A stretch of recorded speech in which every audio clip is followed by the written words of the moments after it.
Woosa. Woosa. Woosa. I am calm. I am a happy little biscuit floating in a bathtub.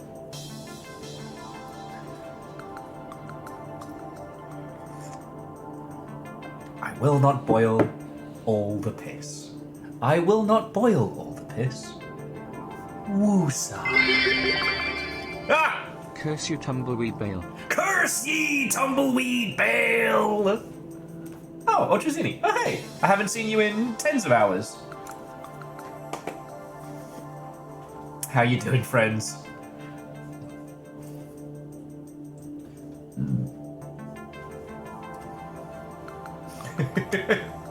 Wolfcrad, cold ankles, and bacon. Watto and welcome, friends. No! No, if I start boiling this piss, it's gonna be like Metal Gear Ray. I'm just gonna hot laser cut through some bullshit.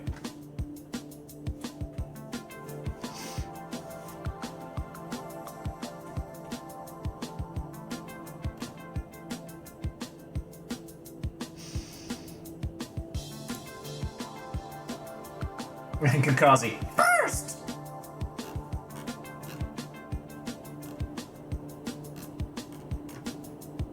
No, I'm not boiling the piss. I'm not boiling the piss!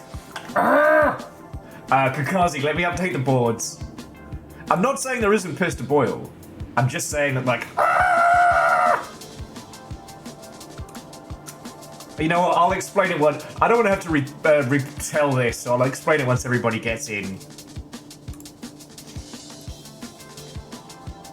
No.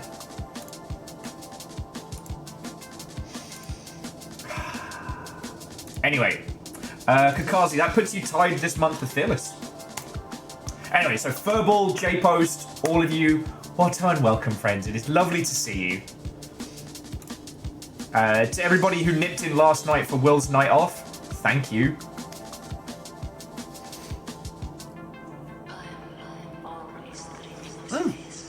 Catastros, I did sleep. Also, Watto and welcome. Metallic Monk, DJ Coil, Numbers, Dustin, Cigarette.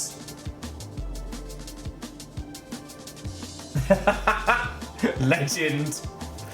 Hang on, I'm gonna turn this off of vibrate alert because.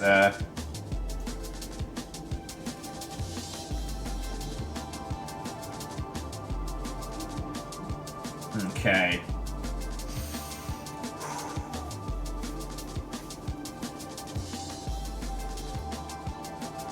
Oh, Dustin. Wolfgrad. That sounds actually lovely. I never got the opportunity to get either of my, or any of my parental unit into games in any capacity, so I'm always happy when I hear those stories from people, you know? Shitaru, Watto, and welcome. Come on in, friends, come on in. And yeah, for those of you who got up European time and are now seeing me again, lovely to see you. Last night I decided I was going to play some Stalker 2. Just trundle around the zone and chat to everybody. And you know what? It was a lovely night. Today... I don't know if I'm going to be able to unboil this piss. I think this is going to get pretty Metal Gear Ray. This is... I'm going to piss on the fucking moon. Little Fire, welcome back.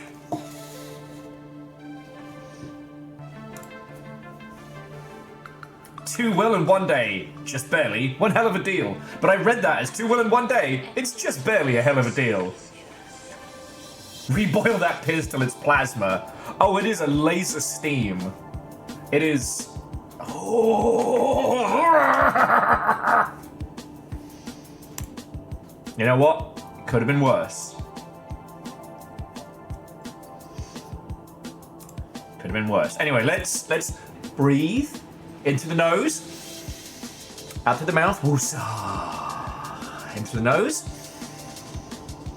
out to the mouth. Woosah. We can have these things in balance. Hey, no, Rebels, I mean, the VOD is out, and the VOD is up, and honestly, it wasn't like I was trying to show you all Stalker 2. I'm pretty far into it. I just wanted to talk to you all while I trundled around the zone, which was one of the things that I would have been doing off stream. Yup.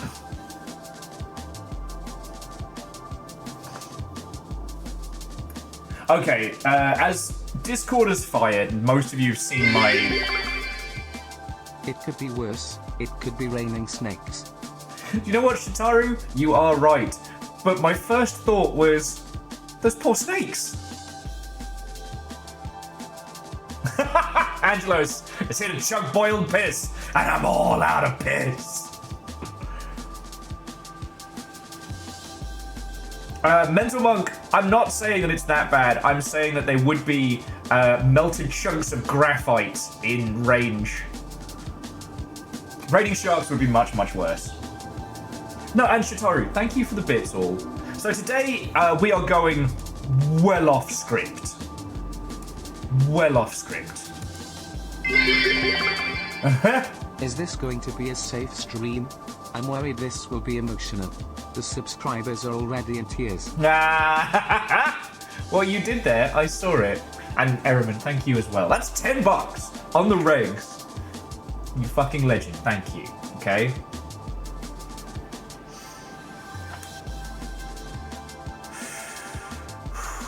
It's not okay. It's not gonna be a full day of boiled piss.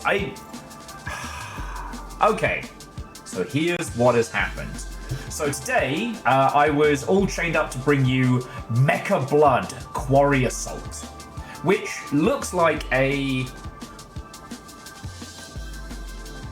retro-inspired first-person shooter, very much in the vein of like old billboarding FPS, like pre-proper 3D, but with some new tech around. And I was like, fuck yeah.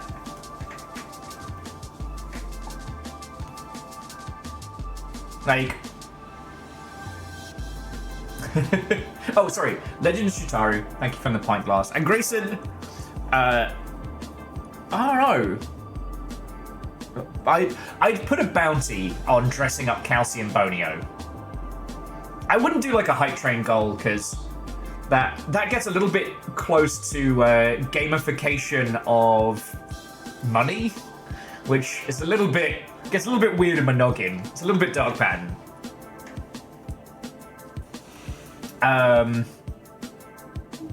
Anyway, yeah, so jumping back. Today we were supposed to be jumping on Mecha Blood Quarry Assault. And I've been talking about this a lot because it has this, like... It reminded me of classic games wherein there'd be a whole fanciful UI around the bit that was actually 3D to limit the amount of rendering the system had to do. Kind of creating this, like, tight-knit cockpit feel. And this is a game that kind of started with that as a jumping off point. And I was like, oh, fuck yeah. So I'm about to do the go live post.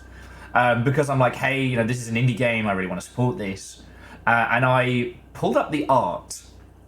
And I went, wait a second. No. And I realized that one of...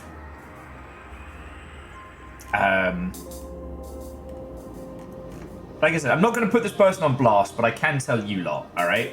So, this is literally where I'm at. I'm like, look, because, okay, look at this style. Look at this. Also, shout out to Rock Paper Shotgun.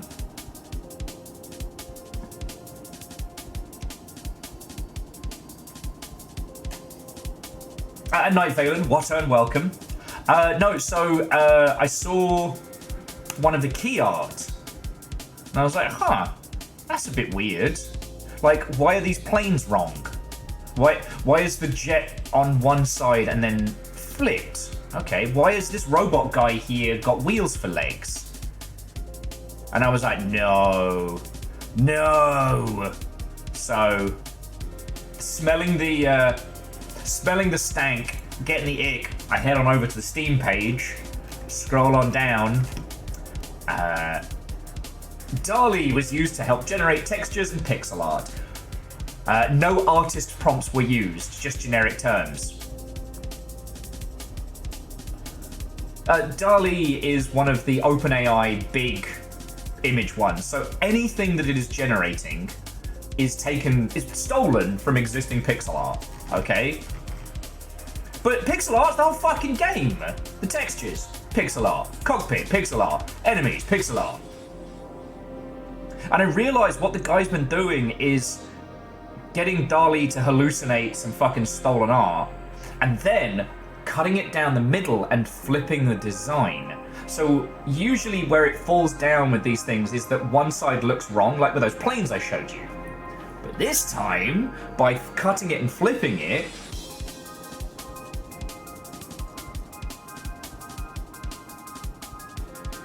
yeah, Night Valen, that is why the junk in the cockpit doesn't look right. Anyway, I'm heartbroken because I literally messaged the guy and I was like, I'm going to stream it on this day before it comes out and I'm going to support it. And now I have to write I'm going to write a very polite email and I'm just going to say that, look, at this point, I cannot support your game. I really hope that you'll hire an artist, replace all of the art, and go from there. I really hope. Yeah, and the thing was, this isn't just a random loner. This is an individual that has an indie publisher, a publisher which I will now be wildly wary of, and that publisher hired a PR company. The reason I know about it, the reason I got a key, I know about it because it's got giant robots in. But the reason that I got a key is because a PR company was like, oh hey, we're doing the PR for this game, Mecha Blood Quarry Assault, do you want a key? I'm like, fuck yeah, I want a key. Fuck yeah, I want to show this off. So yeah, I'm a little heartbroken, I'm a little sad. So we can do some mech games today. Because there is a weird, wonderfully weird little mech game I have been saving. So we can still do giant robot stuff.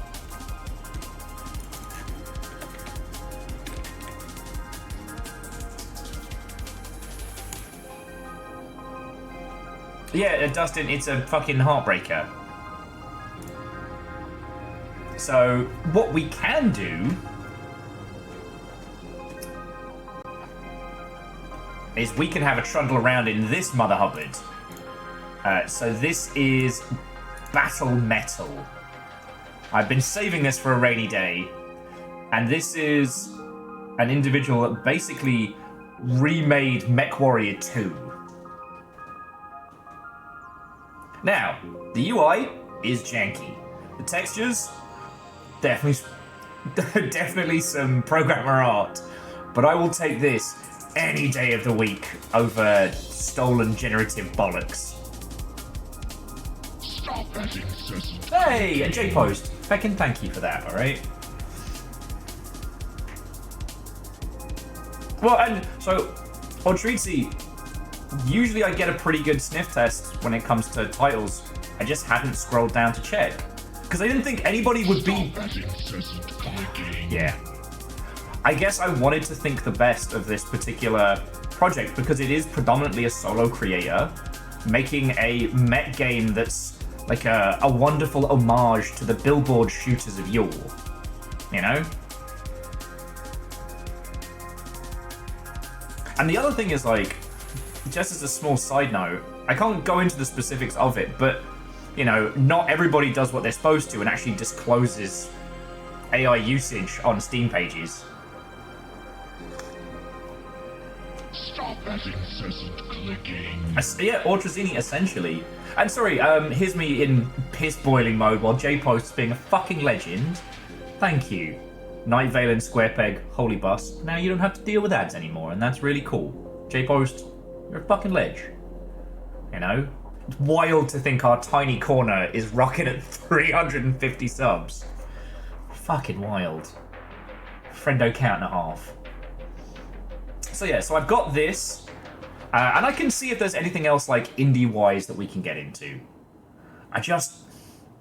Yeah. This one hurt because it's exactly the kind of indie game that I want to support. We're not huge, right? We're not a kingmaker. We're not going to immediately make an indie game into an overnight success. But, you know, we do what we can. We do what we can. And I feel like I've been hoodwinked, you know? Oh, no kingmakers yet. Nah. I'm happy with us being our own little tribe, you know? If we only ever stay as like a squad of 50 numpties on the internet, then ambition? Catastros, I'm already winning. I wake up in the morning and my day consists of coming to talk to you lot. I'm already fucking winning. I don't need 1,000 people to know who I am. Yeah. And Rebels, I'm doing my part. I'm trying to post... Yeah, there we go.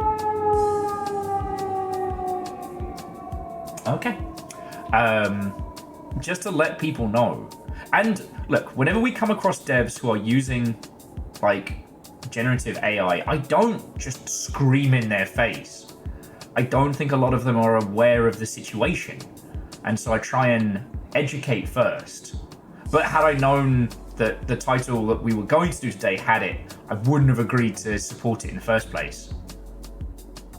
You know? In the same way that wishlisting and supporting a title on Steam helps it.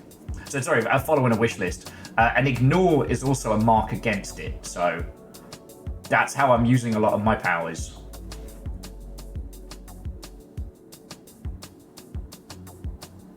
Yeah, well, and Rebels, the thing with the generative AI is that there's so much nonsense around it that for a lot of people, like, for them, it's no different than those little, like, generate your own avatars that used to be all the rage back in the 2010s.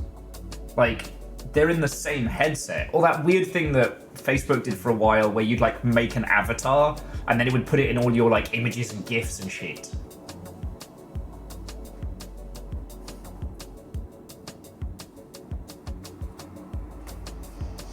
Yeah, I mean, Bacon, there's a big difference between doing something wrong and knowing it's wrong and hiding it.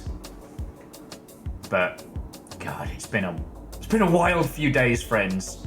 It's been a wild few days, and... You were supposed to be the chosen one! You were supposed to bring balance to the Force! Not leave it in darkness!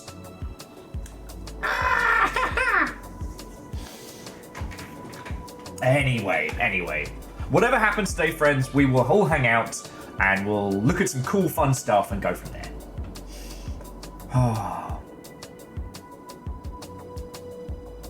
Yeah, and Angelos, I think you're right. I think a lot of programmers or, like, individuals that don't have either access to the rest of the industry or, like, access to artists, or maybe they don't want to see, but they look at generative AI as like, oh, it's just another tool. And it's not. Like, we've not had a Nestle type situation in gaming to quite this degree, you know, and NFTs and, you know, blockchain nonsense was very easy to spot because it requires additional things outside of the gaming sphere, right? Like, to play an NFT game, you need a crypto wallet and a bunch of bollocks. So it was very easy for people to go, no, I'm good. You know, sorry, just as a jump back, the fact that anyone in the gaming space thought that NFTs would be a good idea when users don't want to sign into anything. And Damien, hey, it's all good, friend, it's all good. You know, we're gonna focus on some good games. We're gonna focus on some fun stuff, and we're still gonna hang out and talk. You know.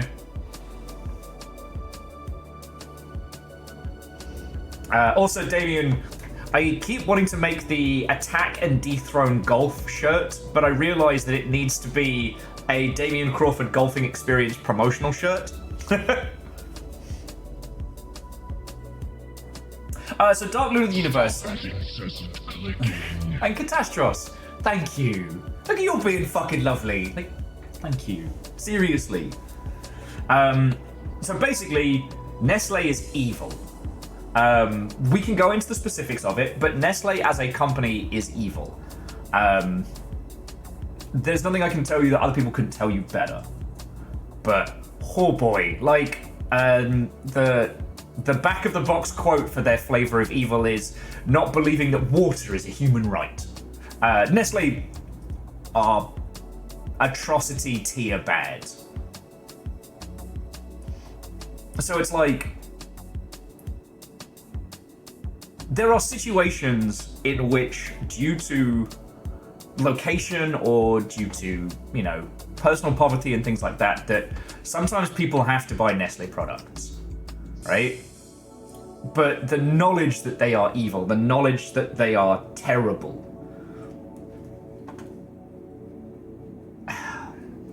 that's something that we can spread and we can share, all right? With like generative AI nonsense, specifically stuff coming straight out of OpenAI, we know it's all from stolen art, stolen data. We know now that it is having a demonstrable effect on infrastructure, and that effect is having a calculable effect on the environment. So it's kind of there's no upswing to using stuff from OpenAI.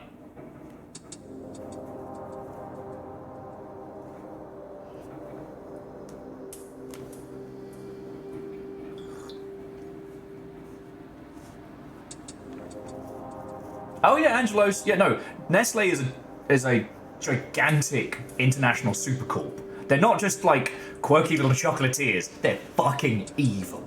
All right. Yeah.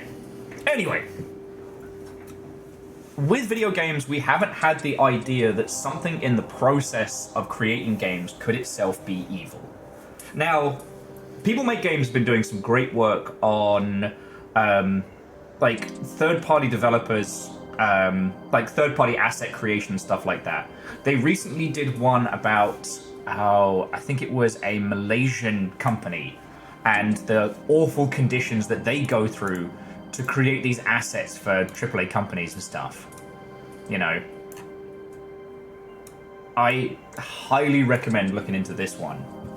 But the thing is, we should be aware of it, but it's not something that you need to take into consideration when making your game, right? If you get to the point where you're considering using a third-party developer in, you know, in somewhere like, you know, Malaysia or Eastern Europe or what have you, then you are making silly, crazy good money. Oh, Nifty Chris. Now, I stopped in at Scar Island just to get some coffee beans. You know, gotta pick them up. That was way funnier in my head. Way funnier. How are you doing? Sorry, Chris was playing Sea of Thieves the other night, and Chris's playlist was doing I was playing a Scar cover of My Friends Over You, so it was Scar Island. Anyway.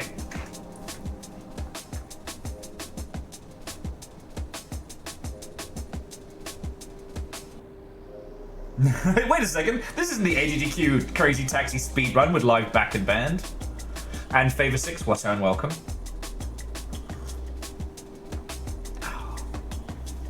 But yeah, this is just, it's something that we're having to come to terms with, that there is now unethical tools in video game creation that can be implemented, right?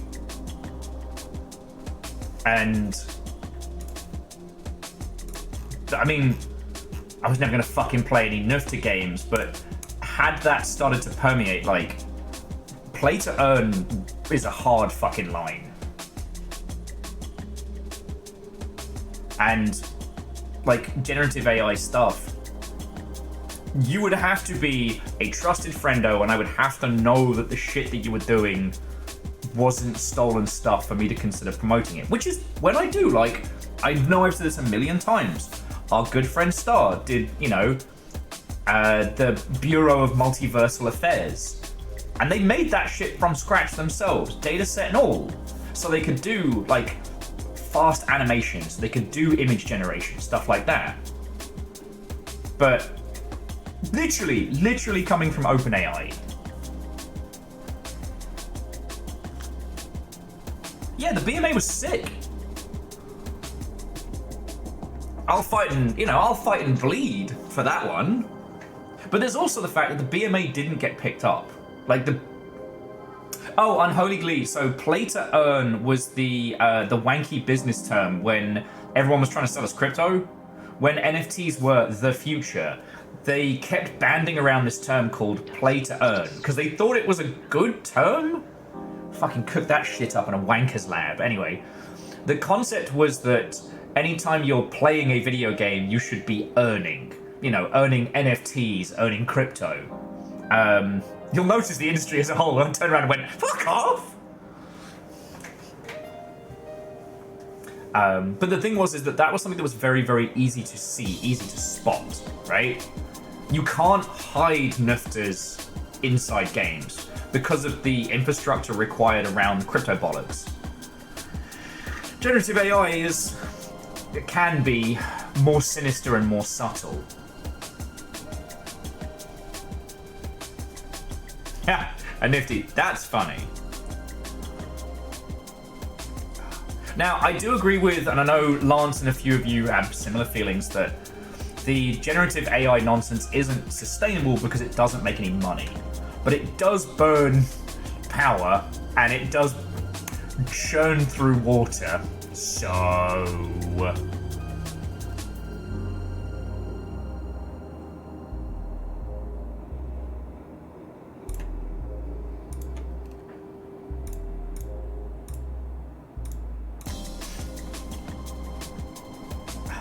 Okay, so I'm trying to make this constructive and not just but that's how I feel right now. Fuck!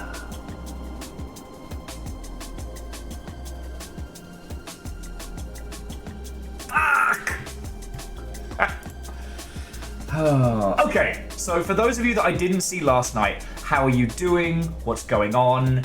Hello. You were all pretty much privy to the cool shit that I've been doing. I got to have River for a few days, which was lovely. Fiona came and picked up River before stream, and we just nattered about... we nattered about TikTok. Oh boy! If you want some funny shit, I'm happy to tell you about the TikTok situation.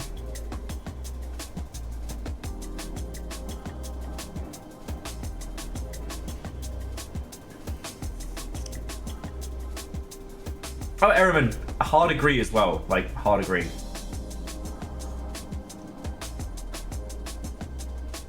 Yeah, that's the, Dustin. Big same. Oh no! Jamami, it happens to the best of us. Occasionally you just get a bout of that. Oh!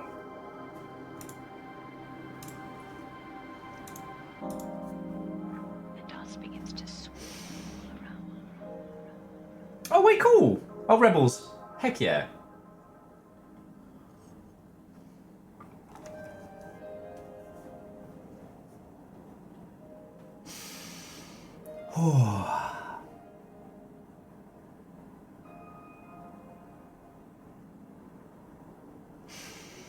Woosa. Okay, I'm good.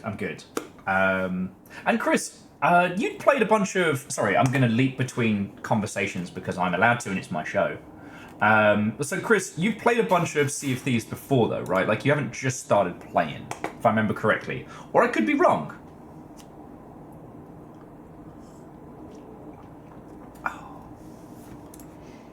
You know, I'm gonna switch this to some calming, smooth jams. Here we go. Actually, you know what? We'll go for some chipper tunes. Thanks, Sonic. I think it's my show. See my name right there. Shit, Ehrman, you might be right. Oh, fuck. Well, I guess I'm co-host now, Ehrman? How do you want to play this? Thank you for the 300 on top. Okay. So Chris played Sea of Thieves loads back in the day, and has since returned. Well, wait till you meet the biggest dickus, aka the Big Tesco.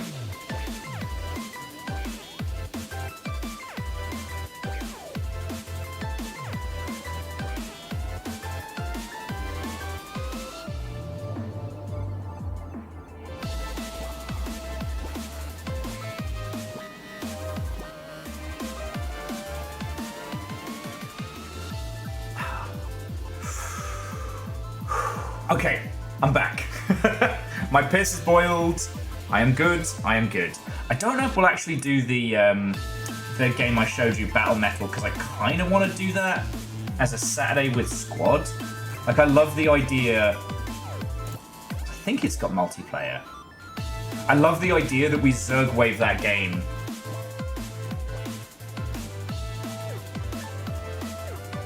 Yeah, it does have online.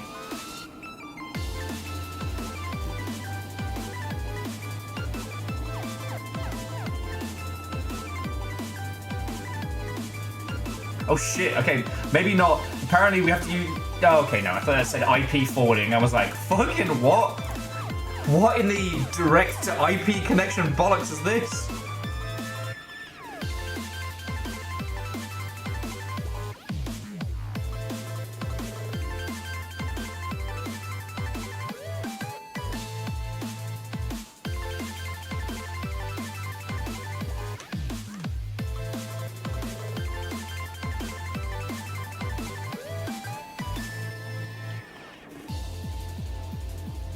Got dumpstered by a big flaming Reaper ship. Well, did that particular Reaper ship spit fire from the front? If it was a gigantic, like 4-deck, 10-gun behemoth, that is the biggest dickus, or the burning blade as nerds call it.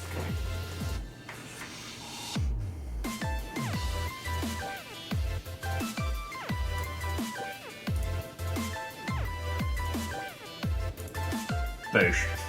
Easy kill.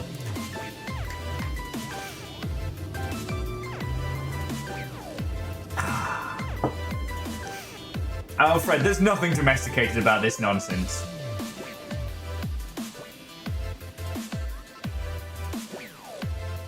Anyway, friends, let's put a nail in the generative AI bollocks. We all have to hear about it more than enough. And, I live in the confidence that there is nothing about this disaster that could be generated. I am entirely against systems. There is no system that could generate a will.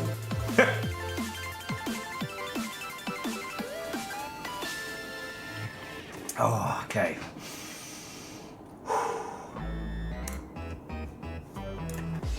So okay, for the rest of gaming news, there hasn't been too much going on today. Damn, I'm starting to give a system myself.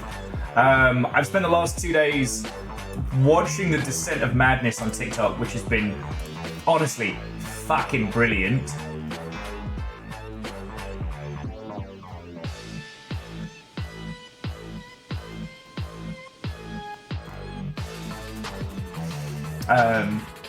GOG is working with a bunch of European game activists to try and work on games preservation, so good GOG.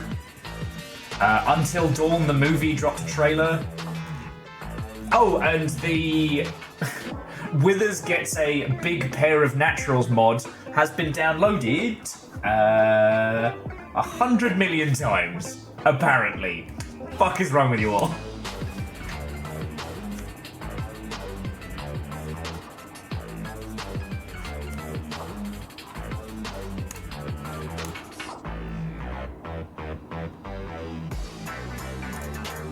Like, I'm okay with days like today in video game news where we aren't inundated with nonsense, and that's okay.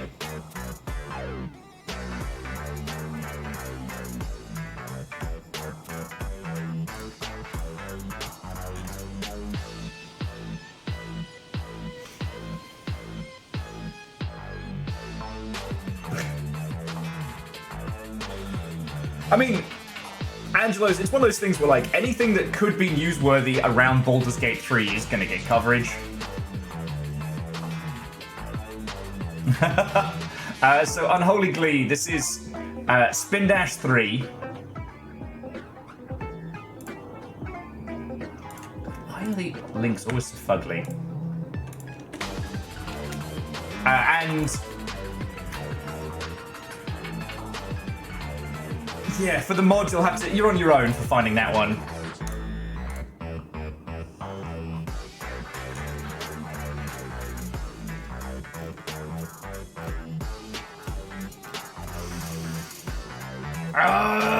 Okay, sorry. Hey, numbers, I didn't disagree. I will be honest with you, I think that whoever did the Sonic 2 soundtrack probably took heavy inspiration from Inspector Gadget. And yes, Nova, I did see Everhood 2 has a release date, and you know we're going to play the shit out of that. I'm curious as... It's not... Okay. We had Undertale, and Undertale finishes. And then we have Deltarune.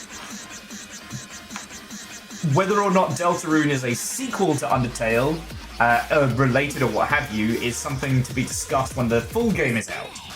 But this is Everhood 2. And for those of you who remember Everhood's like true ending, where the fuck do you go from that? Where the fuck do you go from that?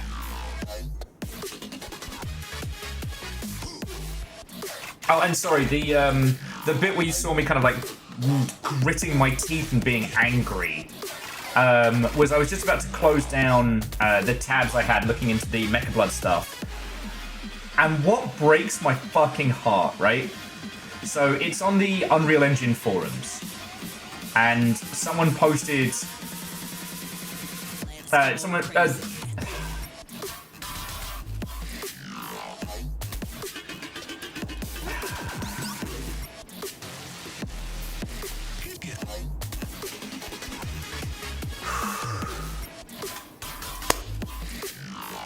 Okay, I'm just...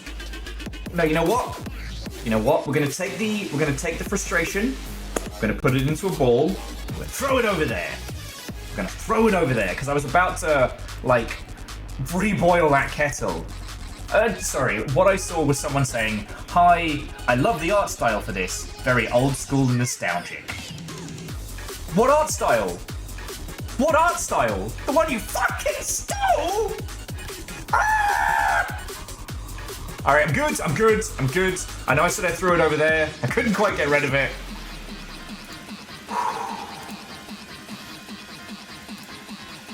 I'm fucking weak. It's only Tuesday. Yeah, Dark Lord, that's the plan.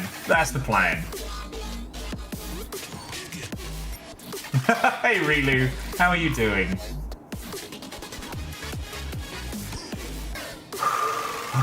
Okay.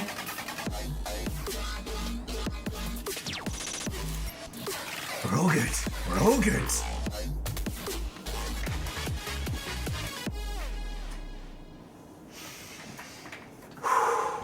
Okay, I'm good. I'm fine.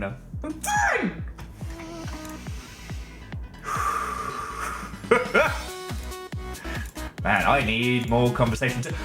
Macross Plus is on Hulu. One of my favorite anime of all time. A short little OVA that got cut into a movie, if you've seen it, from the Macross series, is available on Hulu. And it's really weird because if you watch it via Disney, they put ads in, but if you watch it on Hulu, they don't. Hey, Baron. Arandios, I mean, absolutely. Macross Plus is kind of like War in the Pocket and shit like that. Like, if you know the whole franchise, it's really good. But if you've not seen a single blip of anything else, it's wonderfully self-contained.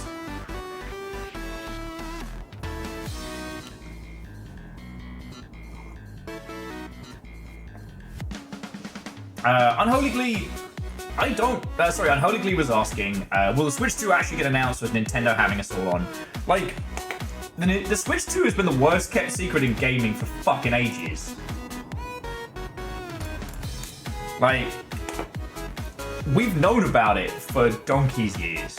And just through, like, the Whisper networks and what. I don't know who does and doesn't have, you know, dev kits for it, but, you know. So, it's entirely possible. It's entirely possible. I mean, ultimately, I don't know. If it is essentially like a Switch 2, you know, like a 3DS to a DS, like, then cool, I guess. You know, it sits in the same part of my mind as like the Steam Deck, but with the slightly brighter screen. Like, that is going to be lovely for new people.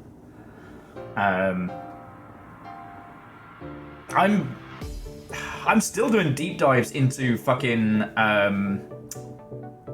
how bad the Nintendo store has gotten. I really didn't think it had gotten that bad. Online. Weapons online. All systems nominal. I will. I am going to bed. Good night. Well, good night to you, friend.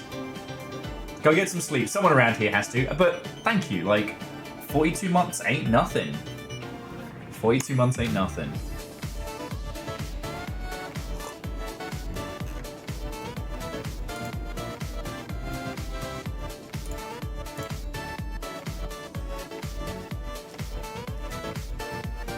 I mean, Favor 6, sure.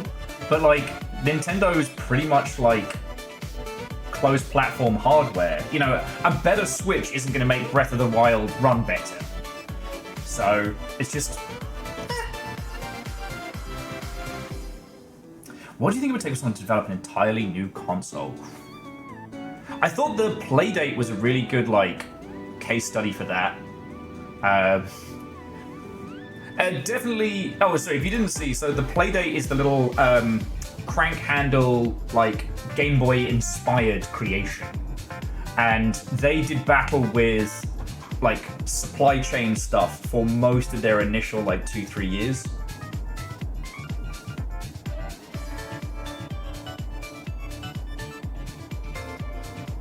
Bismarck.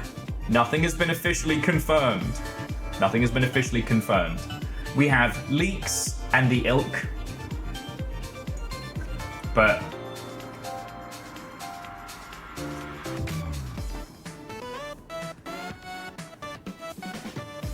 and Angelo's also same. And it was interesting that kind of by the time it reached viability, you know, we've had the explosion of the Steam Deck and stuff like that, and it's, you know, so what's the Playdate's current price point?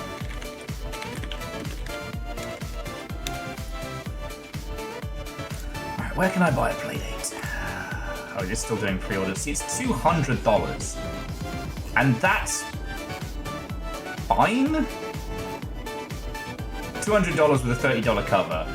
And it's cute, it's quirky. Sorry, if you haven't seen one, so this is the Playdate. And it's cute, it's fun, like, there's a ton of weird and funky little games for it, made by a bunch of cool devs.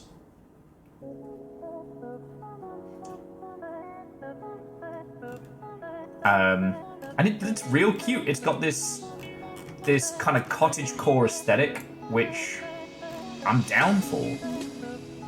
But once you start getting to, like, the $250 price range, you can seriously start thinking about a Steam Deck.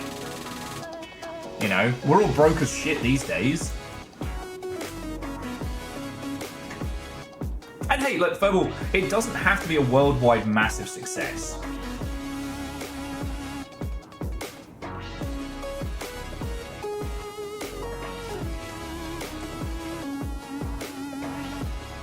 Hey, Bismarck, I've done this dance a million times. Remember how the PS3 was going to be guaranteed backwards compatible? And they dropped that so fast. Until we have hardware and until it is confirmed.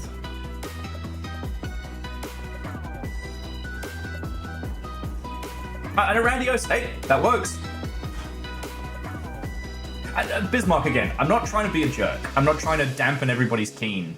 It's just, I guess I was trying to think, like, for the Longship, what does the Switch 2 mean? It doesn't really mean anything.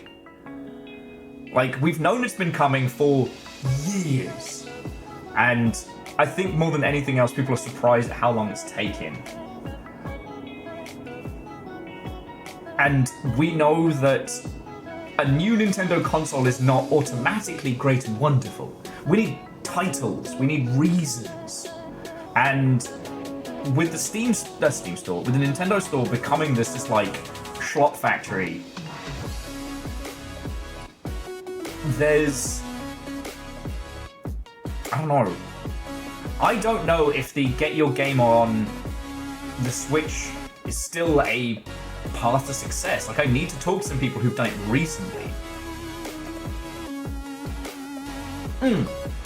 Nova, thank you. That's also a thing, is like, investor calls aren't truth. Investor calls are internal PR. And it's important to remember that when people start elating that to, like, when people start elating it, Sensors elating is the wrong online. word. Weapons online. All systems nominal. What's Boniel got going on the couch there? Ishkar, Watto, and welcome. Thank you for 16 months.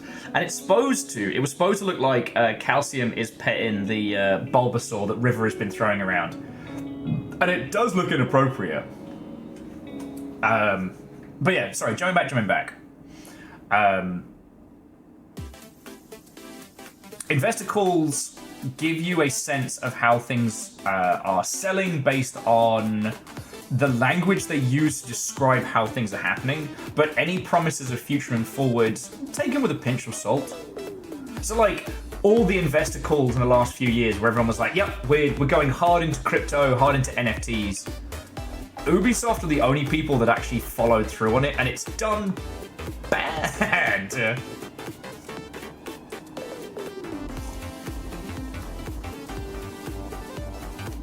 And Catastros, you're right. The Switch 2 is currently like Schrodinger's console. It can be everything, it can be nothing.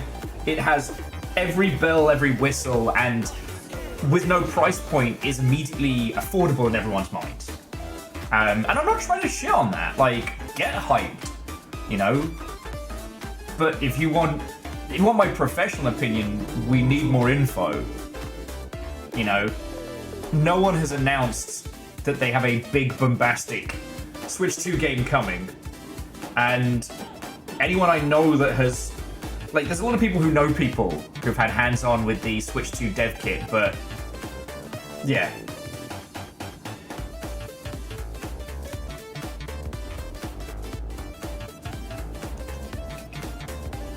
And yeah, there's no way they're calling it the Switch 2 as well.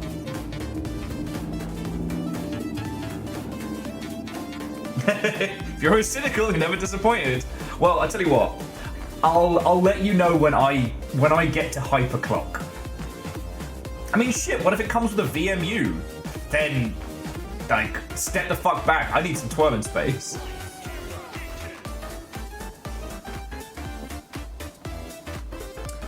Bismarck, I highly doubt they will call it the Switch 2.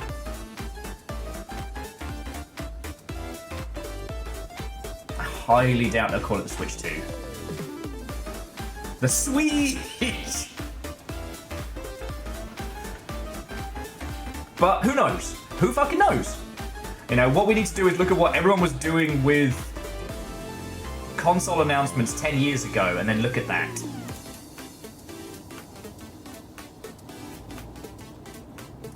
The Switch. They get 5D. Well, so Damien, I was talking to Virals the other day, and somehow Virals managed to get an Xbox dev kit, so maybe you need to start porting your shit to Xbox. Get you a dev kit.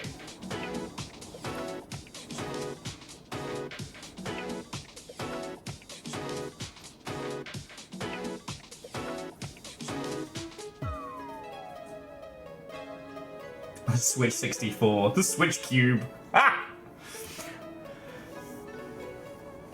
Yeah, and Catastros, they did have a lot of problems with the Wii to the Wii U.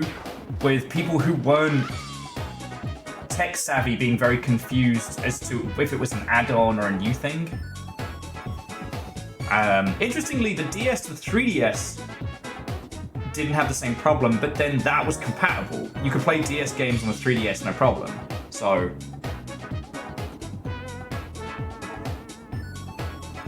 the Super Switch. I met one of those at a nightclub once. Lovely person. It's just Vegeta. It's just Vegeta. The Switch Up? I mean, DJ Coil, they named a console after the sound of piss. I wouldn't be surprised if it's like the Nintendo rim job. And then we just have to say that like it's normal for the next 10 years. The Nintendo Wii! One of the best-selling consoles!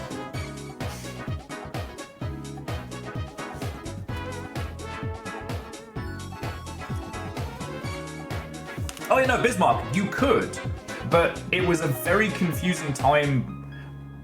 It was a very confusing time.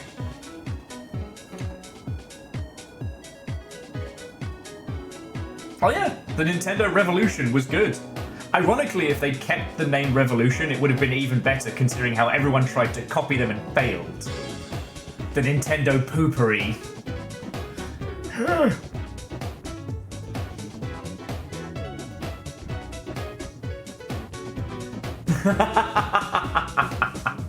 Fred, I wouldn't hate it. I wouldn't hate it. I think it would be a waste of having all of your beautiful selves together if I didn't bring you at least one cool indie game today. But, so Fred was saying that Fred hopes the rest of this stream is just banter and coffee reviews. I'm down. I'm fucking down. This will shock, surprise, and maybe frighten a few of you. But I like talking to you all.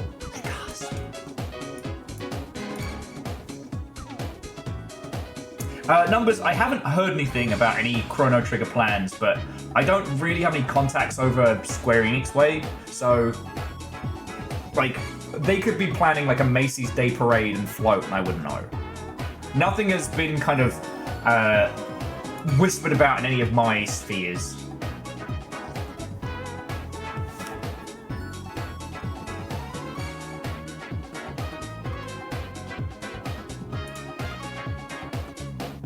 I know, I'm thoroughly enjoying these naming Nintendo consoles, and God, I wish we had more Plastic Duck puzzles.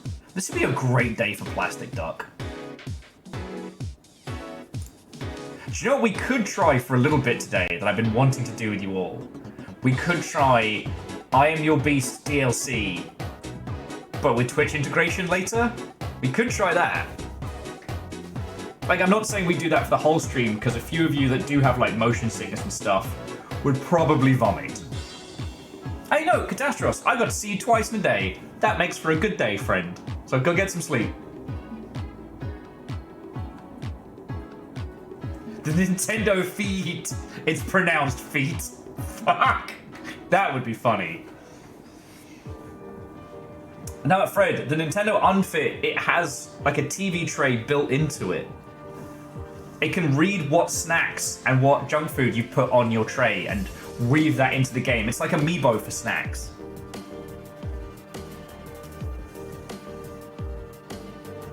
Oh, Alnus, I wish. That's fucking good. And remember, friends, they did the Switch Lite. I don't know how well it sold, but they made a low-income, like, no TV hookup version of the Switch. Revolver Ocelot in your snack tray. There's fucking burgers everywhere. Yeah, so Garrett, you have to buy all your food from Nintendo and it costs 4 times the price. But it does have little, like, fucking Link face on it or something. I don't know. Oh god, yeah, DJ Coil, it's probably gonna be something that's fucking terrible to search, like Switch Boy or Free Use Twink or something. I don't fucking know. The Nintendo Free Use Twink. Oh god, no! What have I done? Oh. I think there is someone at the Nintendo naming, the department responsible for naming, who keeps trying to push the boundaries and no one says no. Annoyingly, yeah, legend, the Nintendo Twink does actually work. That's a really good name. The Nintendo Waifu. Ah! Bacon. You're right. Nintendo After Dark early on. Thank you. Okay, Unholy Glee. I rolled that one out without thinking, and then was like, did I go too far with that one?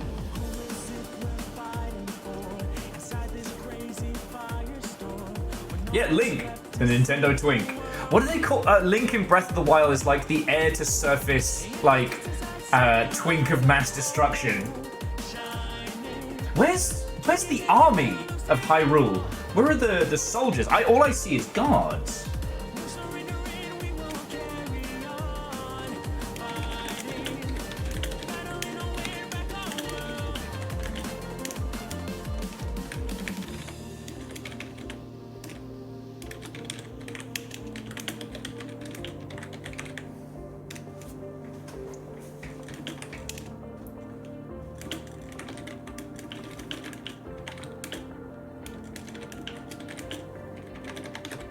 Sorry.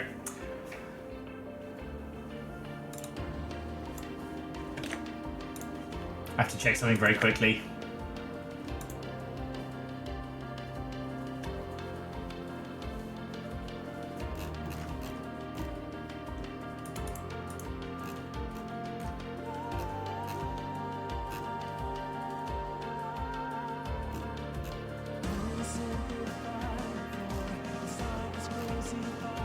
Okay, we're good. I'm sorry, I'm so sorry. That 1,000-yard stare and was apparently Hyperlight Breaker dropped in early access today, and it's having a rough launch.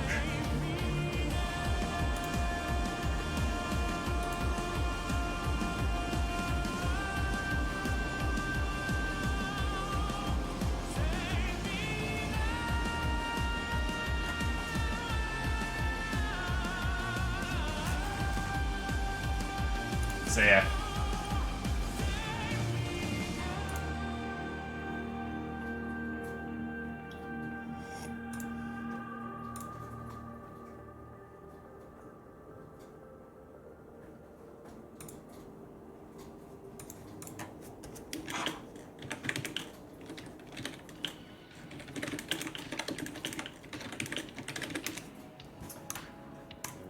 Yeah, Damien was saying that early access can be a real time. It absolutely can be.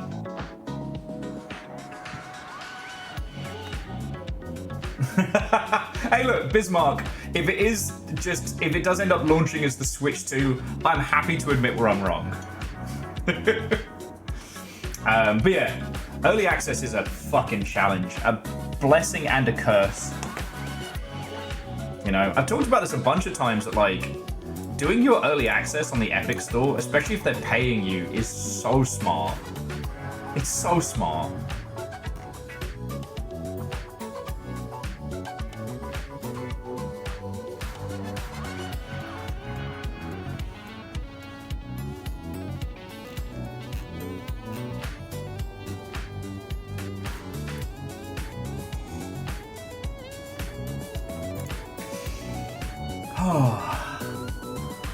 Yeah, Nova, that's a better class. We demand a certain je ne sais quoi from our, especially our far jokes. The Switch T for your golf sim needs. But yeah, so Bismarck, if you want my shamanistic prediction is this. Originally, Nintendo had planned on doing Switch 2, right? So they did the Switch, and they did the Switch Lite, and then they were going to do an updated version of. And they have changed their strategy since then. The reason why it has been years is that the fundamental framework, I believe, has stayed the same, but they are choosing to put more of a fire break between Switch and whatever they're dropping next. Oh yeah, and the OLED. Now, why they're doing that, you know, maybe to avoid consumer confusion, maybe they were just waiting for the whole, you know, post-pandemic chip shortage nonsense to kind of calm down, or they decided to implement something to set it apart from the others. Perhaps the hardware is staying the same, but they've gone from calling it, you know, the Switch 2 to the Dave Matthews Band unleashing a torrent of poo on a bridge. Soul. I don't know. I don't know why that's what came into my brain. I'm sorry. The real thing that happened. There's actually it's a yearly event around that particular bridge. Love it. Good times, good times. It is a whole thing that happened.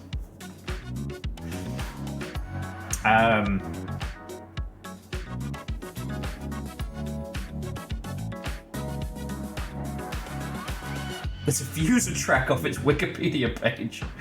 What? The Nintendo DMB bridge incident.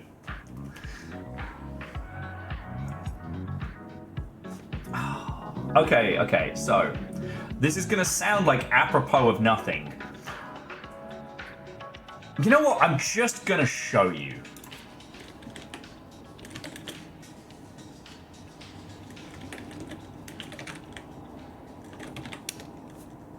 Just gonna show you.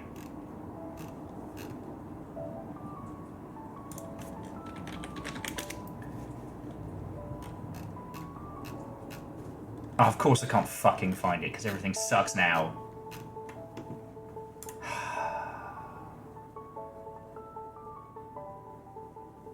Hold that thought. Hold that thought.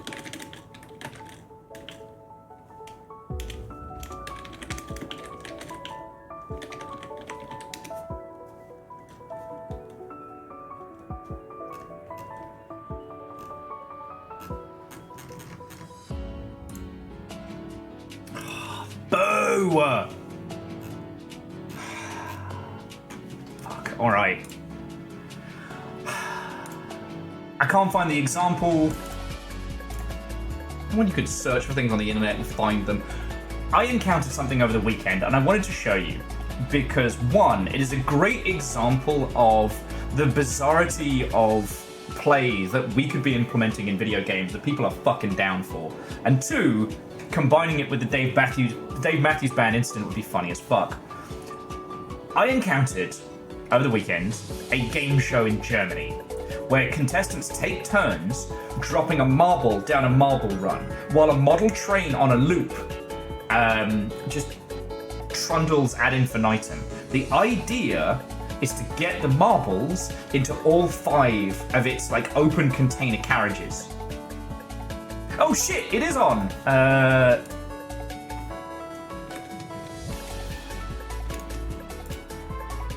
Well, in the last few seconds of this still being around. Okay. Bear with me a second. I'm gonna see if I can get this. This is definitely in my liked.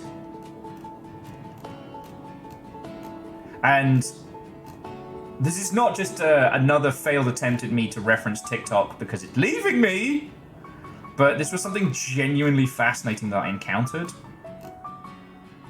How the fuck is it?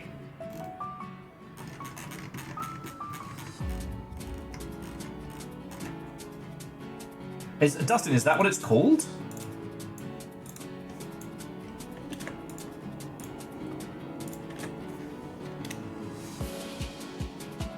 No, sadly this is not it, although that does actually look like a ton of fun.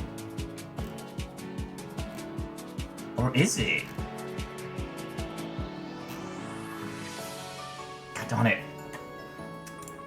Yeah, so the problem is, Angelos, is with the 2PC system, I have to find it on the rig so you all can see it. I have it. God, this is absolutely not going to fucking pay off.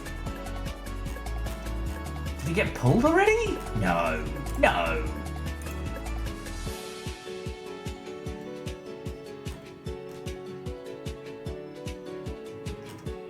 Okay. Angelos, just thank you. I think I've got it. Now, can I full screen this shit? I can. Alright. So you'll have to forgive the teeny tiny nonsense. So this is the game. Marble, drop, train, boosh. The contestants in the background are blindfolded while the other person is taking their turn, so they have to do the whole thing on timing and I guess the feel of it. Now, originally I wanted to show you this as a run into a Dave Matthews Band joke, which is now no longer funny, but I would play the absolute fuck out of this as a group game. Alright, like, this is the kind of thing, you're all sitting in Discord, you're all talking nonsense, go. And the idea is that, let's get it in between, it's not just getting it once, it's the first person to get one in all 5. So it's like hyper-engineered super beer pong.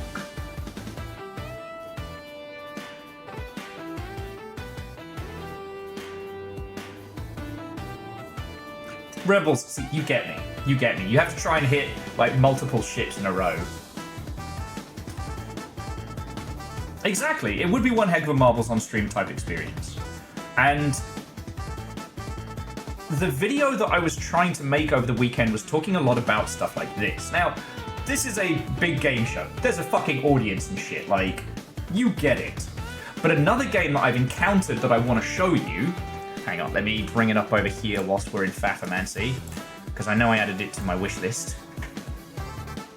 Whilst, We don't know the Pillsbury boy's name. He might as well be called John Doe. That hurt. That fucking hurt. Why would you do me like this? Terror. Oh, Makovic, Sam, good to see you. What and welcome. I mentioned very briefly, because I went and had a look after what you said, and thankfully Hyperlight Breaker does not use generative AI, but is having a really hard time with early access. Oh, here we go! Here we go! Number 3! Back of the net! But I promise this is coming into a point that I wanted to show you.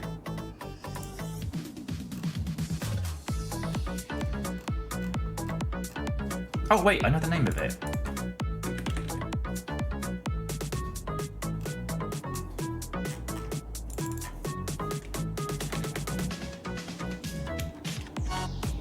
Here we go.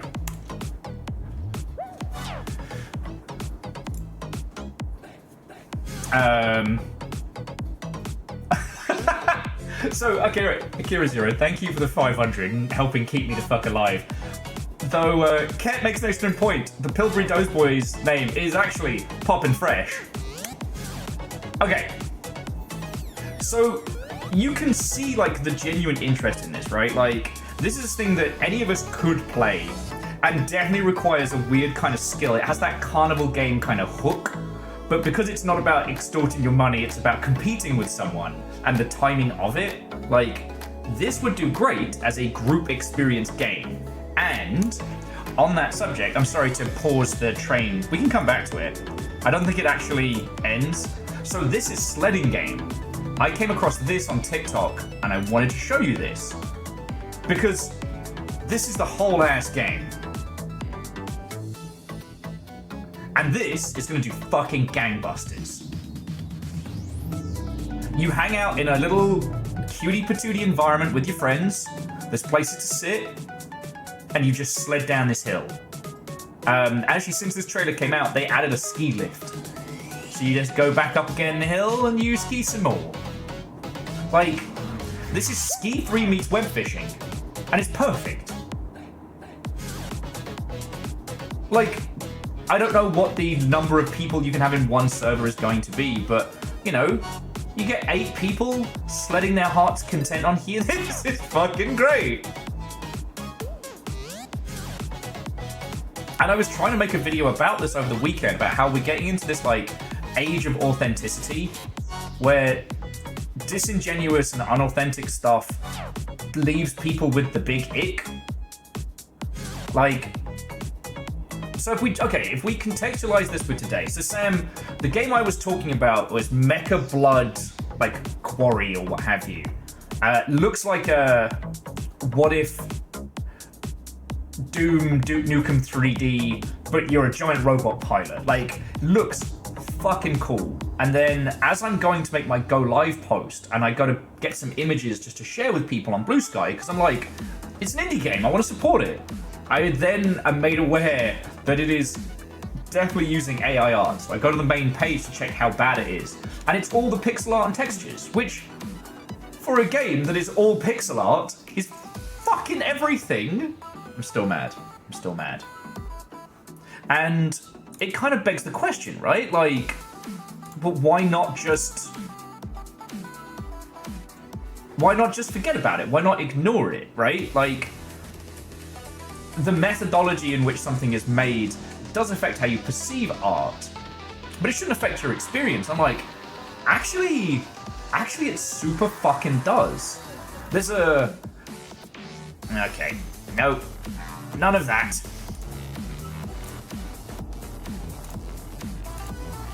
Sorry, that's as much marbles as I can give you.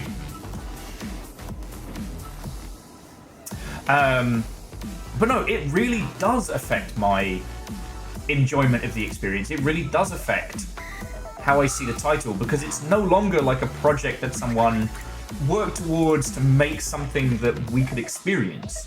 It's, I don't know, the most charitable way I could describe it is as an intellectual experiment, right? It doesn't exist for any other reason than, I guess, because it kinda can. Like, I can't get behind Mecha Blood anymore because there's nothing to get behind. There's no soul. Anyway, like I said, I'm gonna send it'll be very polite and it will be very kind, but just please get rid of all the AI art, then come back and talk to us, and we will absolutely support. I tried to join a bunch of crows the other day, but when I started coughing they told me I wasn't qualified to join. I guess my COVID test came back negative. Fuck you, Buns! Man, please require of summer. God damn it! Why are you like this?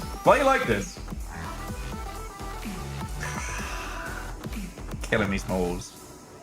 Oh, Puns, thank you for the 200 bits. All of you, thank you for the bits. Fuck you for that joke. That was so bad. And Sam, it's going to be a very polite, please, for the love of fuck. These requirements are murder. Yup. I'm still waiting on my Longship hoodie, Puns, so we might be hoodie bros come maybe tomorrow. And like Damien, that sledding game is peak genuine. It's peak genuine. You know, you're just sledding with the homies. It's a lovely little experience that you can have. So yeah.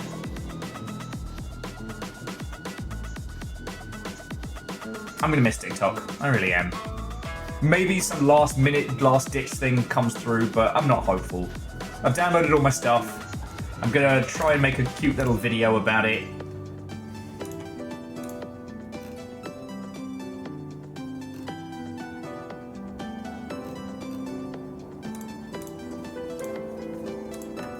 Froggy's wearing cute animal hoodies. Let's go. Let's fucking go.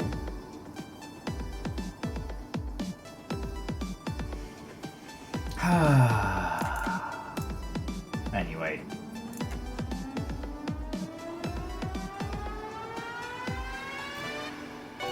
If today has shown me anything, it's that those of you making interesting shit, those of you making fun stuff, or putting your heart and soul into something, people will always resonate with that. It doesn't always resonate to the tune of shitloads of money, but it might do. I I guess that last joke counts as attempted murder. I couldn't do anything about it, though, cause after I left there was probable cause to not kill me.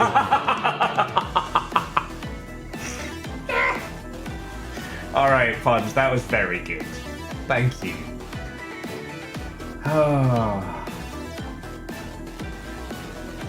And Dice Goddess, what unwelcome. I haven't seen you in tens of hours. Beak performance. Yeah, fucked up. You fucked up. You fucked up. I did like probable cause though. That was very good. Okay. All right, friends. I got it out of my system. So, Sam, I'm sorry to hear that Hyperlight Breaker is having a ropey launch. Do you reckon it's something that's just they'll be able to solve with dev time, or is it looking shaky? You know what? Kat, let's talk about this because it has been on my feed all weekend and is making me laugh hysterically. On the subject of TikTok, as Ket was saying, some people are moving to RedNote. There's been a large number of TikTok users who are downloading using RedNote, a TikTok-esque app predominantly in China, and it's called RedNote after the little red book of the Chinese Communist Party. You know, that little red book. And this might be one of the funniest fucking things in terms of internet fuckery, it's up there with Furious Fapple. It's up there with the Dub the Dew contest, in my opinion.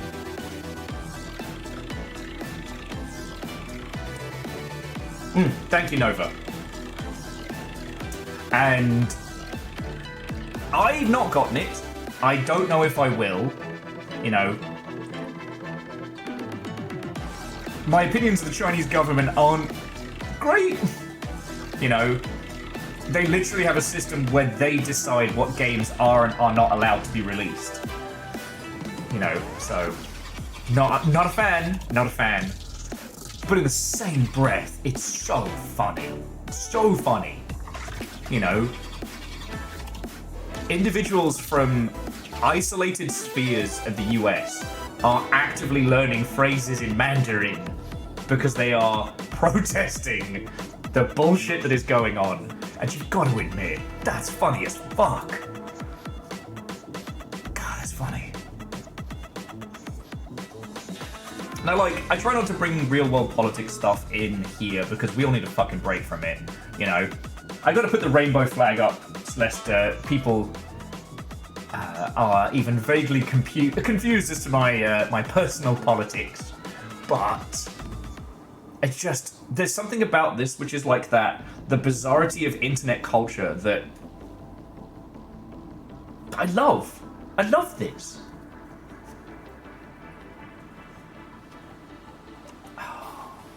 We live in very strange times. I'd love to live in boring times. You know, I'll make several offerings to the effect. Yeah, exactly. Full-on prohibition. Let's go. It's so very funny.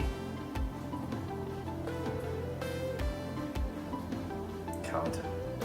Come the revolution, we'll have to explain this to people around a campfire and they will not fucking get it.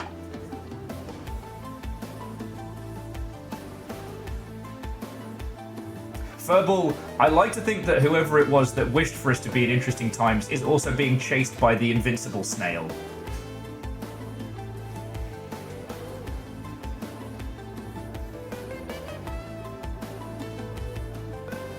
It's like sometimes, if I ever see a snail or a slug struggling, I'll get a leaf and put them where they need to go and just whisper, "Go get him, champ."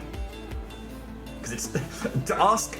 You don't have to ask for whom the snail tolls, for it does not toll for me.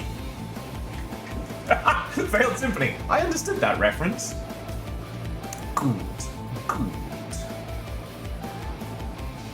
Anyway, jumping forward to Chaotix.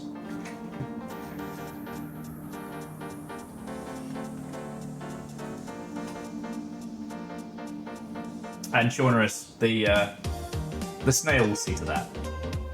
Sorry, if you're wondering what the fuck I'm talking about, I forget where it started, as many of these great pieces of internet culture do, but it was this idea of, you can have $1 billion, but there will be an invincible snail that is always following you. And if it touches you in any way, you immediately die. And it's one of those, like, it's a fascinating question because most people's brains immediately go to solutions, right? Like, blast the snail into space, always be on a plane, buy a boat, those kinds of things. You know, the idea that with the resources you have gained from it, you could survive the problem. But in actuality, it's the idea of replacing the reliance on capital to exist with a constant it follows type situation. Eventually that snail will get you. Oh yeah, the crux of it is that one of the core fears of the human experience is removed in exchange for always being in a state of chase. You are always the prey to something.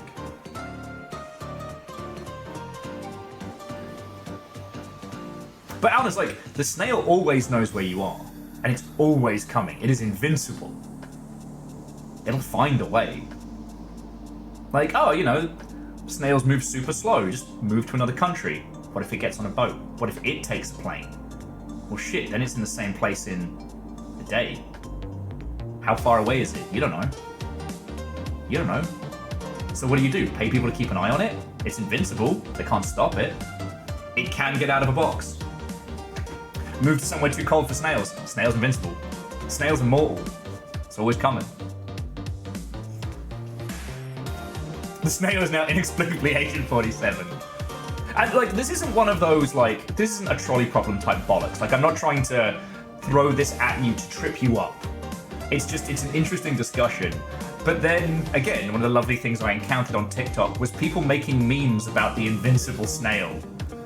You know, like, people in the middle of a board meeting busting out a fucking bazooka to blow the door off as the snail is coming. Hey! Nodeski, what? Oh, and welcome! Is this post co-working? What have you been up to? Sorry, Nodeski, it was lovely to see you. All frogs are welcome here. In fact, Nodeski, if you haven't seen it, I have a game to put on your radar. You're playing Palia. Lovely. To the goddess. Goddess. To Arix. What? Oh, and welcome. I took 3 run up at it, ate shit. Okay. Mainly because it's just an excuse for me to show this off again. Check out this. It's just called Sledding Game. It is a group sledding frog game. Hasn't got a release date. I saw it on TikTok. Look at this joyous experience. It's just web fishing, but instead of fishing, you sled down a hill with friends.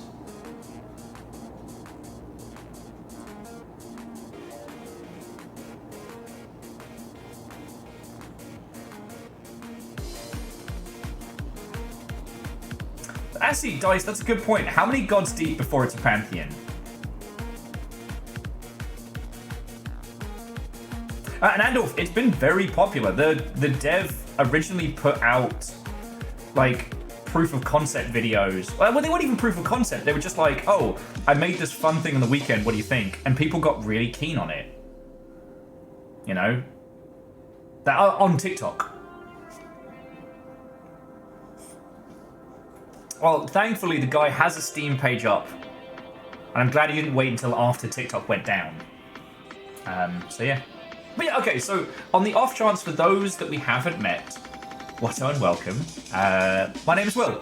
I have been in the games industry for a squillion years. I was cursed to by a witch.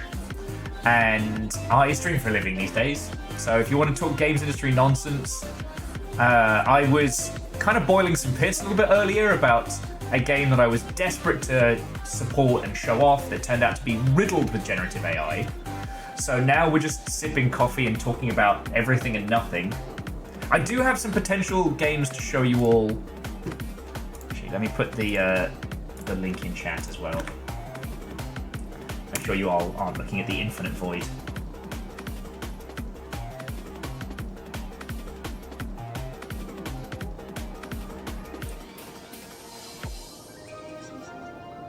There we go. Well, Nodeski, because I know you're probably aware of, like, what is it, the frog Ollie Ollie skater or what have you. Because I don't know if that one's dropped yet. Is it Ollie Frog?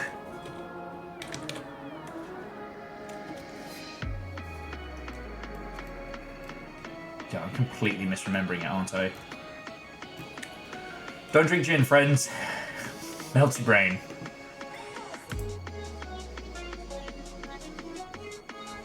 Yeah, Dice, your lo-fi beats to match 3-2 is dropping in, 3 weeks. Which is going to be fucking cool. I do remember when we get closer to it, because I'll make sure it goes in our friends' games and stuff like that. Oh, okay, Noski, they never take you off those press lists. I'm still on so many. And, sorry, I was on so many that are from, like, I want to say GDC 2018, where they gave me a press badge.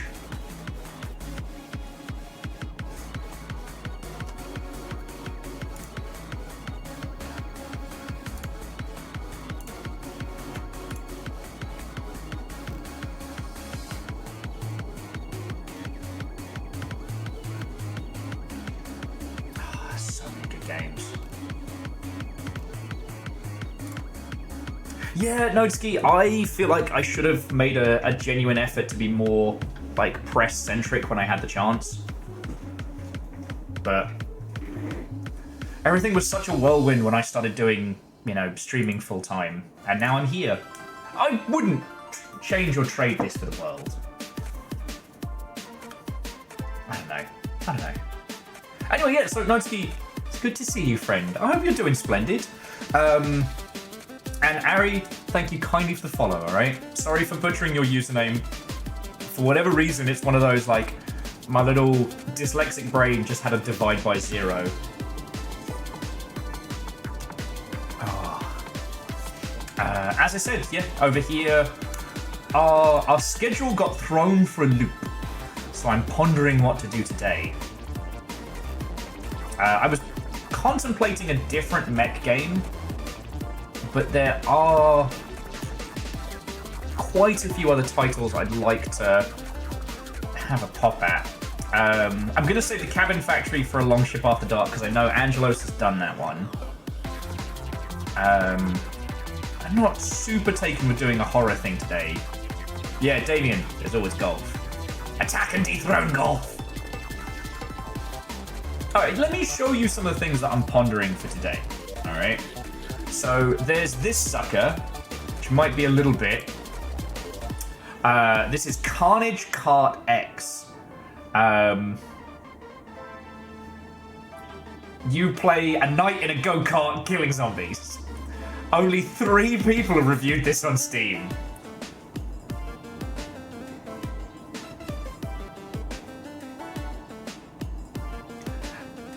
This might be a bit much visually to stream.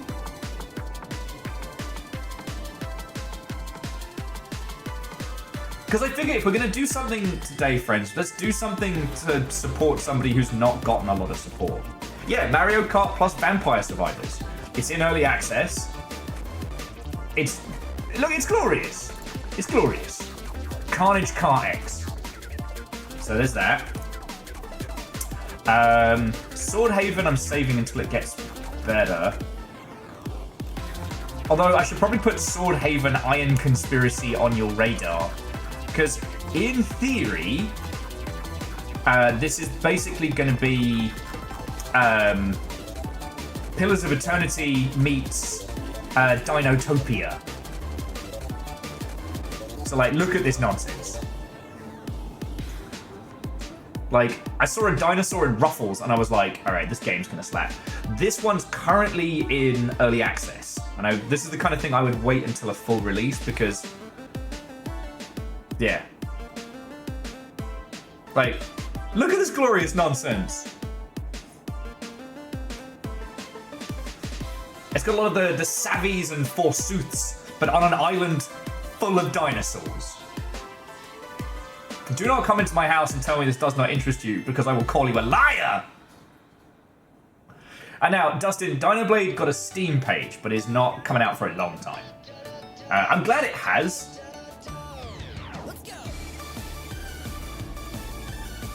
Bronto's Gate.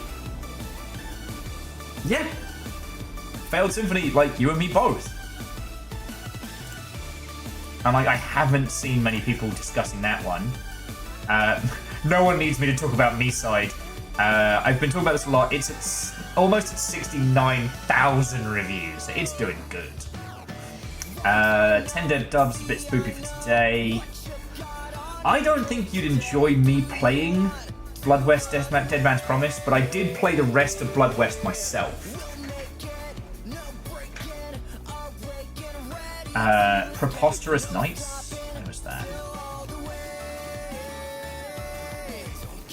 Oh! Edwin, that's a great name for a dinosaur game, and my dumbass was actually looking for it like, I don't remember putting that game on my wish list! Idle Colony will probably consume me. You already know Beyond Citadel, and that's doing very well. But like, this one is not one I could stream, but I want to put it on your radar. So this is a touch typing puzzle retro game.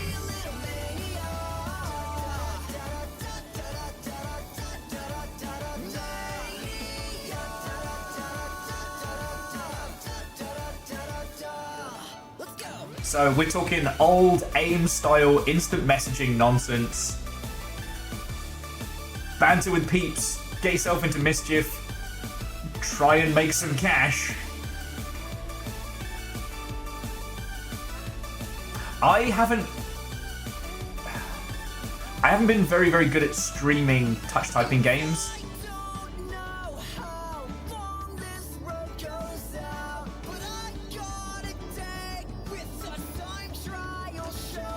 Oh yeah, Unholy Glee. It's good. It's good. Edwin, if you want less shit in your wish list, don't hang out here. You know what I'm like. You know what I do. If your goal is to sleep more and play less video games, you need a better friend in your life. You need to spend less time with me. I am the bad influence. Do I have any interesting Vampire Survivor type games that I am eyeing? Nothing has popped across my feed that's made me go, ooh. So far, most of the things that I've encountered are like a variation on what we've seen already. Sad the Freedom Wars port isn't great. Oh, and oh yeah, no, I've seen Hollow Cure. We've all seen Hollow Cure. But I figured that one was kind of... I mean, Hollow Cure's been out for a while. If we did decide to be a little bit spoopy, this has been on my radar. And it's a mix of that drilling game that we played. And, like, OG Iron Lung. Like, you're exploring, like, varying busted, broken down facilities. It's very much got that... like low poly horror vibe, but also with the shit, we've got to keep our submarine afloat. Geodeps, thank you. I fucking hope not, Aeon. I fucking hope not. Sorry, no chewing on broken glass. This looks really good. Currently only 3 user reviews. So this is one where, like, if we all had a crack at it, we could change some shit. And Cruel's been... Okay, again, I don't think this is one that we're going to do. But, like, just look at this. It is a roguelike retro shooter where you murder evil dudes to acquire soda to then give the soda to the Pomeranian, which I don't think is healthy. And between runs, the more soda you feed the Pomeranian, the more, I don't know, fucking cool shit you get. I forget. But it's like, it feels like Blood, it feels like a lot of the other, like, speedrunner shooter types.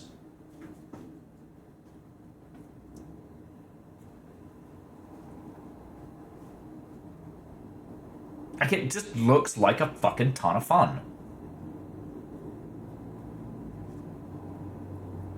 Like, I'm gonna go out on a limb here, as obviously I'm not a vet or a vet tech, but I don't think you should be giving dogs soda. I'm just gonna say it.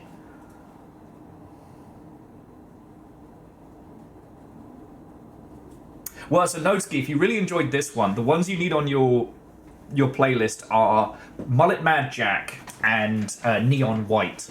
And if you want to get spicy, Hyper Demon, the sequel to Devil Daggers, that is basically what if Street Fighter 3 was a shooting game. I'm going to go back to my emotional support drum and bass. Fred says, can I talk about an old Newgrounds game that never seemed to get adapted to the modern age? Fuck yeah, we're exactly the crowd to talk about that. They make a special ice cream for dogs. I'm sure they can make a soda for dogs. I guess. What is ice cream for dogs, if not just cold dog food? It's really cold dog food. Sorry, I'm just laughing because I remember the first time Amos encountered an ice cube and he tried to fight it.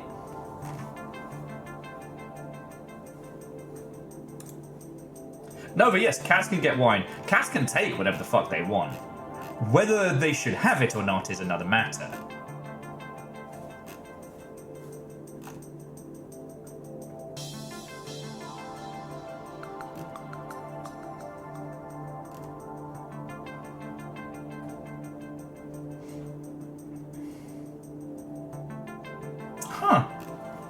So Fred, that's a good point. The Drunken Masters Newgrounds game didn't get adapted.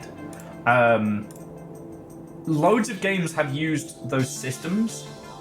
So like, if you get far enough into Dave the Diver, there's there are mini games where you pour drinks, and the more fancy the drinks are, the more flair you do. And if you get it, the more you get it right, the more money you get from the customer, until you have the sense to hire someone who's better than you.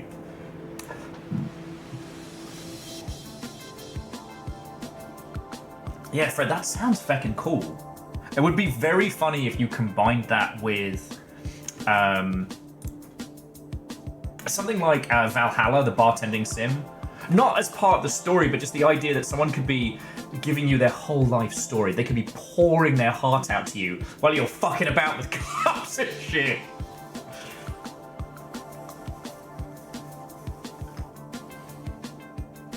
Okay. Sorry, why am I getting messages? Oh, it's spam bots. So funny. The newest wave of spam bots keep asking if this is the number for Dr. John, and if John is there. I love this. I love this. I'm really tempted to start replying with fake medical advice. And reflective, Watto and welcome.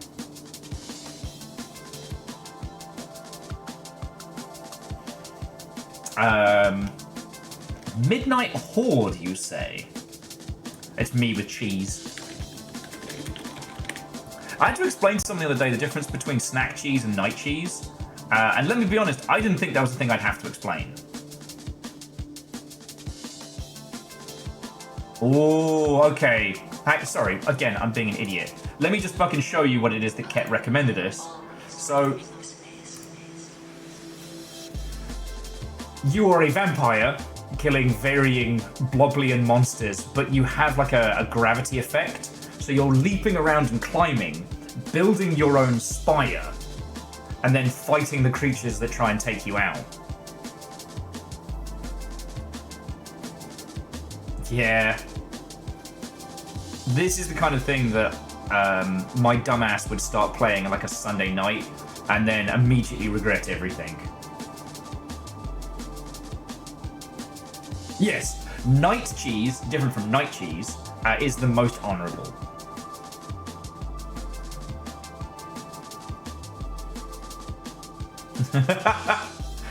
There we go. No, but that'll be my response.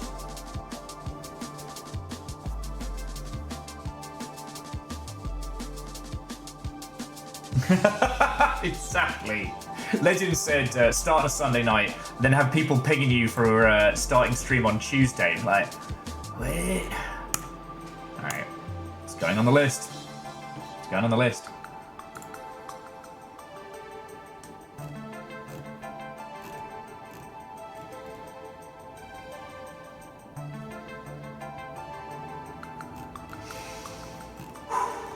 What a day, friends. What a day.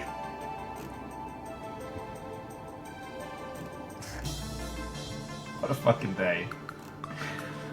Oh. Video games, am I right?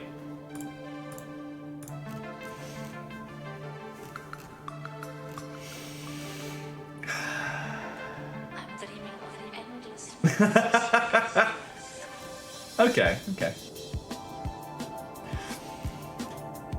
See, the one downside of inviting you all to come hang out with me last night is that most of you were there. You know, the game I've been playing in my downtime is Stalker 2. Now that the game is in full swing, I'm having an incredible time. And hey, J-Post, fucking legend, thank you. Oh, Divershi, 1000% agree. It's such an incredible time in video games. It makes me so happy.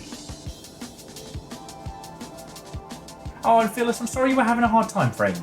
In fairness, I didn't start playing until like, what, 10, 11 o'clock? So, I had kicked off when sensible people should have gone to bed.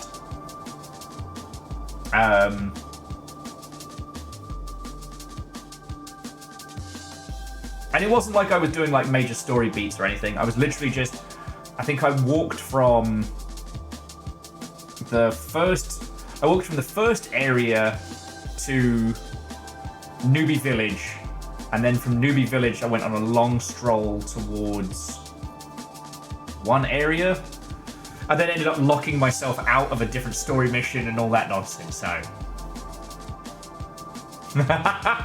Exactly, Nova.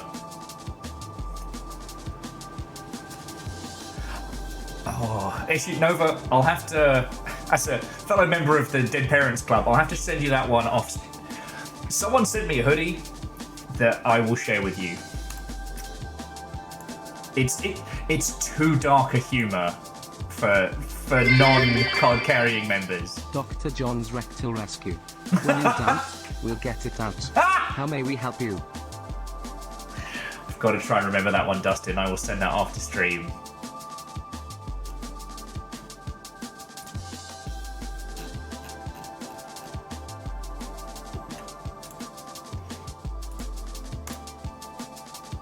Hey, Legend, welcome back. You know, as opposed to all those sensible times that we have all the time.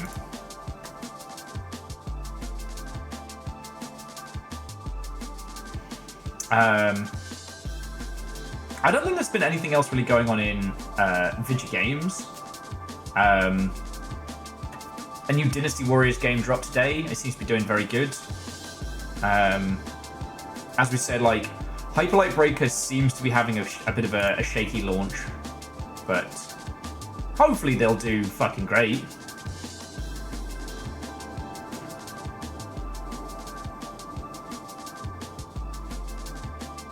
Zalavir did create a Hot Moth Dad. I did think that was very fascinating. See, another thing I'm going to miss from, you know, TikTok going, we're not going to get unhinged Zalavir. Yes. Actually, and Grand Take, we have already talked about the Switch to a great length. My personal philosophy is it's not going to be called the Switch 2, and I guess...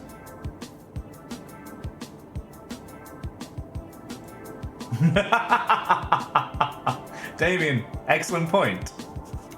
Oh no, Zalavir is not suddenly going to find hinges. There's not going to be a hinged Zalavir. It's more the case of we won't get it at the same frequency.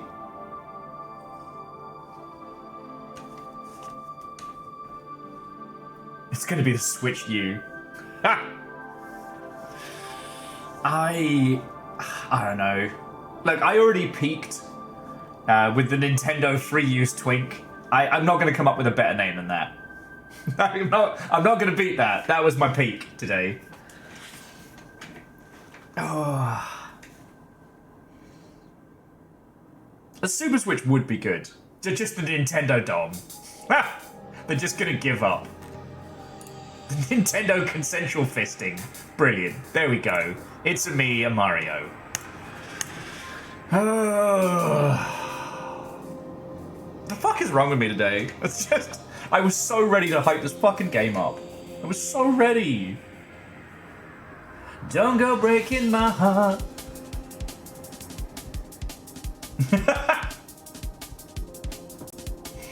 I couldn't possibly comment.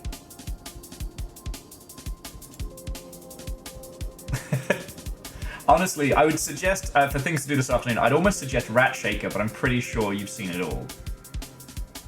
Angelos, it wasn't. And I still can't talk about that, but... yeah. To put it into constructive terms, if you or any of the dev friends you know have been using AI art in their games, tell them to get it out. Replace it, swap it out. Like, Valve, if it's not in the title,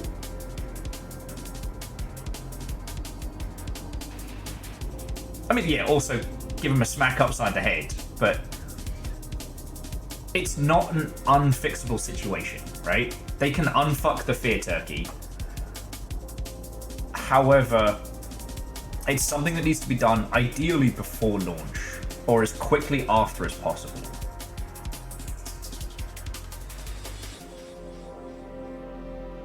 Ah, okay. Arc Odyssey, you say? Now, the one I'm fucking scared of, I think it's called The Bazaar.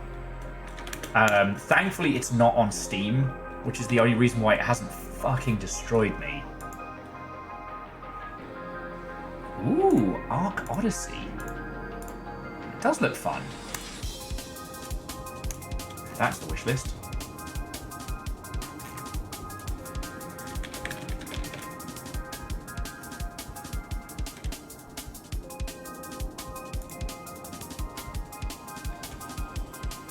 Spellbook Demon Slayers.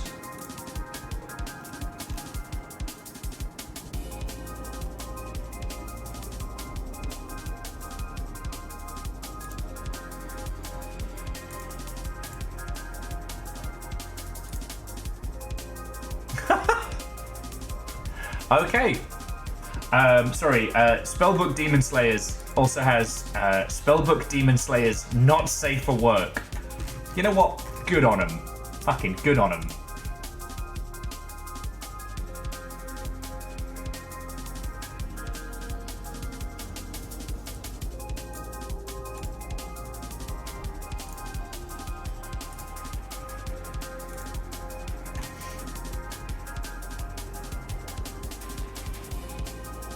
I had a thought completely dropped out of my head.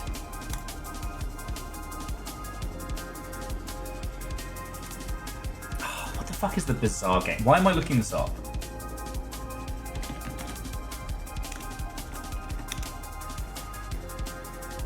Is it just the Bazaar? Okay. Yeah. I'm fucking scared of the Bazaar because I think it's going to be incredible. And I think it's going to consume me in ways that, like, Backpack Hero and Storybook Brawl did. I'm going to disappear into a hole for a few days and then come out blinking. You're just going to see me bleary-eyed and lost.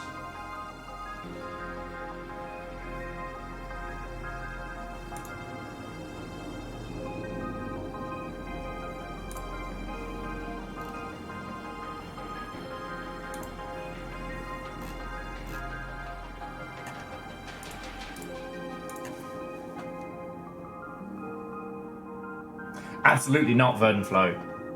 In fact, I don't know if the Will who enters that strange cave would even recognize the person he was before.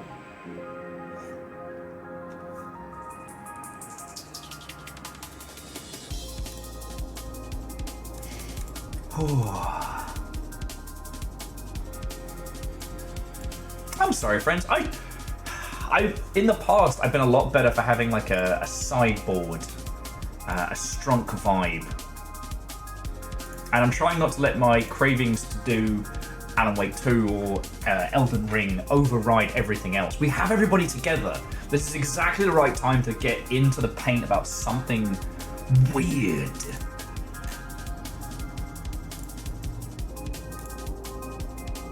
And there is nothing worse than a streamer sitting there and being like, Oh, I don't know what to do. I do, I just keep getting distracted.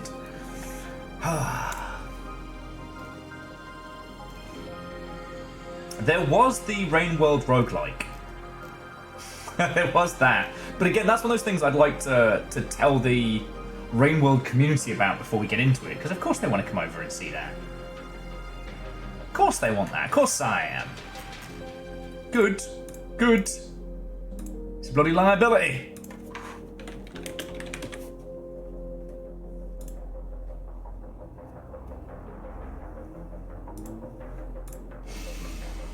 Okay, and breathe.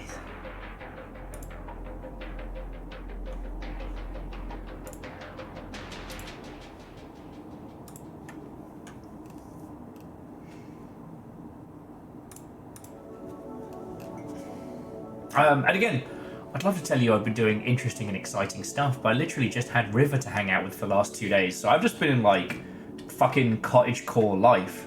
Walk dog, pet dog, feed dog, snooze next to dog, work, pet dog more, walk dog more. I got these little turdlets. Yeah, little turdlets. You bully me when I get up. They run my shit. I'll be fucking honest with you. They run my entire shit.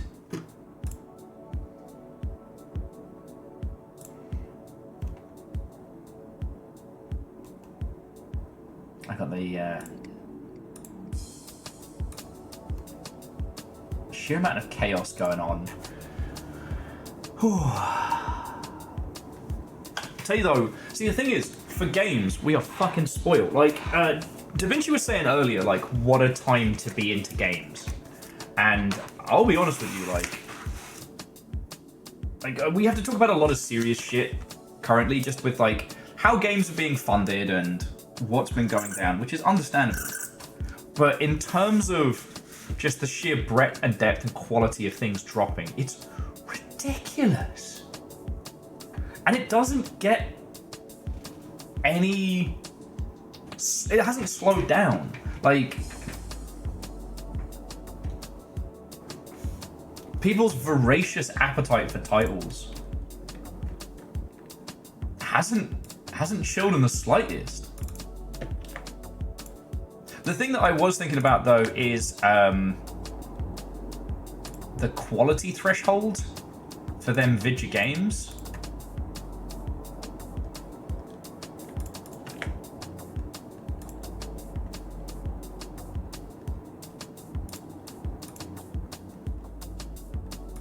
I actually that hadn't crossed my feed, so thank you. I guess I don't look into visual novels very much because more often than not, the quality threshold for visual novels is quite low.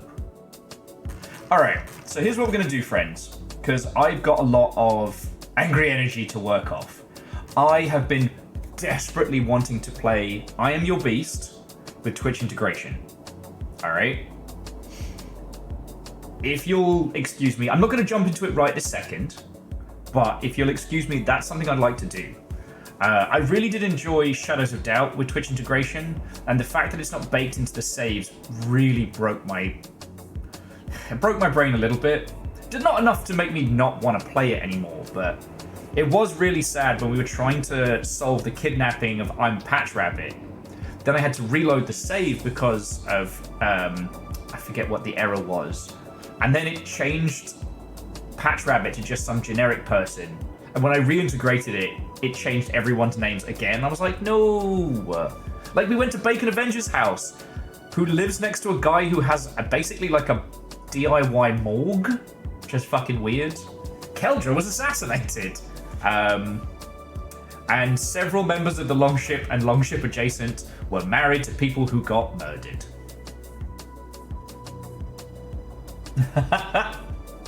Okay, I don't know what I'm gonna do with UFO 50. Like, I know peeps who started it at launch and have been playing it like weekly and are still like nowhere near finishing it. Verdant worked. No, Verdant. Yeah, you owned a pawn shop. I'm sorry I stole all your shit. Thank you for buying all my stolen goods. It was so good. But I will say that one of the reasons why I've been so enamored with this I Am Your Beast stuff is if you haven't seen it, what they added to I Am Your Beast is basically they added therapy DLC. So the idea is you play through the main campaign as like a Jason Bourne type who breaks away from the military-industrial complex and then does what Bourne types do, fucking murders everybody. The DLC is the people who survived sitting around and telling stories of how fucking horrifying you are.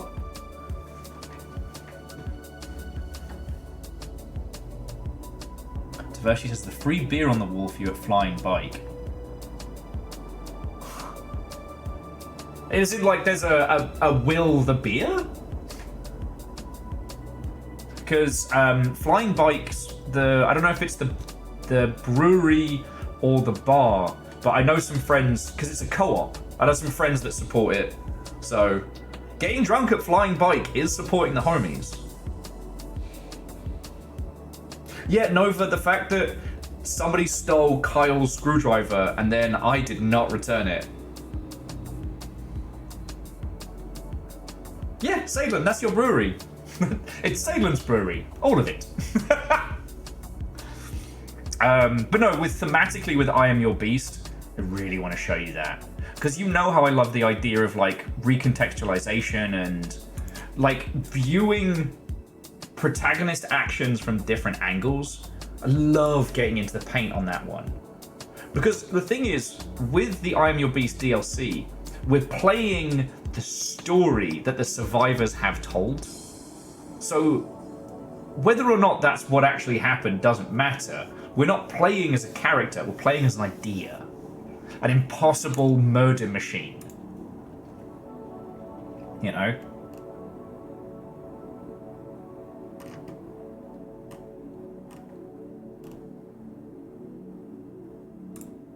Because like,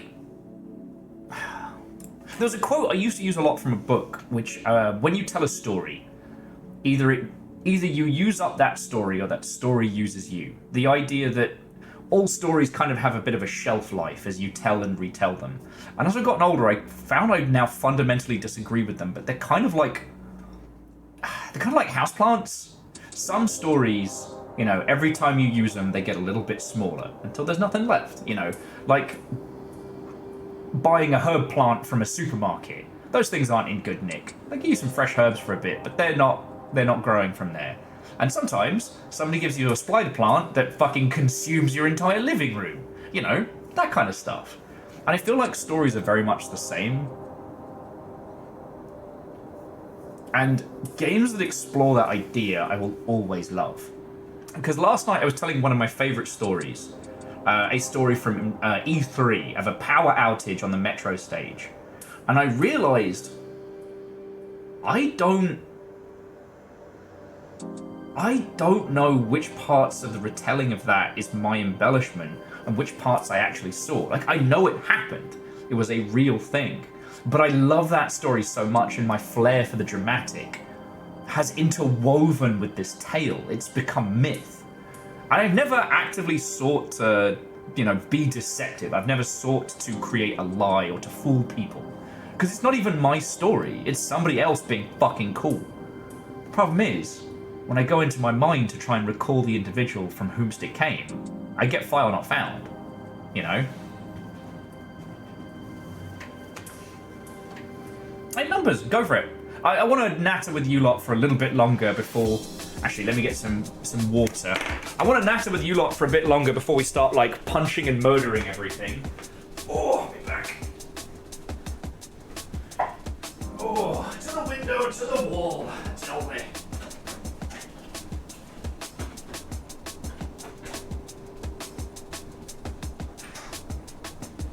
A bit of hail hydrate won't hurt. Oh, let me turn up the backlight. We're still getting used to kind of the setup here.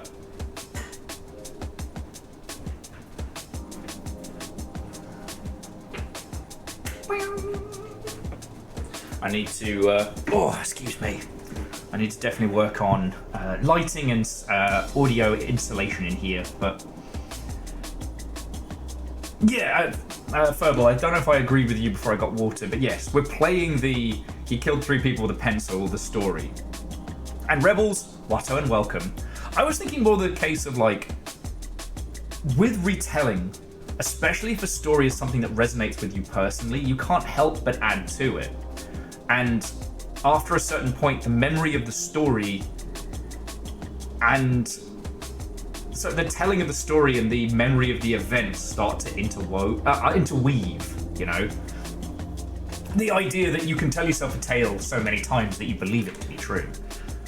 Okay, so if I hadn't told you the story, and again, please do not take this as gospel because I don't trust my own memory on this one.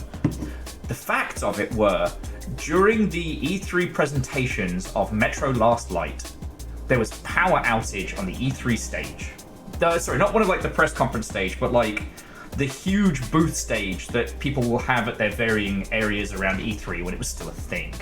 You know, designed to be like a mini amphitheater of sorts. And the gentleman who was presenting looks at the situation in hand. It's full power out. PC's done. Lights done. This is not something where you can just simply reset it and get back to going. And anytime there's that level of power outage, because of the way the LA Convention Center works, you have to have a union person come and look at it. Technically, you're not even supposed to plug in cords into the wall without a union person there. And again, yeah, unions, we're pro-union here. So, after taking like a breath and a beat, taking stock of the situation, this little micro amphitheater with journalists, YouTubers, distributors, business partners, the guy goes, okay, and continues with his sales spiel about like creeping through the post-apocalyptic Russian subway with all new stealth systems, including throwable weapons, where he pulls out a throwing knife from his imaginary jacket, locks eyes with one of the handlers, and there's kind of that, you know, the psychic connection moment where he buzzes this imaginary knife at him. The guy takes the knife and then goes down. And he then proceeds to mine the rest of the presentation, which he's already got committed to memory. You know? For about 4 years after, I could still do the Rome 2 presentation without missing a beat. Fucking, sometimes I hear it in my fucking sleep. And I love the fact that in the event of a complete catastrophe, rather than going, sorry, ladies and gentlemen, you know, blah, blah, blah. Nah, keep the momentum going. Let's keep that showmanship. And dude got a round of applause from it. And I love that story so much. It was definitely an inspiration for a lot of stuff I've done. Like the time me and Craig had to fill 14 minutes of dead air on a fucking stage presentation because someone forgot to compile the shaders before the presentation. Fucking cartwheels of love live at ETX. Sorry, I just saw Vern's. Yeah, you need to get rid of that ticking sound coming from the floorboards. Yeah, and some muffled cries from the wine cellar. Web of Chaos, Watto and welcome.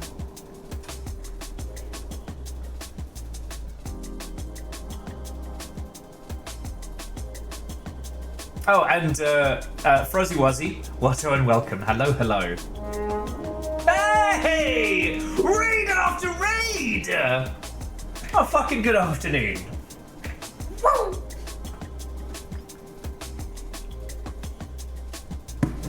You're here for your spy. Okay, little fire. We talked about this on messages. I have the spy until 5:30. I've still got another 40 minutes with them. All right.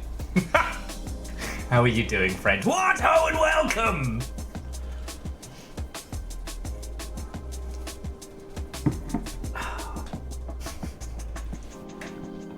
Sorry, Little Fire and I are both TikTok fans, and we were joking that we've been sharing the same Chinese spy. It's fine. It's gonna be like a cute little like love triangle drama later on. We both show up in Shanghai, make them choose.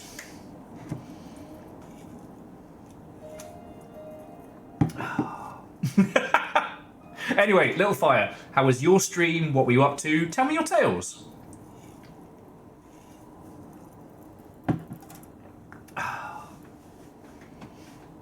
Fuzzy, I hope the spy gets regular breaks. Right now, they're being basically treated like the child of divorce. This is fine.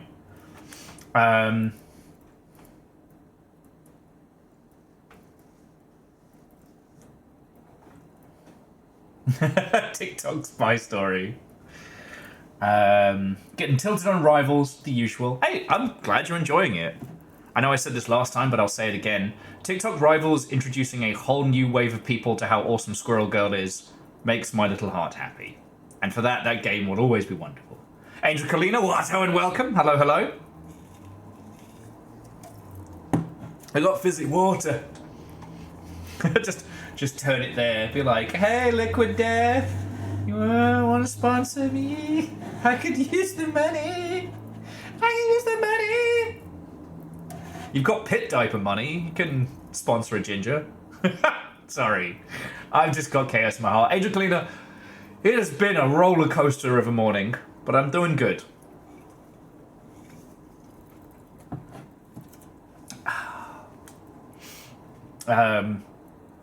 Yeah. And I guess, I don't know if you were here for this earlier, Little Fire and Peeps. So, TLDR, I had a wonderful indie game to show you all.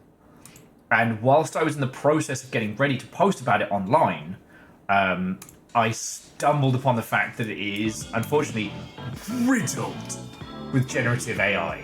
Riddled.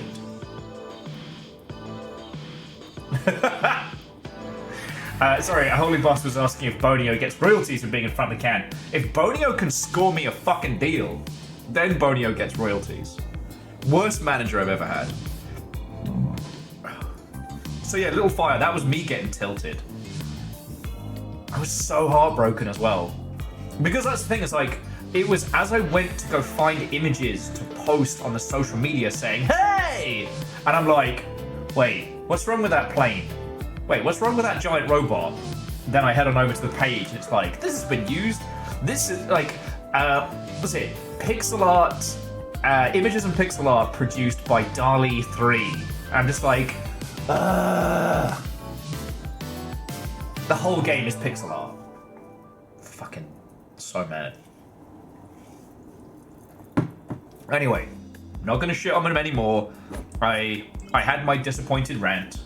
I'm going to very politely send them an email and be like, hey, I'm really sorry. Please, if you do get rid of the generative AI element of the game, I'd be more than happy to support your stuff in the future, you know? So Ket, I have a theory, and it's just that there aren't actually that many established like mech artists, and it can be really hard to get hold of one. If you put in the hours, you can find people to make mech art for you, but mech designs don't tend to get noticed. Original mech designs don't tend to get noticed, except for a few. They're hard to find. Done a lot of research into this. There's about like maybe 3, maybe 4 people, and one of them being the artist behind Kill 6 Billion Demons. So there was a guy who used to be over at Bethesda who did a bunch of the, you know, the mechs from Doom Eternal. The guy who did those, and then there's one other bloke. And the reason being is that unless you're drawing existing mechs, people don't really care. That's a whole nother kettle of monkeys. I've been trying to understand the business of the art of giant robots for most of my adult life. And a legend, what and welcome. I saw, how are you finding it? I turned my mech into the fucking Power Zord from... the Megazord from Power Rangers. Fuzzy, it absolutely can. It's interesting if you stop and think about anime mechs. Like, what springs to mind? What has personality? I was talking about this with Park Programs that I really enjoyed the start of a show called Old Noah Zero, but there's nothing about it that stands out in any way. It's all retweaks of existing anime. And once Old Noah Zero's one interesting hook that, you know, what if the good guys had the shit mechs, not the cool ones?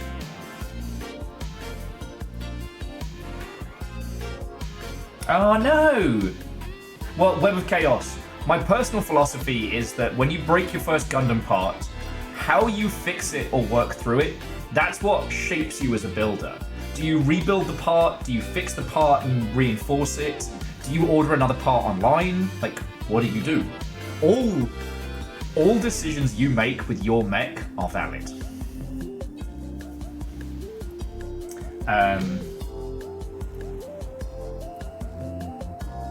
But yeah, sorry, if we want to talk about giant robot inspiration in media, I am down to talk about this, like, absolutely. But yeah, as I said, now that I've had a chance to boil off the piss, now I've had a chance to kind of get it out of my system, like, I am going to email the guy because I want indie games to succeed, and it strikes me that this individual doesn't understand the negative response to generative AI work. And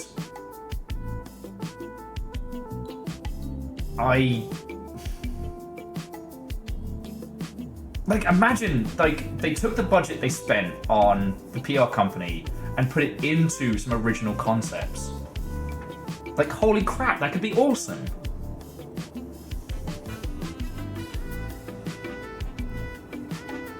Oh yeah, so DJ Coil had an imperfect sprue, order replacement online, that's entirely valid.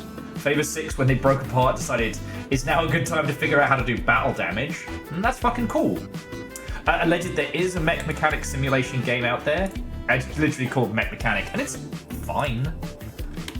Now, I have this personal...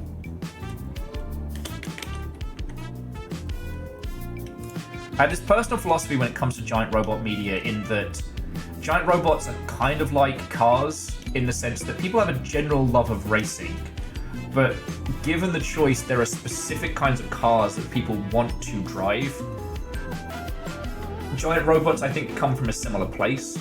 You know, some people want specific battle mechs, some people want specific Gundams and whatnot, but ultimately, like, the emotional anchor for a lot of those experiences comes not from the experience of driving a giant robot, but from specific giant robots they want to drive. Does that make a weird sense? Like, other media outside of games gives us the emotional grounding.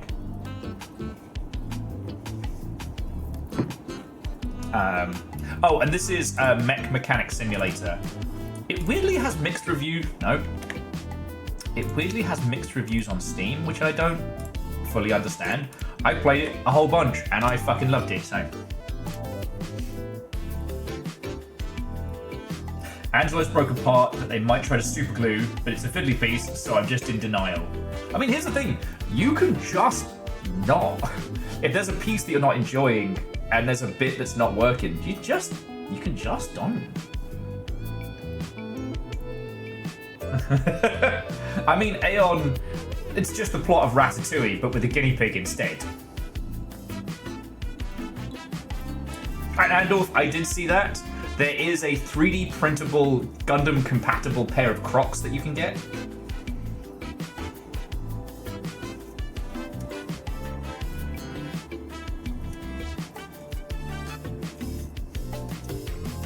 Oh, and DJ Coil, The entirely correct reason to buy a Gundam kit is looking at it and going, that's a cool robot. I was explaining it to a friend either last weekend, the weekend before. It's like, I've seen a fair bit of Gundam. My knowledge, especially of different mech types, is very good. But I don't pick mechs based on, you know, anything other than, oh, that looks really fucking cool. I quite like that.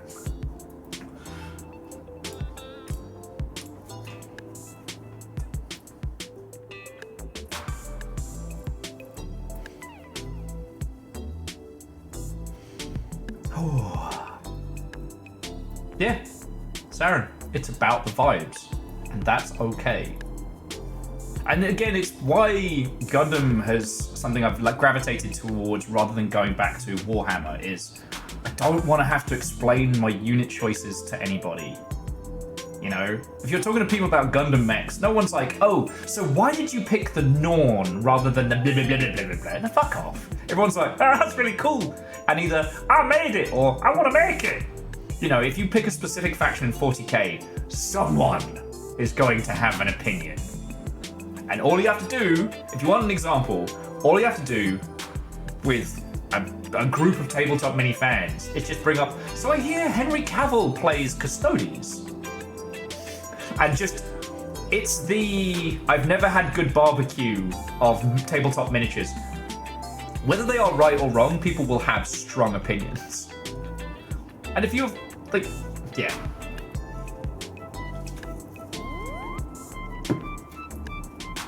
Yeah, Frozzy, I recommend Mech Mechanics Sim for, like a long summer night where you've got nothing going on. Like, crack a beer, crack open a mech.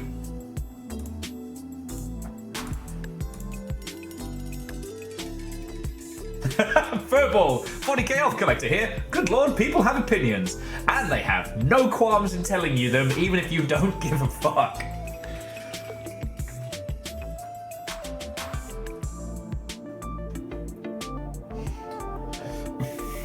I mean, DJ Coil, that would work.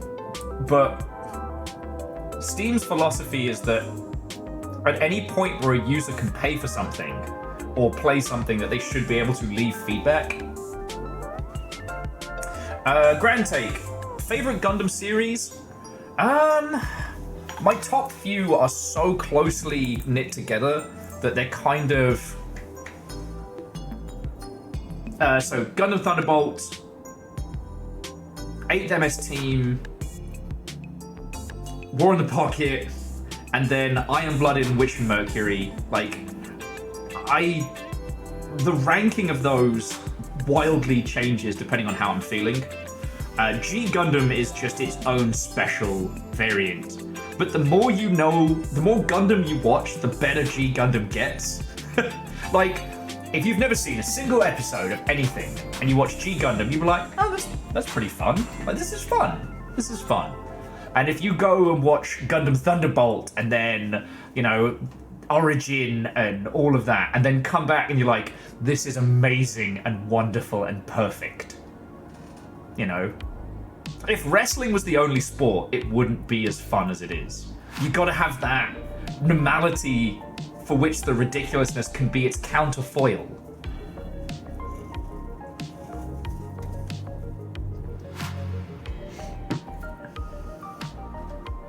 Yeah, Witch and Mercury is a wonderful entry to the series.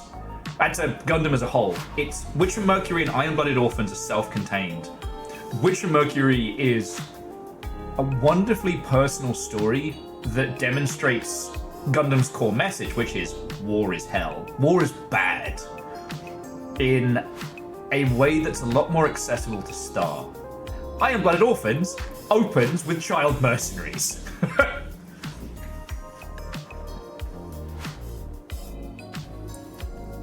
And Fuzzy Wuzzy, so when I mentioned about AI generative stuff, a friend messaged me and I was like, no, so far as I know, Hype Light Breaker does not have any generative AI stuff in. But it's really hard to know whether or not your game should do an early access run.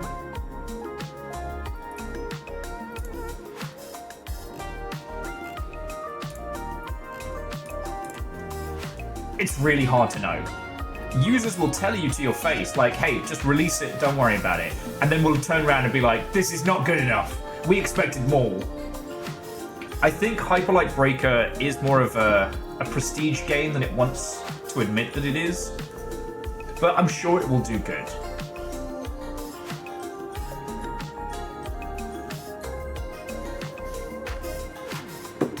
Ishkar says that their girlfriend's review of Witch and Mercury is that it doesn't feel like Gundam because it's not depressing enough. I don't know, Ishkar. I'd say it's pretty fucked up. Hands down.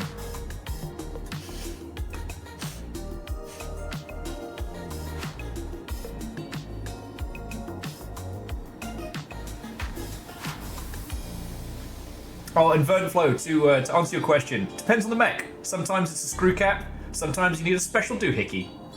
But seriously, I really enjoyed Mech Mechanic Simulator. Oh shit, when did Dustin get the Yaldum? God, I have not been on it today. I have not been on it. Why do you lot put up with me, eh?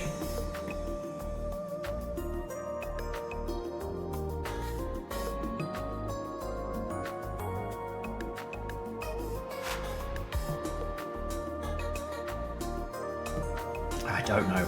Oh, if you want to see on the subject of giant robots, I got look. Oh no. This fake ad is brought to you by Model Cats.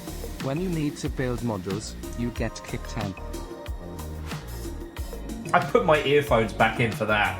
Akira Zero, I put my headphones back in. Thank you for the 500. Why are you like this? Also, what are you doing for your birthday? Shit. I realised you told me this when it was technically this morning. Happy birthday again. What are you doing for your birthday, friend? The thing I was going to show you all is what I have for my next bathtub read. It's Max but gay! I'm looking forward to this. The writer of this literally said that she watched Darling in the Franxx and was so fucking pissed with how bad the ending was, she wrote a better book. So, it's gonna be fucking cool. Oh man. So yeah, and the this version has some of the mech concepts in the front of it. Sign me up. Ah.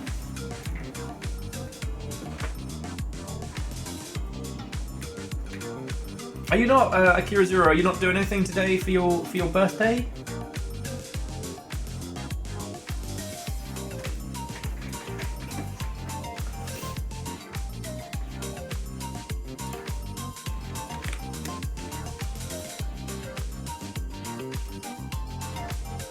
Oh shit, quick show of hands, do any of you have a 3D printer? Because there was something I was going to show you all and then I stumbled upon this.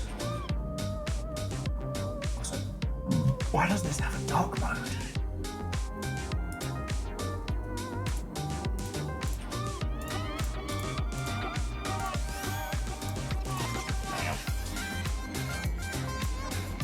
Okay. So, apparently over on Newtype, somebody leaked one of the 3D printable kits they have. Because basically, Newtype is a US Gundam supplier that I really love. They do a whole bunch of like charity work and they're fucking cool. And they've been trying to come up with a way where people who make like 3D printable sculptures can sell their files. And I couldn't tell you how well it has or has not been doing, but it's been kicking around. Anyway, this Zaku kit got leaked by someone. And so in response, the person who created it was like, you know what? Fuck it. We're just going to put it out for free. So, if you want to build a gigantic Zaku, there you go. That's just free to download. You can just build that. You can just do it.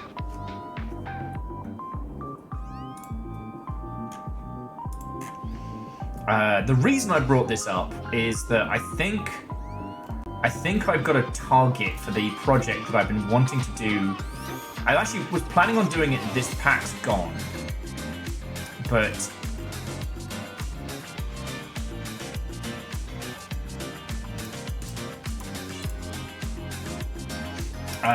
here we go. Alright. Oh yeah, and Fussbot, that's just free to build, but so this is something that I'm going to work on this year.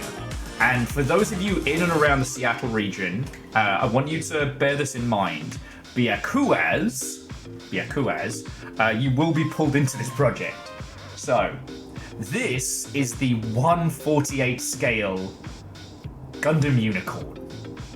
And I want you all to draw on this. More precisely, what I plan on doing is I plan on taking all of the core white pieces of this, priming them where possible, and either going to, like, bringing them with me to the pub, or, you know, going down to the sim, inviting you all to come join me, and just giving everybody a piece, and just going, hey, just go for it. Like, paint it, draw on it, doodle, airbrush it, what have you. I want to create a Gundam build like this that is all of our collaborative nonsense. It's something that as I said, I wanted to do it at PAX with kind of like Copic markers and stuff like that, but my PAX ended up being very, very busy and I couldn't decide on a kit. And while I was talking to Eric, he mentioned the Mega Scale kit and I was like, oh shit. And like, it's still $120. It's not cheap, but the idea of this,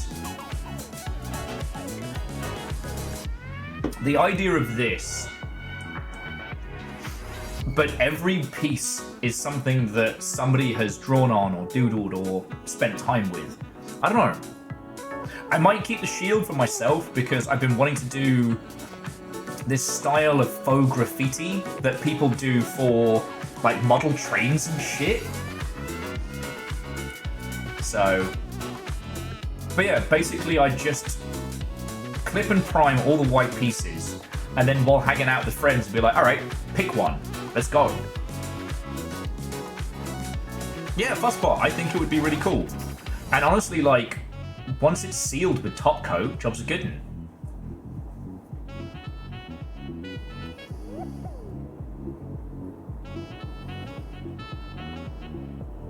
So yeah, that's something I'm thinking for when it warms up a little bit.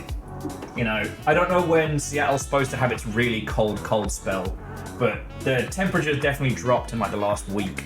So I guess we'll be getting our cold snap, well, end of this month, next month, you reckon? So yeah, this is my big collaborative group project that I'm planning for this year. Because it's going to take most of the year, like catching up with people, hanging out. I originally had this idea where I was going to like mail you all a piece if you wanted and then have you send it back, and then I was like, that is too much logistics. If I don't have time to do like sell physical pins, I certainly don't have time to do that. You know?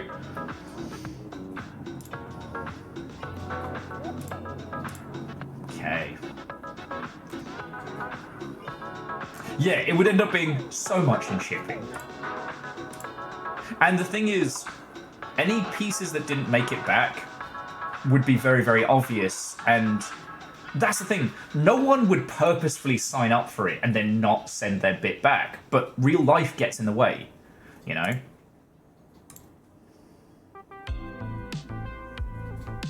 Oh, and again, if you have a 3D printer and want some other like mech designs, here's just another one that is technically free as well. Sorry, not technically free, it is free. The Ghost of Maverick.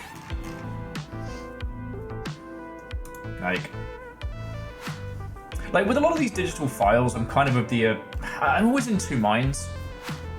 There's a lot of these kinds of kits and pieces that are provided online for free. Some of them are scans of existing like model pieces that I know they don't have the license for. But on the other hand, like, for some of these, especially the unique ones, like, people sit down in, you know, Blender or what have you, and they spend so long crafting these that those people should be paid, you know? I love the idea that, you know, you could print out your own kit and have it look fucking awesome. I like the idea that the person who makes that for people can make a living off of that. It's kind of had the same feeling I have when it comes to like mods and the mod scene, you know. Oh. Does that make a weird sense? You know what? Let's punch things in the face. Let's punch things in the face super hard. Now,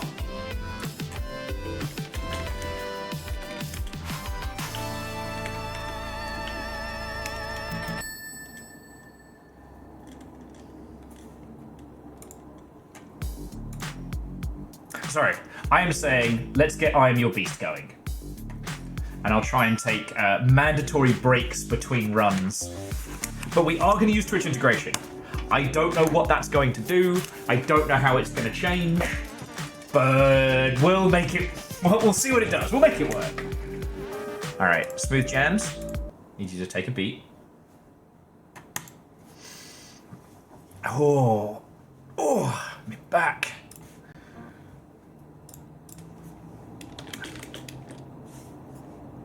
Boop. Time to fire out the game on your end? Shit, yeah, come on, we'll fucking race. Well, and that's the thing, Nova. Is it a tool for you lot to fuck with me, or vice versa? Because Shadows of Doubt was very funny. Except when Kenley shot me in the back multiple times. Okay. Okay. Expose the Twitch integration.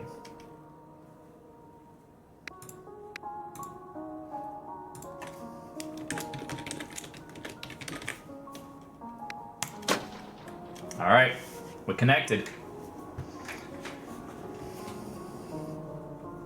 Now, what I will say, friends, is that the story and experience of I Am Your Beast is fucking good. I highly recommend playing through it. We're just going to be puttering around on the DLC today. And I'll go through the cutscenes just to give you some framing on how fucking good this is. Hoffers, Zalavir just shows up at my house and just starts hitting me with a stick. Not even like in a mean way, like Punch and Judy style.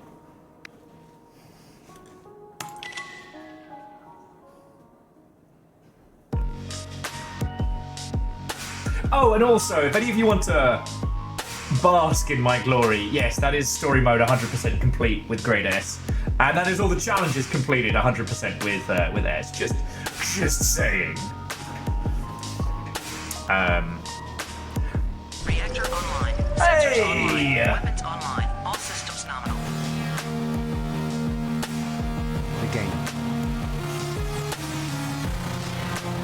When you think of the game, you have to announce that you've lost it before you make me lose it. You bastards! That's why I've unfortunately just lost the game. Fuck you like this.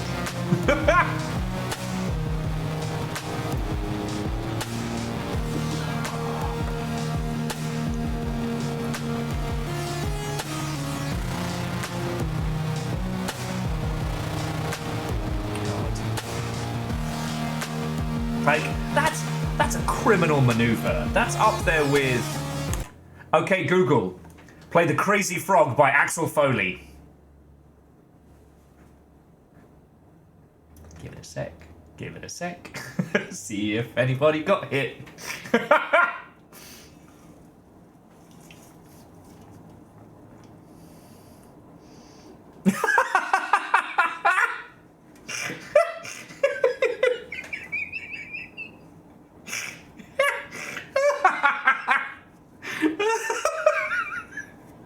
Block capitals.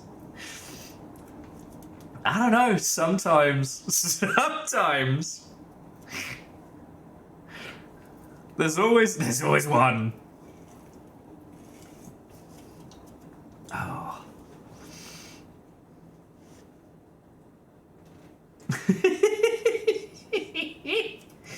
come a day where I do this and no one gets hit. And I only do it very sparingly. Ah. Some days be the Disney villain you wish to see today. Okay, so the box voice couldn't find it. All right.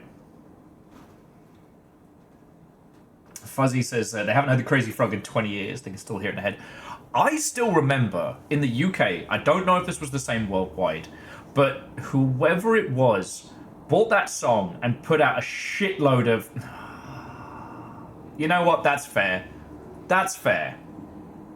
Right? I can't even be mad about that. That is suitable revenge.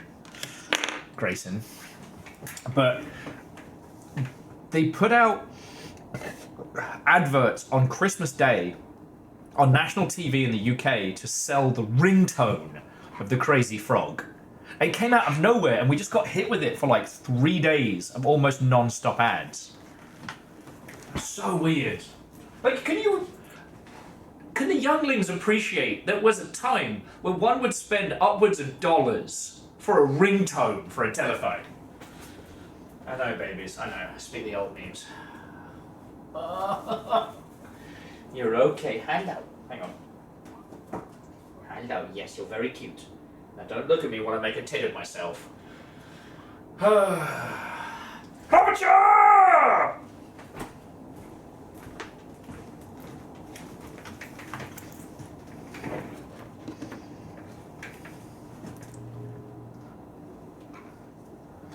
Okay, so those were apparently on Australian TV for like months. Fascinating.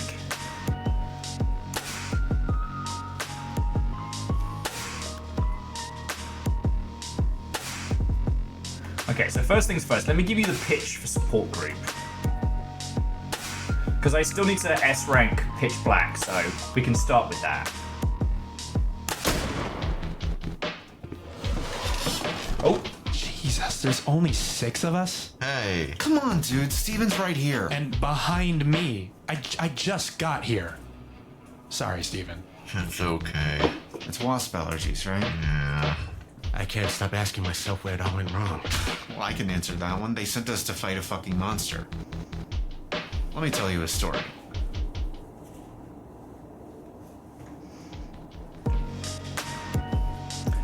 So the idea with this is like each of these levels is one of the support group stories. Okay. So we're just trying to go for an S rank. And we get to see what the Twitch integration is going to do it.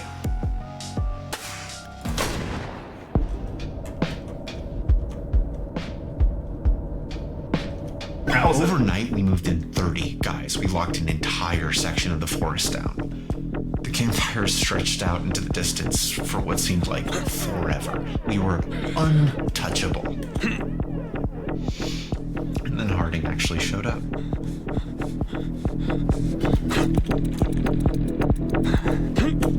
Converge on Harding! Oh wow, I'm gonna have to get my fucking eye back in.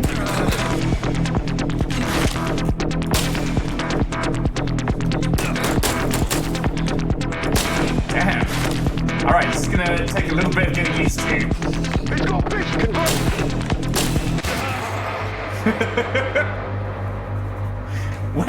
Wait, I killed Nova? Am I the baddie?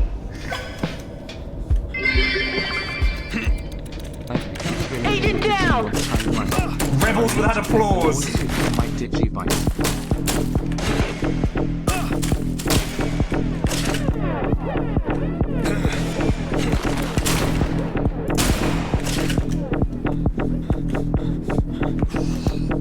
Yeah, gotta get that groove back.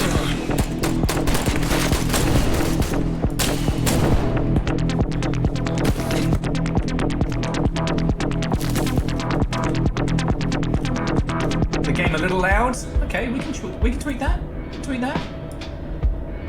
Bring it down to 69. Nice.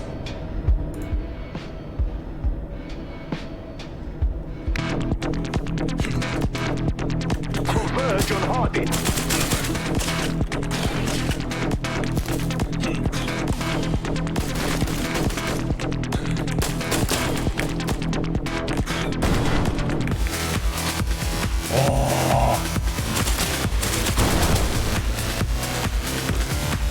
drops. Like dropping on this guy's fucking face.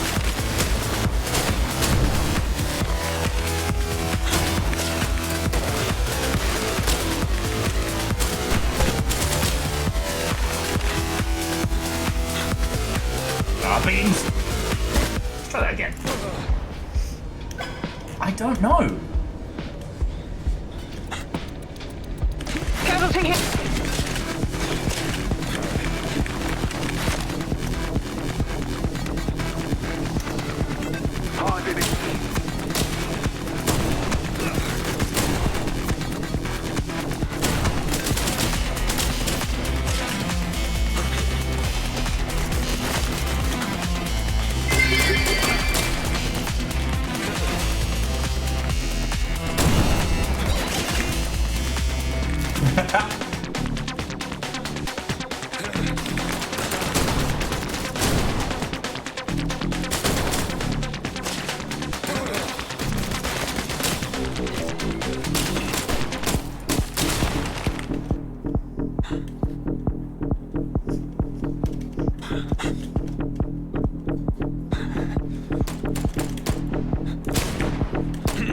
Beans.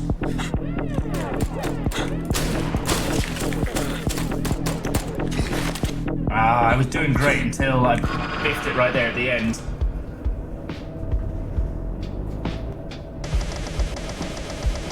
So far, it seems to just be any of the dialogue is now named.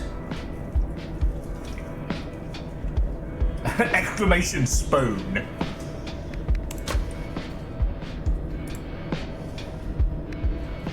Backbreaker headshot. Because that time it was poor Favor 6 who got obliterated first. Game's still loud? That's okay.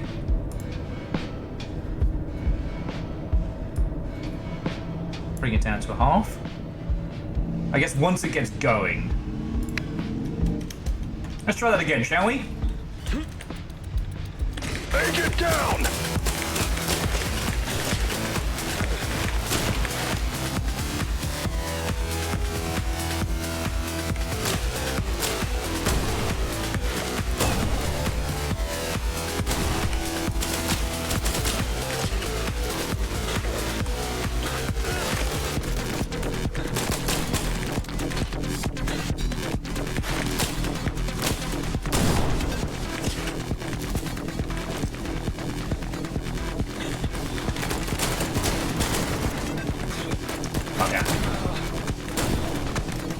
I biffed that one in a half.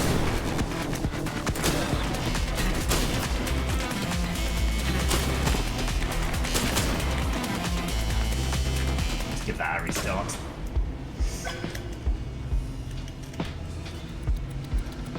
I got her! That was Grayson just done.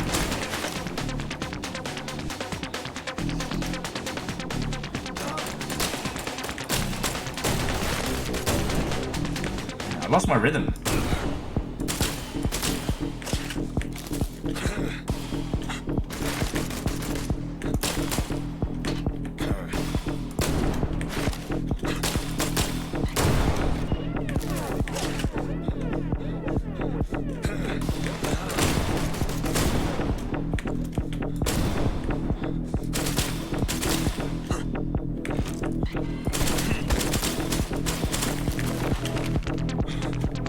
How's that for a slice of fried gold?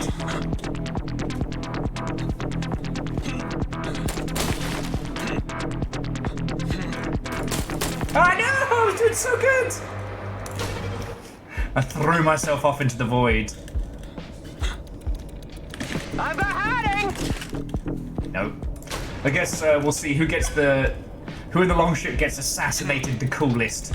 Agent down!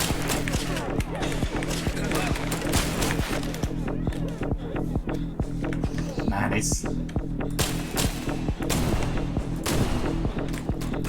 Doesn't take long to get exploded. I was gonna say, it doesn't take long to get back into the rhythm of this.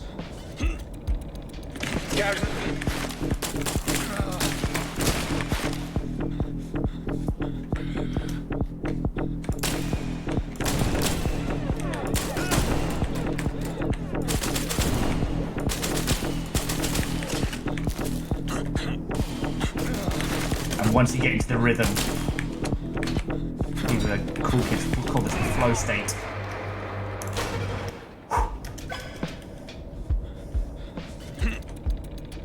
Casualty here. Do you think you get pub time to show up? No! Casualty.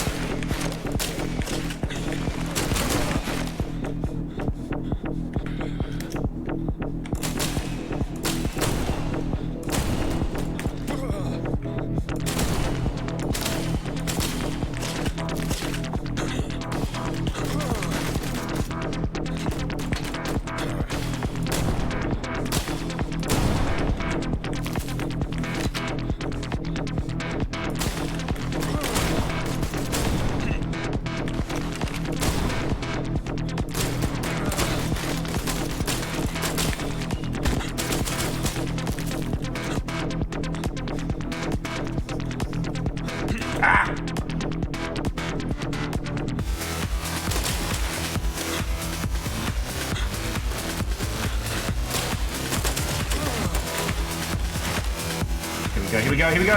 Ah, it was a little too slow. Beans!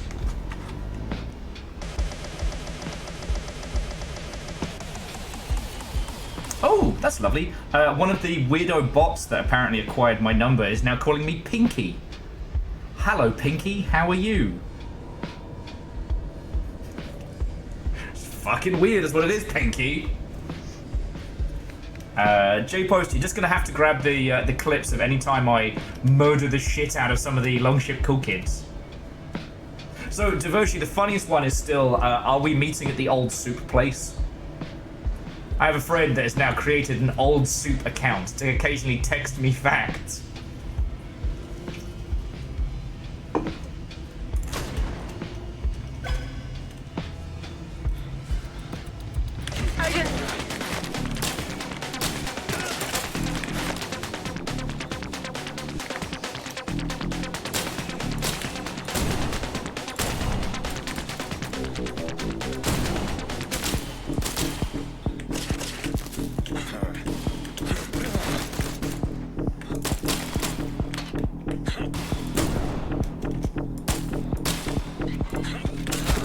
Ah, fuck, missed. Soup bot.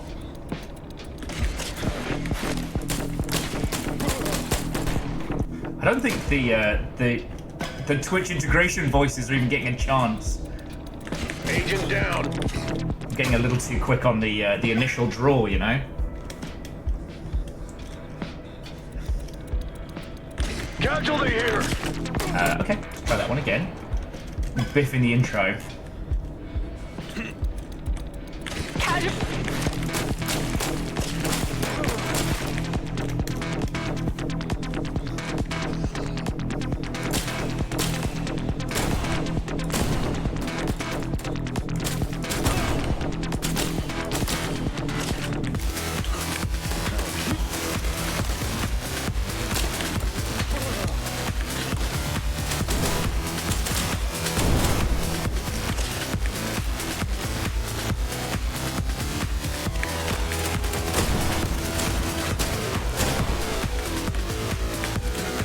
Okay, I do not know what happened there. My hands just suddenly forgot what the bloody hell we were doing. Okay.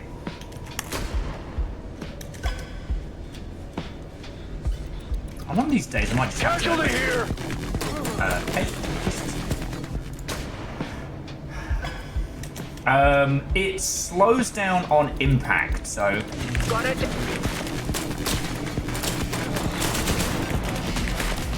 It creates a situation where there's like a second of reaction speed, so that when you explode somebody by kicking them so hard, like poor Ishkar there, gives you like a second of hang time.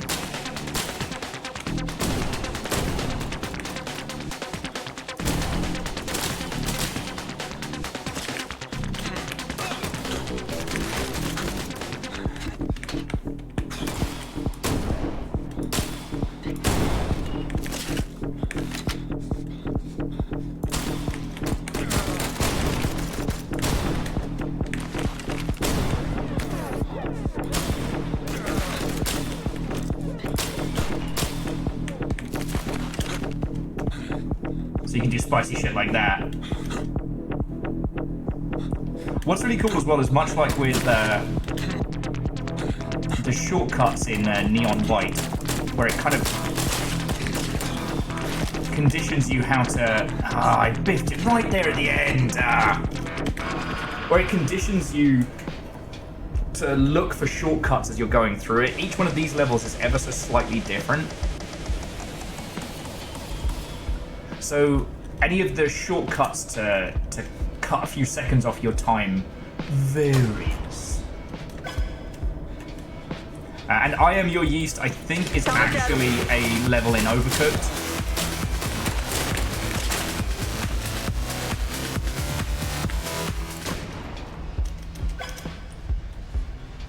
I know Night of the Living Bread is definitely one of them.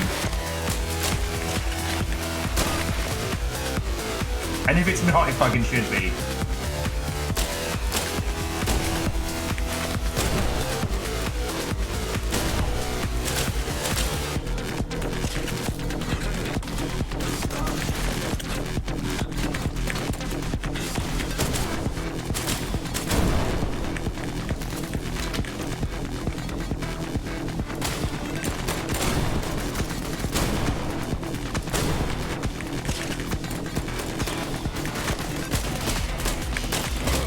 Fuck's sake. Fuck! Ah! Alright. I don't know if you noticed what happened there, but I call that a hand meltdown.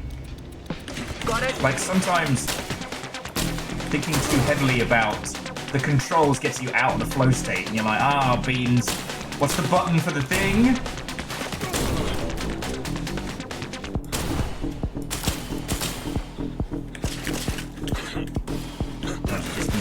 Exist in the space.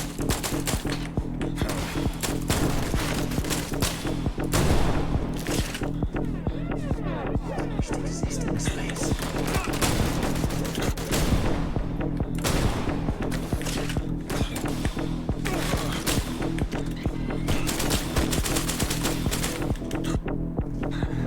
Missed the health, but I'll make it work.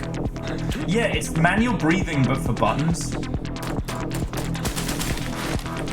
Gotta love that part of the human condition.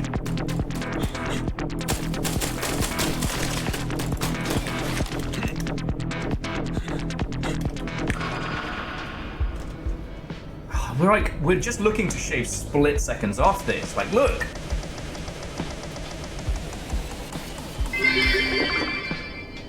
So, Twitch integration is reappearing game as the opposition?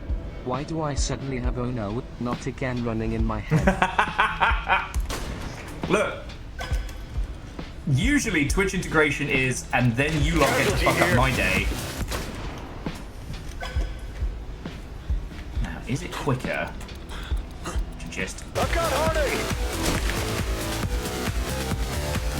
leave a few of them alive?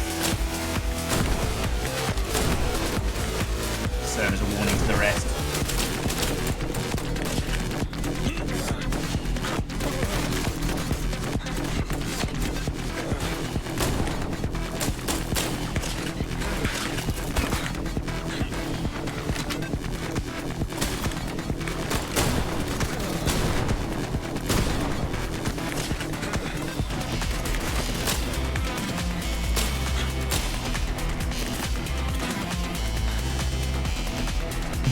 I died.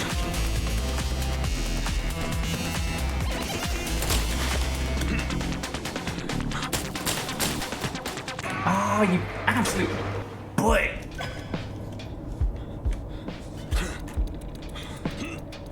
Got a dead one.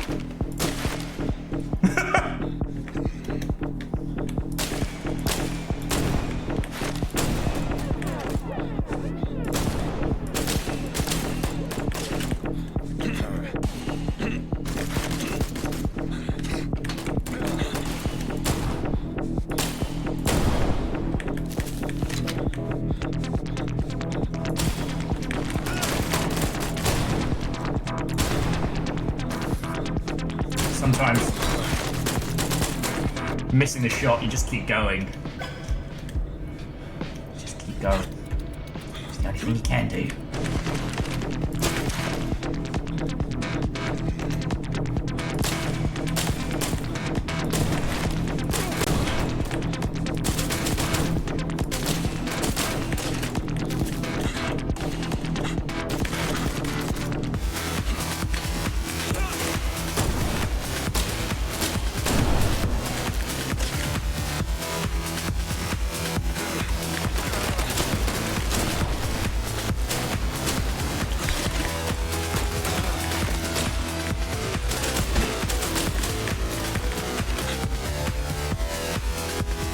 can't even tell if I'm doing better, slower, worse. You've got nothing, Nova.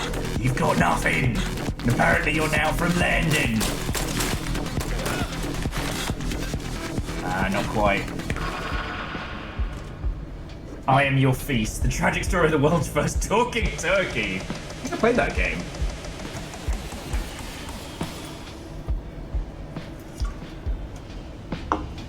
I'm still actually amazed, because DJ Coyle mentioned John Wick Hex. Love that game. And I still like that Bithell Games keeps getting given these like fucking massive IPs. Because... Party's here. I think I just left Aeon alive.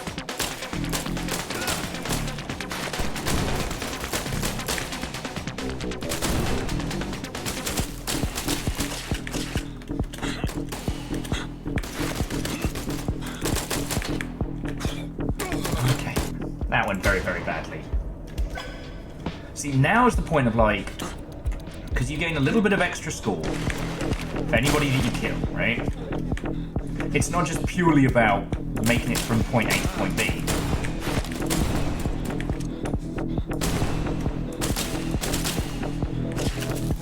How you kill people increases your time, depending on how fucking cool it is.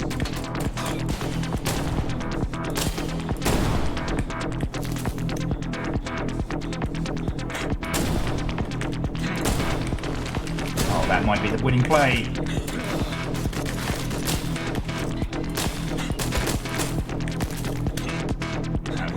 For a sec. But it's like working out where you can shave time off.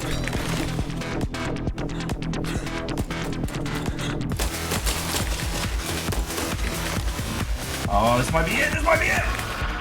This might be it!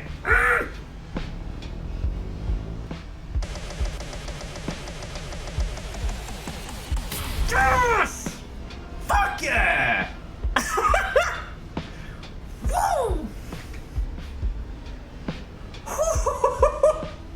I thought I was gonna fucking pop something there. Oh my word.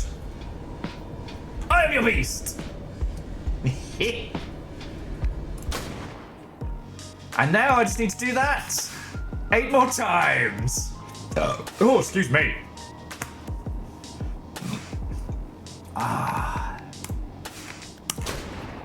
Just 8 more times. Yeah. How'd you make it out?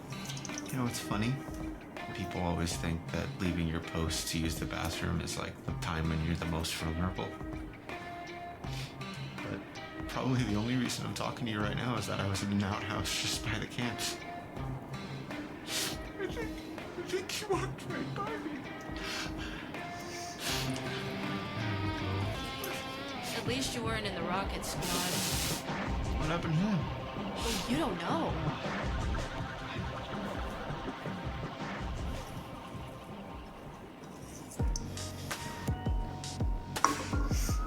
And this is as far as I've gotten so far. Rocket science. Oh Jesus, how's it been 3 hours already? Friends, I need to beg your forgiveness. I need to nip to the loo very quickly. I was like, man, did I have too much water? Did I drink too much coffee? No, it's been 3 hours. Bloody hell. Right, so I'm gonna use the loo and maybe give the guineas some more treats or something, because they'll probably be like, oi, fucko, if you're walking past. Friends, grab yourself some snacks. We'll have a little bit of a banter break before I leap right back into rocket science, because with this one, I'm still trying to work out how to clear it. Oh, no, Jamami, that's the brain-breaking bit for him, right? Sorry, Jamami's saying, I shouldn't laugh, but the dude survived by shitting in fear. But that's what this is kind of like. If you think about the power of a protagonist, like, and the only reason he's alive is he had to, you know, fucking bubble guts.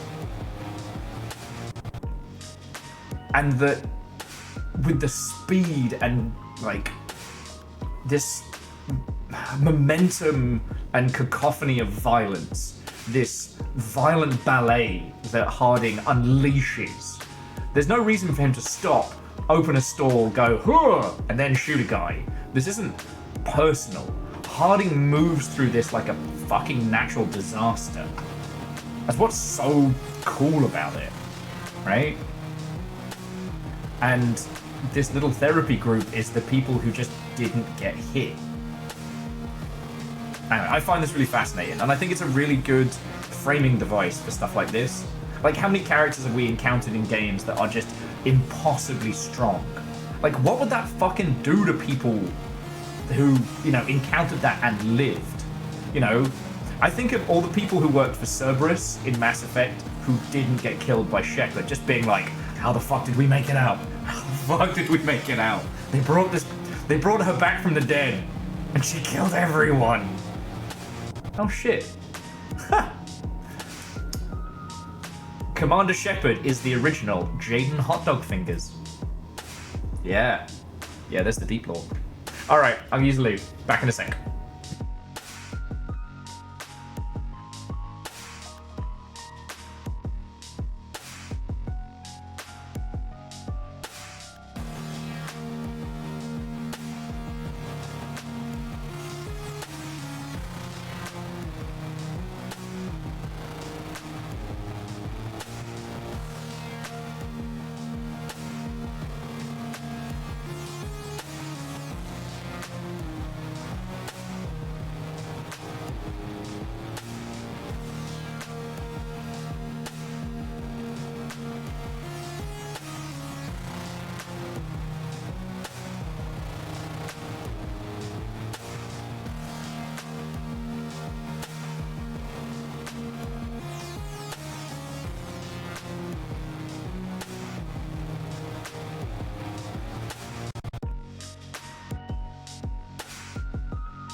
Hello, hello. Thank you for waiting.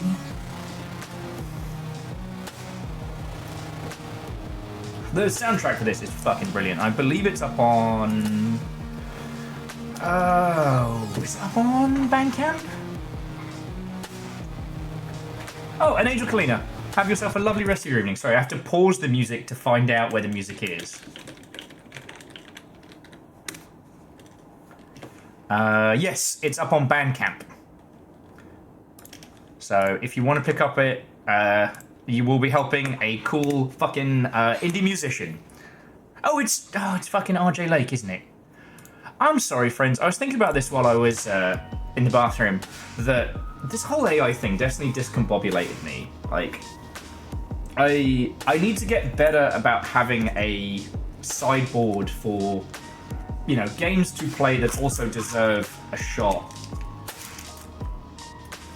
Whilst we are... Sorry.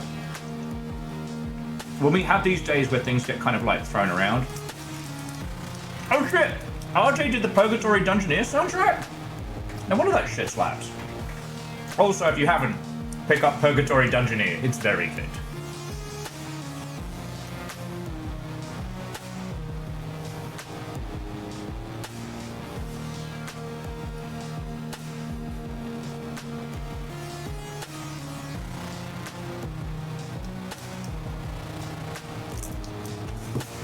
Oh, and Unholy Glee. Jumping back to what you were saying, we've had some really interesting conversations about, like, how house prices would change in the Marvel Universe depending on where you were at.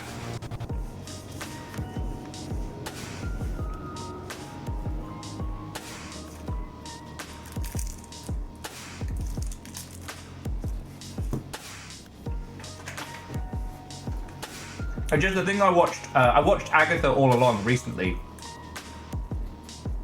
And the people of that town, they're still there, even after everything that happened.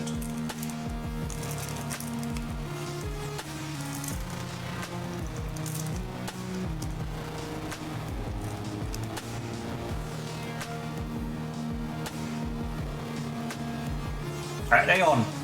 No relation to Sam Lake, but definitely a correlation in skill.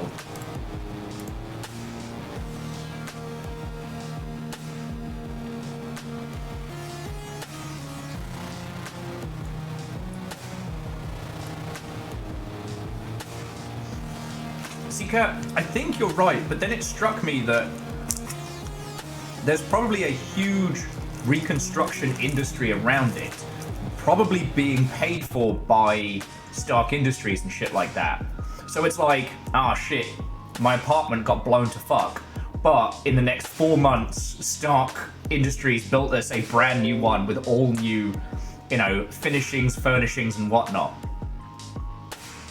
Personal property would be uninsurable anywhere in the New York region, right?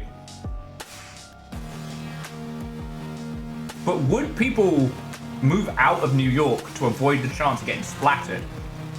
Or would they stay?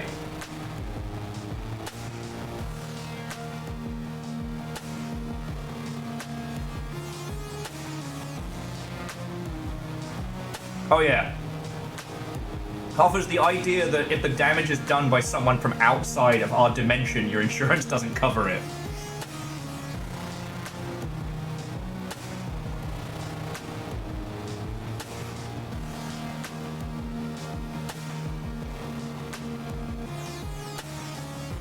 Ah, you know what? Good point. Good point. And yeah, Devoshi, I liked that point of people who have blipped away and blipped back. And the, not just the emotional effects, but the economical effects as well.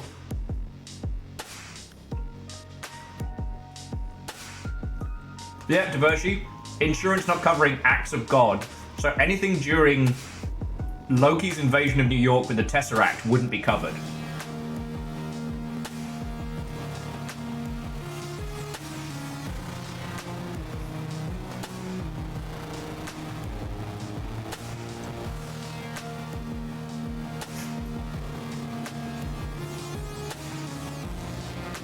I also think after the first invasion of New York, New Yorkers would just stop giving a shit, being like, hey, look, I can't come to work today. There's a trans-dimensional giant eyeball fighting Doctor Strange on the way downtown. They'd be like, hey, don't worry about it. It's work from home day.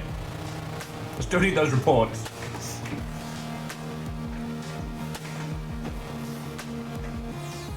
I couldn't get a signal because Avengers HQ's flying hover carrier was above my area and cut off all Wi-Fi signal.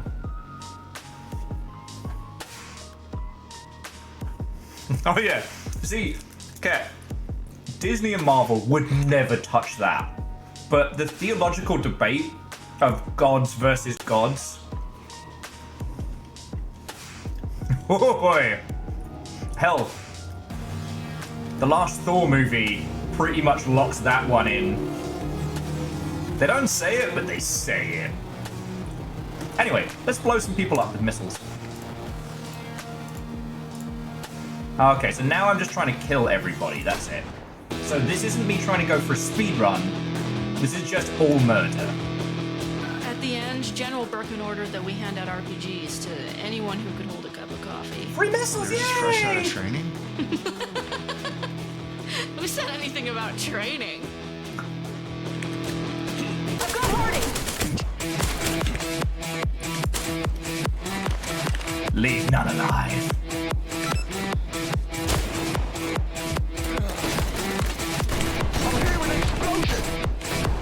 Of course you're hearing explosions. It's party time. Oh, missed him.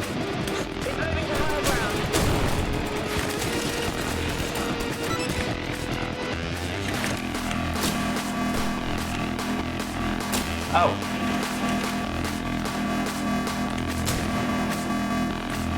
Sorry, I get spun around on this map.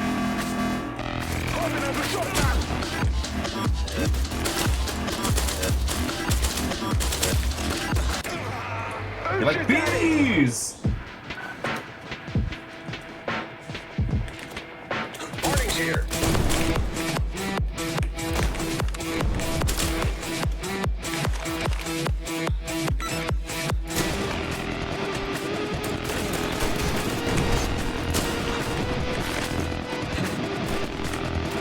Not today!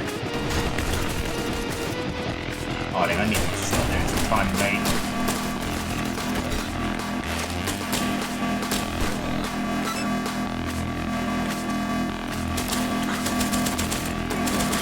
Bees!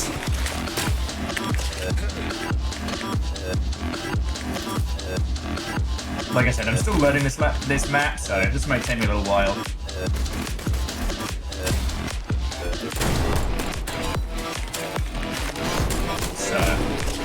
You might not know me. I am John Murderface.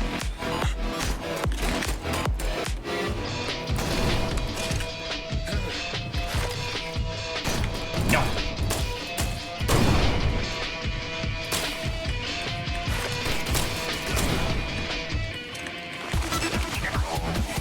Alright, we're at 30 of 50 kills.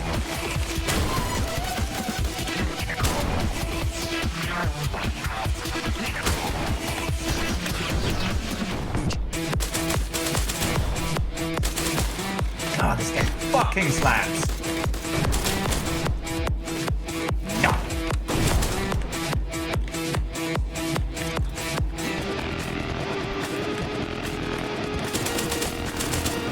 Who's not dead? Stand off! Who's not dead? That guy. Ow! Maybe me if I keep fucking around. Bees? Bees!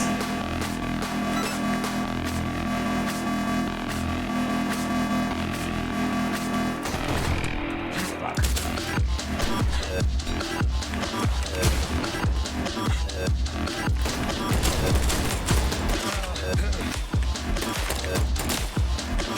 Two people are still alive. What is going on?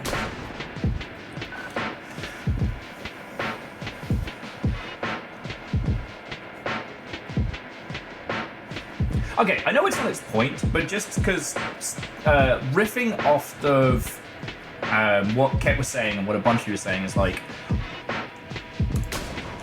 I've been really enjoying the TV adaptation of The Boys. I don't think that's a controversial thing to say.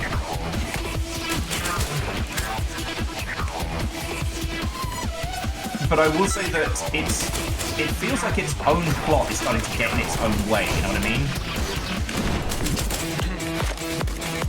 You know, it is a good plot. I enjoy it.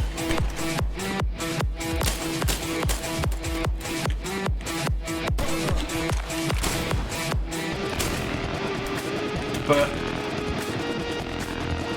it's such a bizarre world that I think they could explain with, Yeti, you don't see me. You're like John Cena. You don't see me.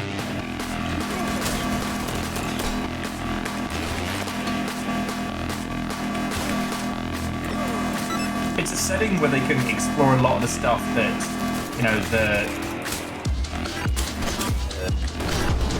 Okay. Everyone is exploding me and I'm not paying attention.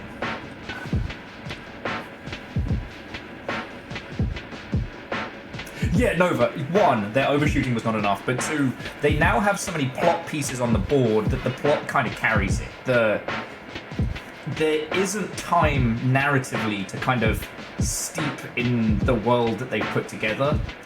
What was it? The side project, Generation V, was very good. That's kind of been folded into things now, so there's momentum on that as well.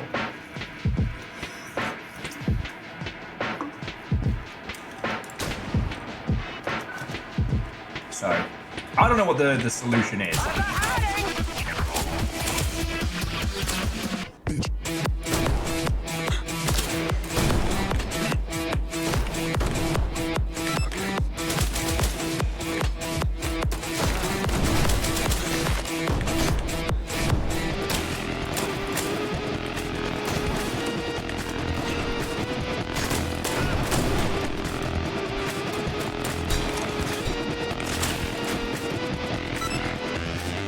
Very good. I think my attention's more on your lovely self, the conversation, than...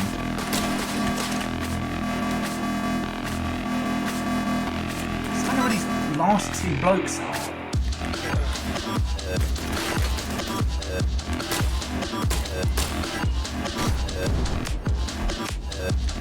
Huh.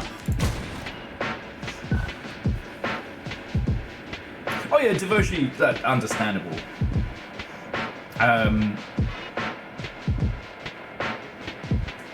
I thought the series of short cartoons they were going for was a good way to explore some of those ideas. But again... Body spotted. Burden, don't tell me what I'm here!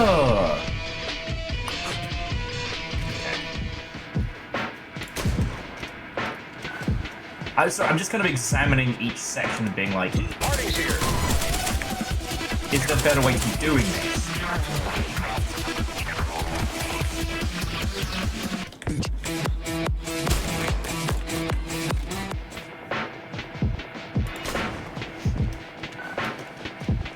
And it is wild that,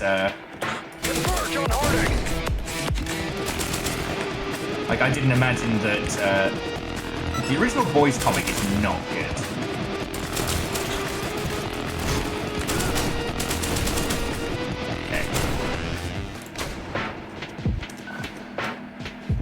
I read a whole bunch of it back in the day. Ah, fuck sticks. I read a whole bunch of it back in the day, and I just didn't... I don't know. Bring Harding down. I didn't get on with it back then, you know?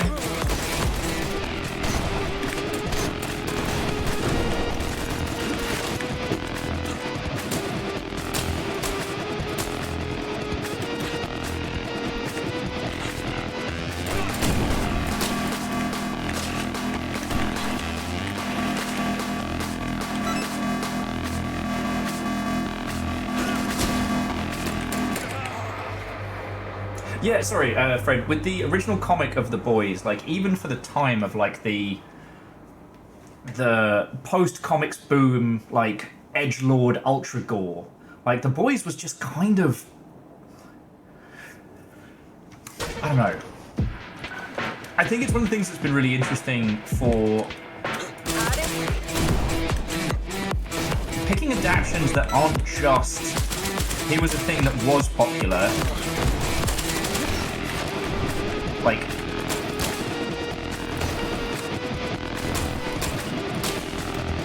let's see if we can pep it up a bit.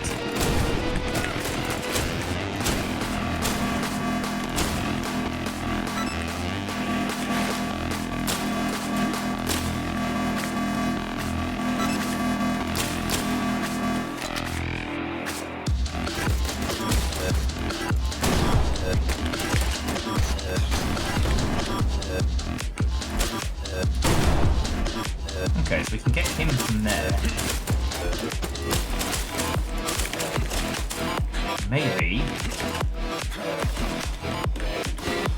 Maybe I can shave some seconds off by...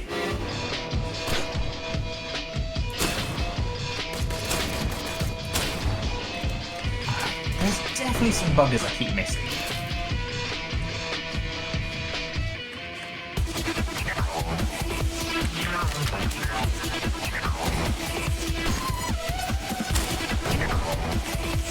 I'm gonna find him.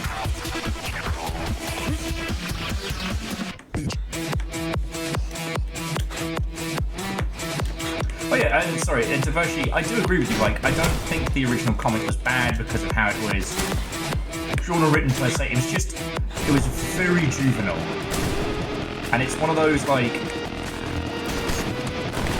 spheres of creativity where we've been getting better, right?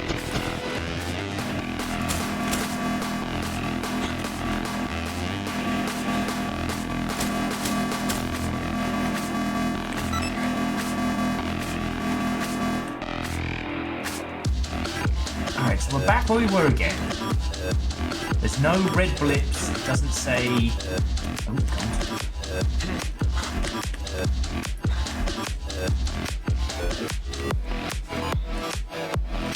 Well, there's not two hidden soldiers cheeking out somewhere. Oh, that would be a peak fucking Salavir move. If there were, like, hidden soldiers somewhere trying not to get fucking killed by us.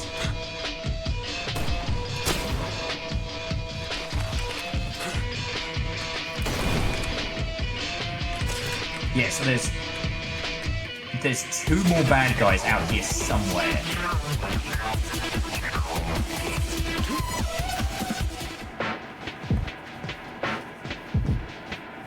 Oh, sorry, jumping back, yeah. Fred, you are entirely correct. Garth Ennis is angry, and he writes angry. And it's weird that he writes so many superhero stories when he clearly fucking hates superheroes. I wonder if it's just like the...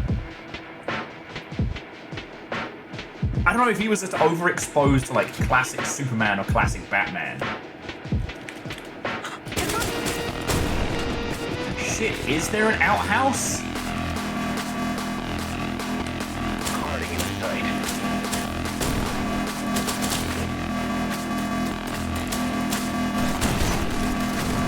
Okay, firstly, sir, that's my face.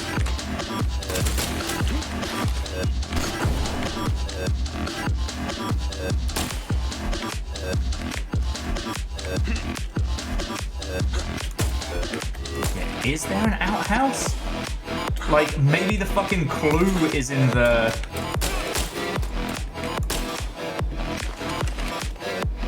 Like, are we just doing fucked up things using our... Converge on Harding. Did I just converge on me? Alright, that's weird. I've got Harding.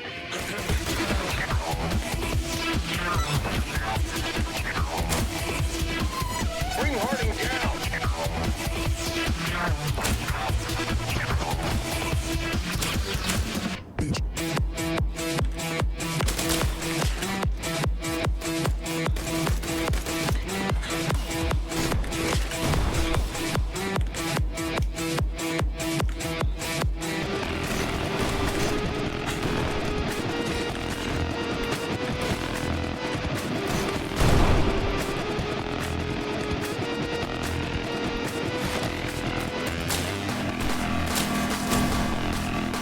Oh, so on the map also, in my little corner, it shows me these red blips.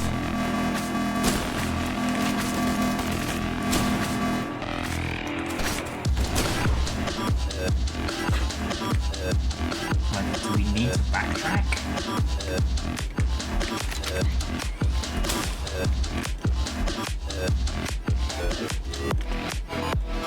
Bring Harding down. Simple chaos. You don't need to bring me down. It's fine. Don't even worry about it.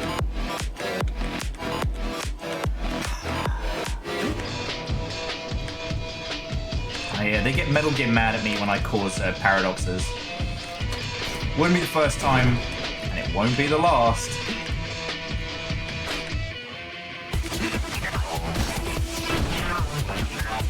I also didn't hit the laptop, so.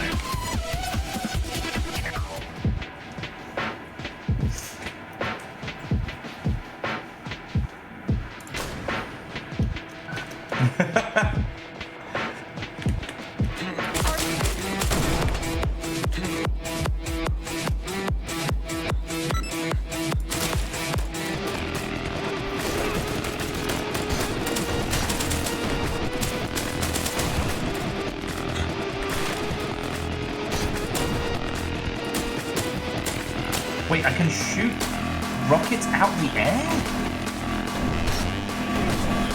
Try to get on that one. I think I could do that.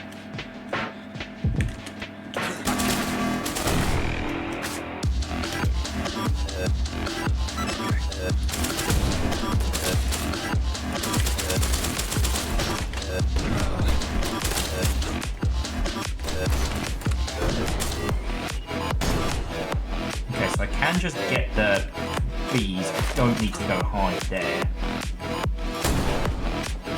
You guys explode. One of these gonna be one of those ones where I need to actually watch like a fucking run through of somebody else doing this.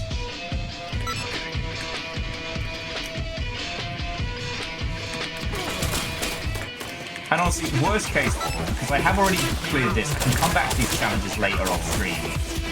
You can see some of the other carnage.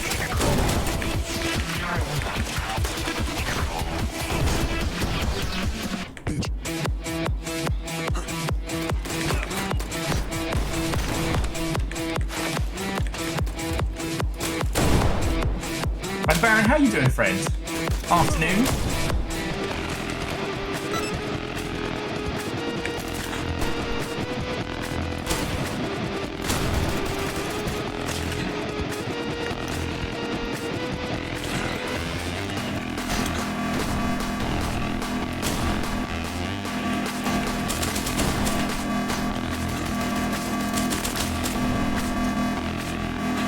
Once we're just...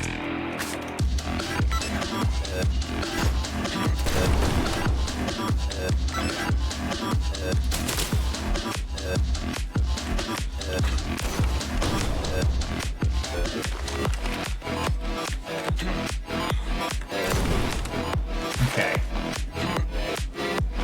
Kill all enemies. Who did we miss? Alright. Jamami, have a lovely rest of your evening. Sorry that I've kind of gone into the speedrunning hole. It doesn't leave the... This is not the best experience for chatting with you all. And honestly, I don't have anything to really add on the superhero deconstruction.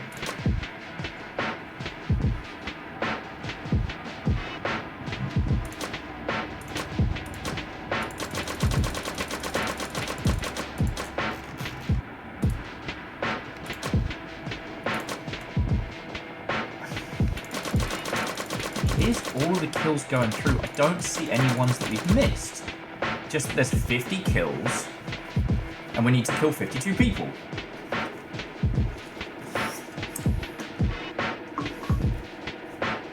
And Baron, sorry, I did see the thing. I don't know if I'll be able to this evening, just because once we're done here, I do need to hit the store, and I need to sort the nuggies. And Caffeine, Watto, and welcome. But once I'm done with that, if you're still up, then fuck yeah. Okay. I'm gonna have to come back to this one. But that means new cutscene that I haven't seen either. There we go. It's not rocket science. Oh, well. There's a reason you don't just give an accountant a rocket launcher. Guess the general wanted to learn that the hard way. That's a familiar story. A familiar story. Yeah. Why? Oh boy. The general said we needed to use natural resources. Said that if Harding was taking out so many of us with wasp nests, we could use those same nests against him. What? What the devil is this man saying? You're interrupting the story. It's not very long. Bad idea. Bees! I knew that it was a bad idea to put a bunch of wasps in the same place. Turns out, it was. Bees! Gonna take one. Yes.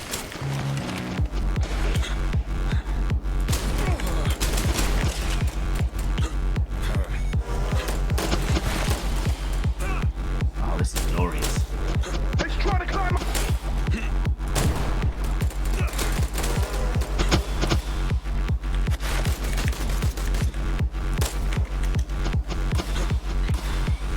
Oh, where the fuck am I? I'm gonna say, I do not know what the fuck just happened there. Do I get a bonus? It's bees! Agent down.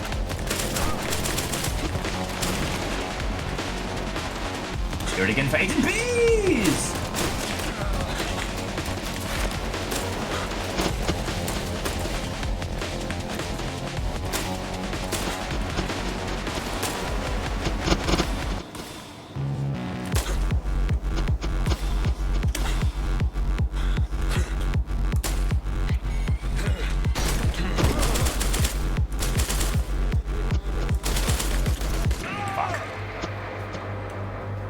They should have just renamed this level Bees! A bad idea is pretty good.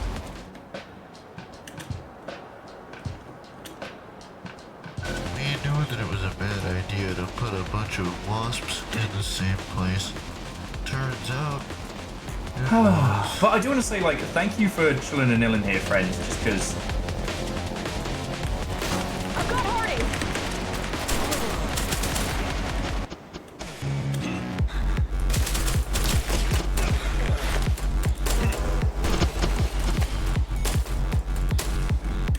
He's trying to Like- climb away. I needed this.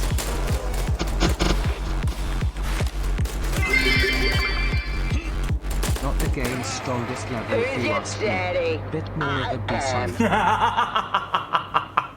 Look! Fred, you bastard! I can't believe you did this! Simple Chaos and J-Post, and all of you, you have thrown in a bunch of bits today, and like, today has been completely off the rails. I've been off the rails, and I understand that this is kind of akin to being invited around somebody's house and they kind of ignore you while they just super obsess over, you know, Super Mario World. It is also fucking fun. This is also a very indie game, and now that we know the whole story of... Oh my god, the Noodle video. Oh my god, how have I forgotten the game? If you haven't seen it, the YouTuber Noodle was given access to the Strange Scaffold dev Discord and did a whole video on how Bass Reeves, yes, the Bass Reeves can't be killed or whatever, Legend of Bass Reeves, how that game went through prototyping and production and ultimately failed to find funding. Bass Reeves never dies, thank you, Gear. It's an incredible, incredible piece of media, and it's the most realistic functioning indie documentary we have. Like, don't get me wrong, I love NoClip, but you already have to be winning to be on NoClip's radar, you know? Get down.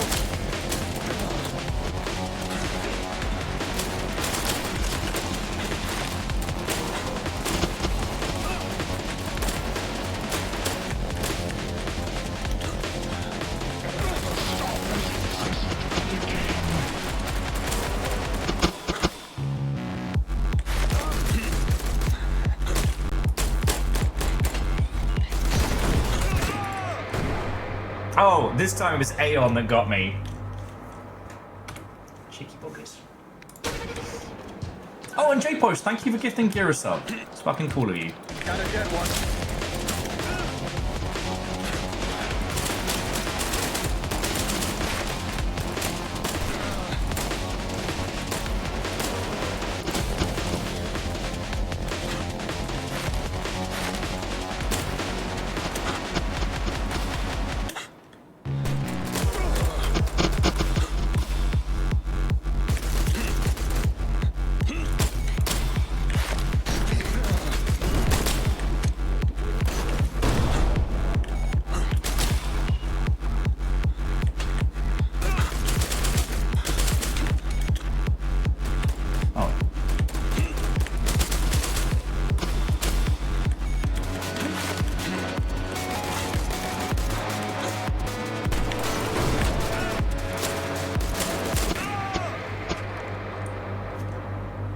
Da Vinci, I can't believe you've done this.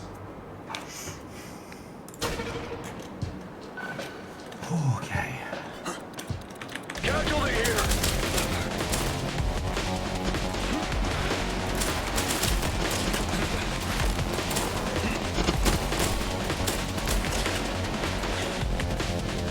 I wanted.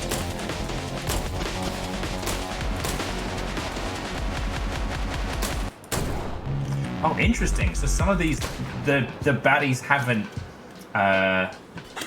been summoned yet. I'm getting a bit too spicy with my kills.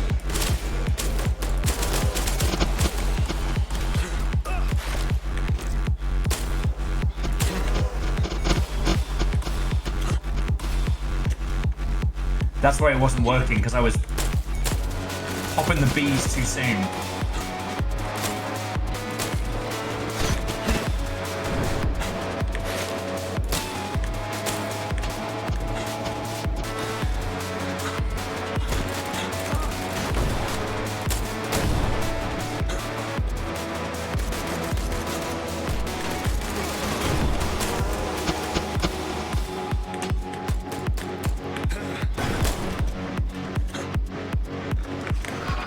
Okay, getting S in that is going to be way easier.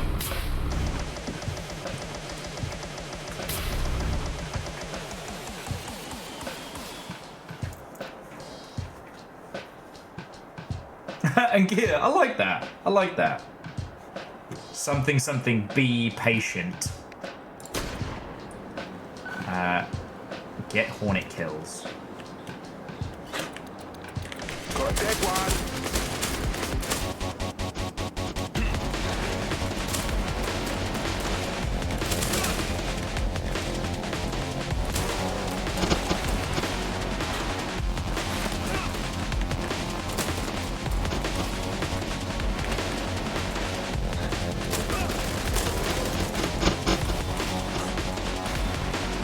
So I'm gonna not get murdered by you lot.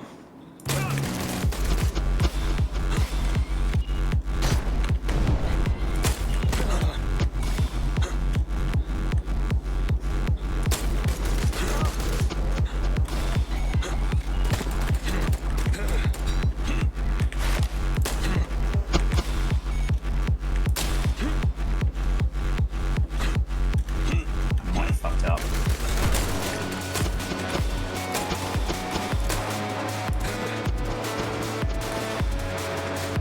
Oh no, we might be okay. Failed Symphony clapped me. Quasi, what and welcome. I'm causing Got a dead one. mischief with bees. How are you?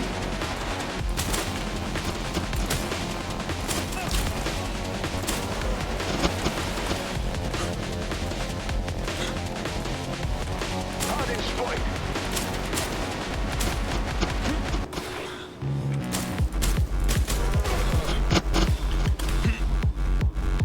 Oh, I stepped in a fucking bear trap like an idiot. And I popped those bees too soon. Unholy Glee, have a lovely rest of your evening. Thank you for the company, Agent down. the conversation.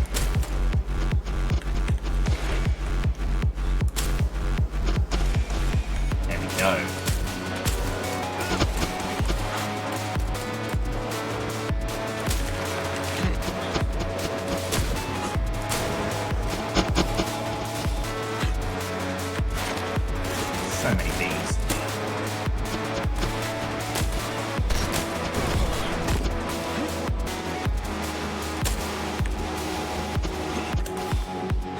hanging on by a fucking gnat's tit here. Angel Kalina! Clap me! Shenanigans. Shenanigans! Quasi, there's a hotel in DC, just me, the Longship, and a Steam Deck, and a burrito the size of my head. That sounds like fucking decadence, my friend. Absolute decadence. Agent down!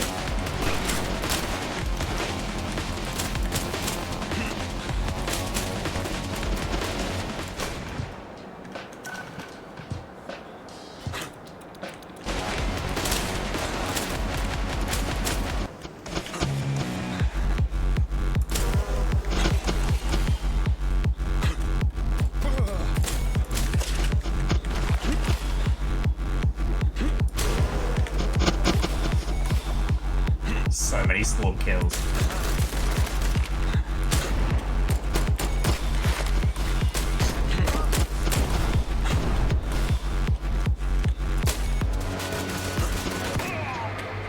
Quasi. And I just said nice things about your burrito as well. And Devoshi, I've been to Gordito's. Casualty here. Not impressed. I mean, maybe I ordered wrong, which is entirely possible, but...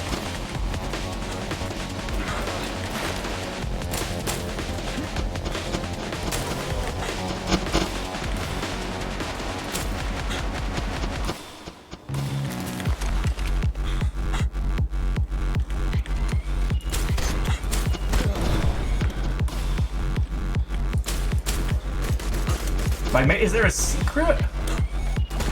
Like a secret menu, or...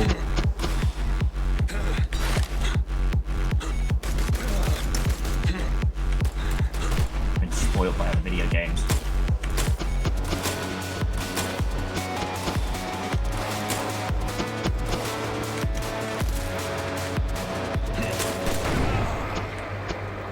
Oh, I was doing so well and I blew up my own feeties.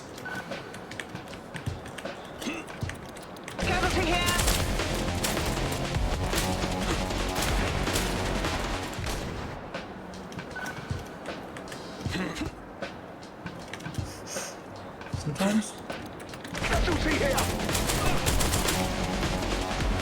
You just gotta kick a literal hornet's nest.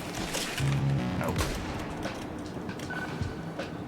Oh yeah, you got a rogue burrito. Agent down.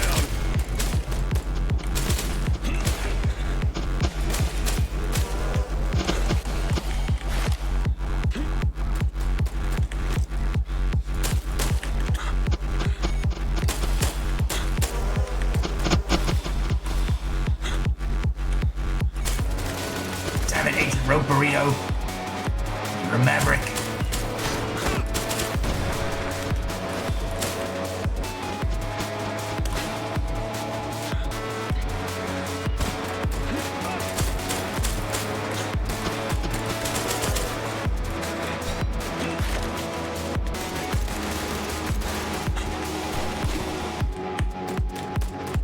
Huh. I must have set the hornet's nest off too soon. I keep being too clever for my own good. Casualty here. This is definitely how people describe me.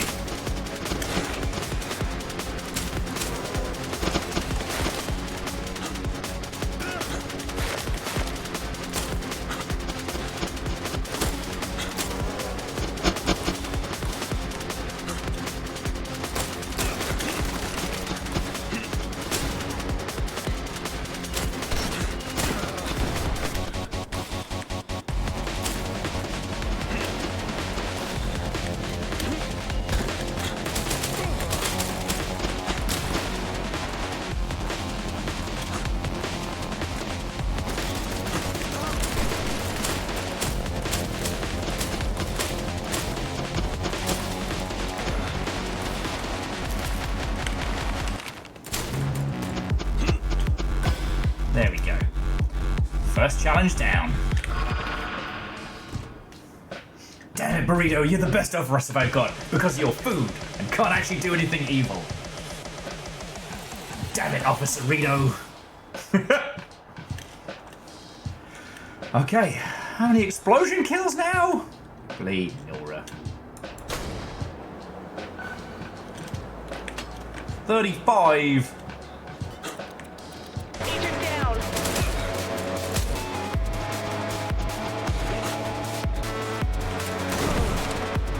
Okay. So I'm just going to look out for all these hidden...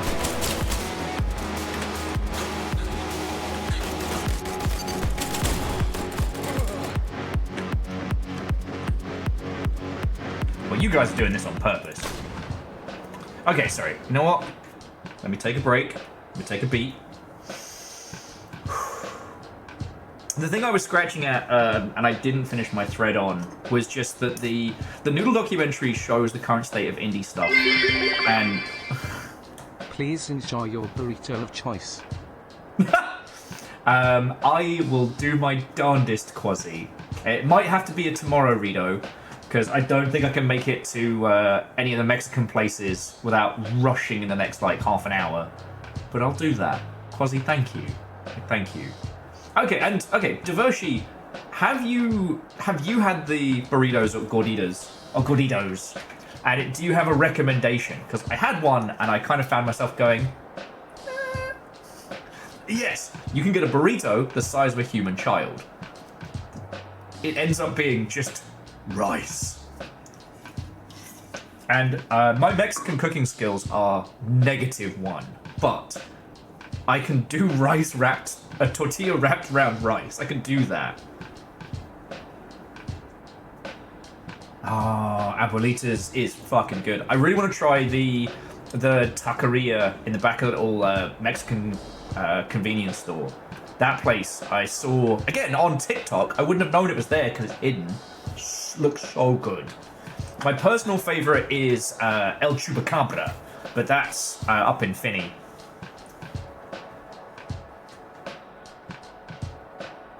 Honestly, Devershi, like, the reason why I can't even consider moving back to the UK is just because I couldn't live... I don't know if I could be in a place that didn't have access to exceptional Mexican food. There are a myriad of great foods that I could get by without, or I could find an equivalent, but you just cannot get Mexican food in the UK. And that's my uncultured palate. Take it down! Alright.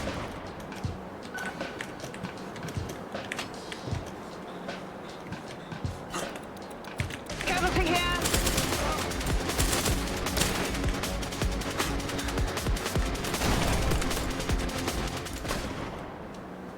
You know,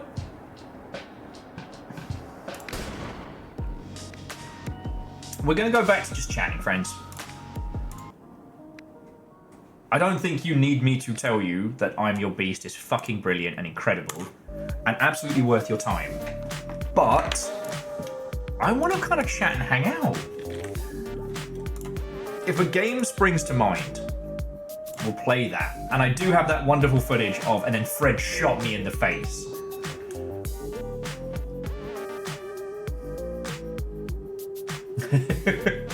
Well, see, Quasi, well, I will always concede British jokes because they are funny. The thing is, if you go to any major city in the UK, the food that you get up and down the high street is, you know, there's a lot more Italian places in the UK. That's a lot more common. Less pizza places, but also, like, every town has a kebab shop. Every town has a Chinese. Every town has a good Indian, right? Like, you know, the US has the quintessential American diner. And the general... If I had to point to something and go, this is American cuisine, it's obviously going to be breakfast foods, which the US has a respect for breakfast that other countries could certainly learn for. The UK has a greasy spoon, which is a tragedy, but it just happens. And, well, Devoshi, obviously because it's what I grew up on, but the British variant of Indian food I am still enamored with. I miss it. I miss it. The Indian food here is great, but I miss my Indian food. Sorry, I'm getting a stick of cheese and you make me hungry. I got snacks about me.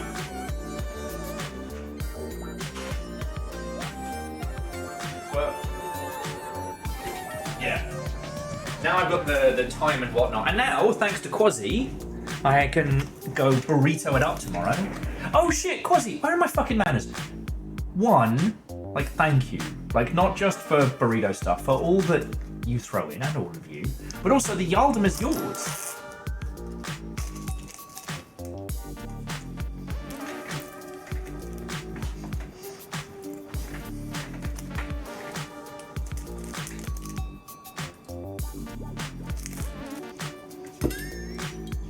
Oh, I'm fearless. I believe that that's because, like, obviously the closer you get to Mexico, the better the Mexican food gets. But I'm happy with what we get here. And, oh wait, there we go. And if it gets better, that's brilliant. Tiny phone screen could not see the Yaldum. What it is seen. So, do you have a Jarl's decree?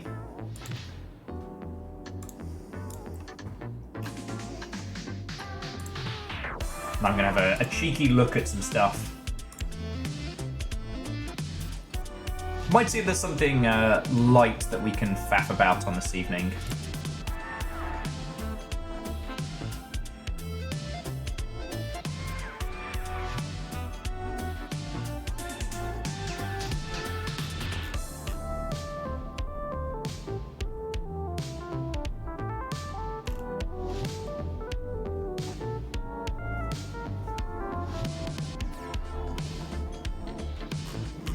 Ooh, you know what? There is a cheeky low poly, not quite horror, but like atmospheric game that I've been saving just called Vault.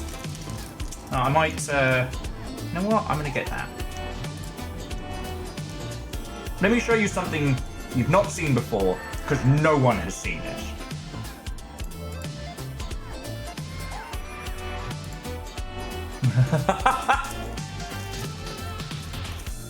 Okay, this is not me fishing.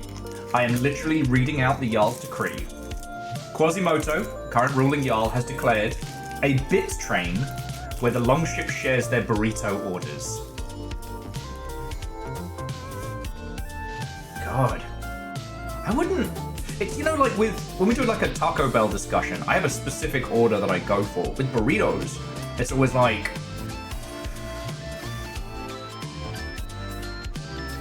Yeah, I'll just let the current of deliciousness carry me.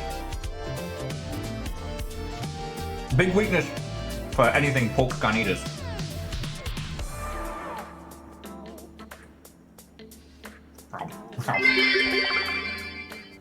Carnitas, extra lettuce, pico, sour cream, fajitas. Ooh. And look, I know it costs extra because the world's changed, but good guac. Like, let's fucking go.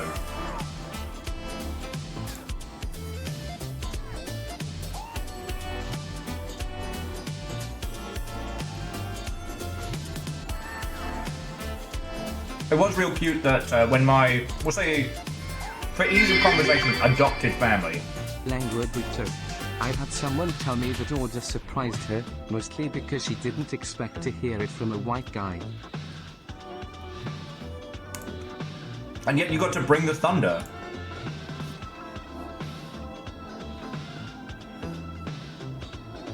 Go you!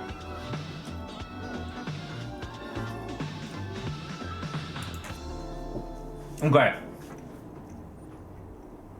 So I do have a game you have never seen before, friends, that I will show you in just a little bit. Once we've finished our bantermancy.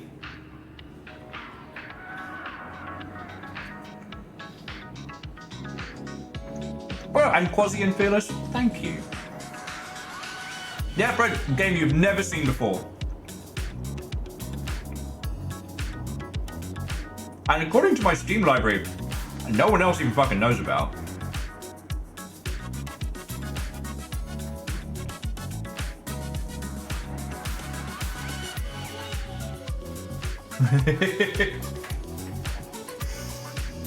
There is an incredible taco truck down by, I think it's the Home Depot off Aurora, which usually has a monstrous queue, but if you time it just right, you can get there. And that has had some like transcendent tier Mexican food. Oh. Oh.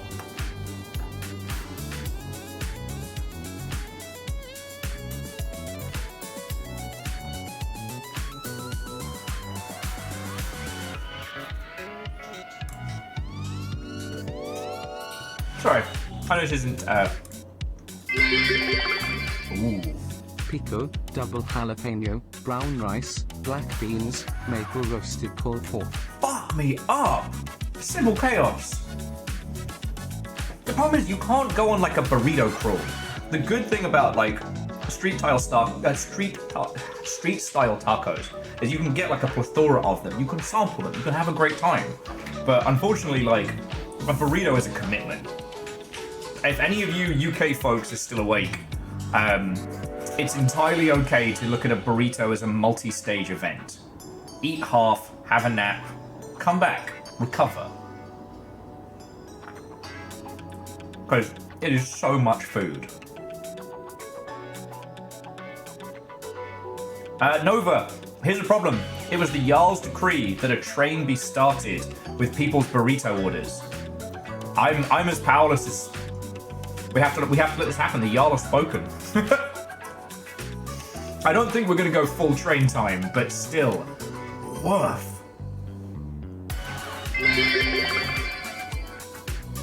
Oh no, it could happen. Also, shout out to whoever came up with the sushi Rito. You fucking legend. You made a rice ball better. You'll never be credited in history, but in our heart of hearts, we know who you are.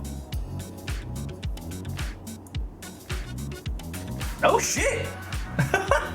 Simple chaos, you fucking ledge! The Teenage Mutant Ninja Turtles are 4 reptilian Sorry, you managed to get have Failed overcome the Symphony, Arc-Villain Shredder. Oran Stallion? Oren. You got Divershi, good roundabout shot. WMFQNQRFR, you know, that well-known username. Katsuni Loves, Twinnis, Cold. Oh, man. And a likable cube. Oh, man, I love the cube. Simple Chaos, thank you. That's a lot of homies.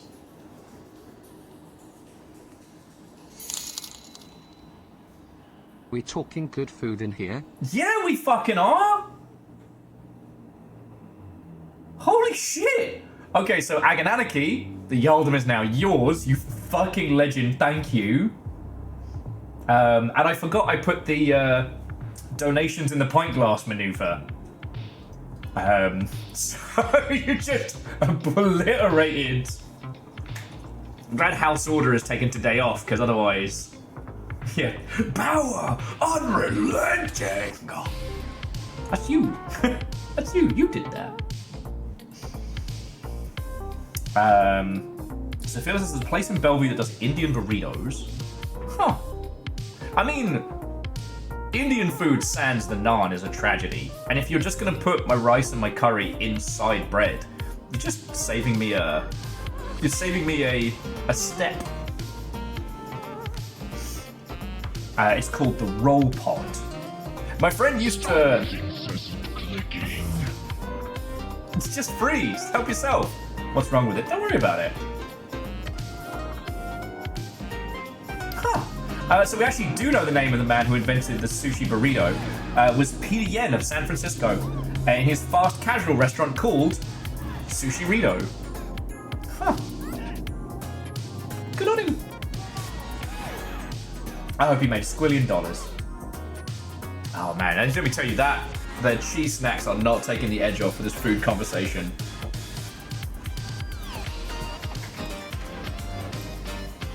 Whew.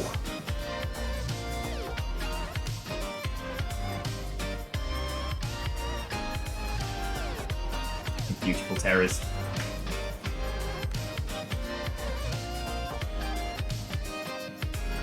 Sorry, and Jackie, you're an absolute terror. Sorry, and Agananarchy, that's a huge donation, thank you. Alright? Today has been so disorganized and so off the rails, and yet you lot have still been fucking lovely. And it doesn't matter we didn't hit train. That's not what's important. The train is a fun thing, and it tends to focus you all into a laser beam, but ultimately, whether you do it silently in the dead of night or like Agananarchy and obliterate previous rulers, like Everything you lot put in is why I am able to do this day in, day out, right? Oh, thank you. Thank you. Oh. I'm sorry, I just looked over and I was like, unless Liquid Death wants to fucking sponsor me, please give me money so I can keep doing this forever.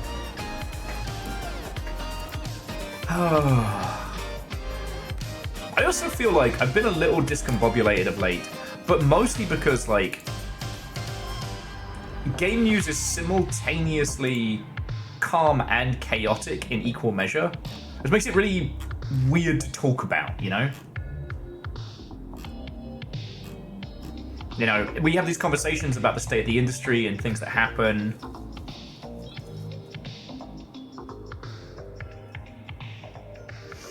And at the same time, we have so many incredible, great games releasing.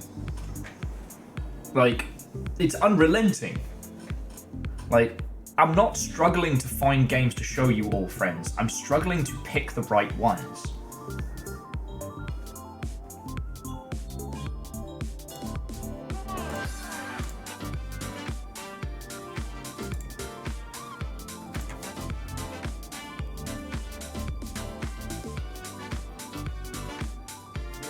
Like, honestly, one of the few things that I think is going to have a lasting impact, especially over the last like couple years, is that the baseline level of quality for games expected is gone up and up.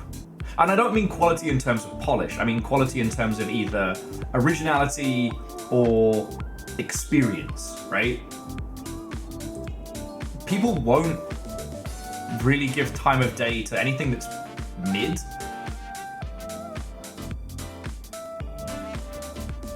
It's almost kind of like, right now, you have to go hard. Even if it's going hard in the most ridiculous way.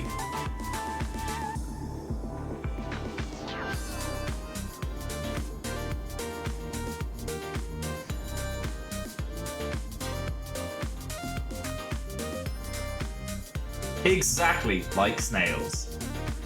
And Snail Sim, how are you doing, friend? I meant to ask, like, I hope the winter sale did good for yourself.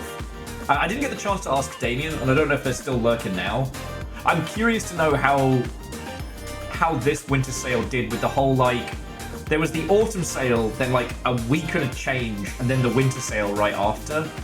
It felt like everything was really smushed up this holiday season.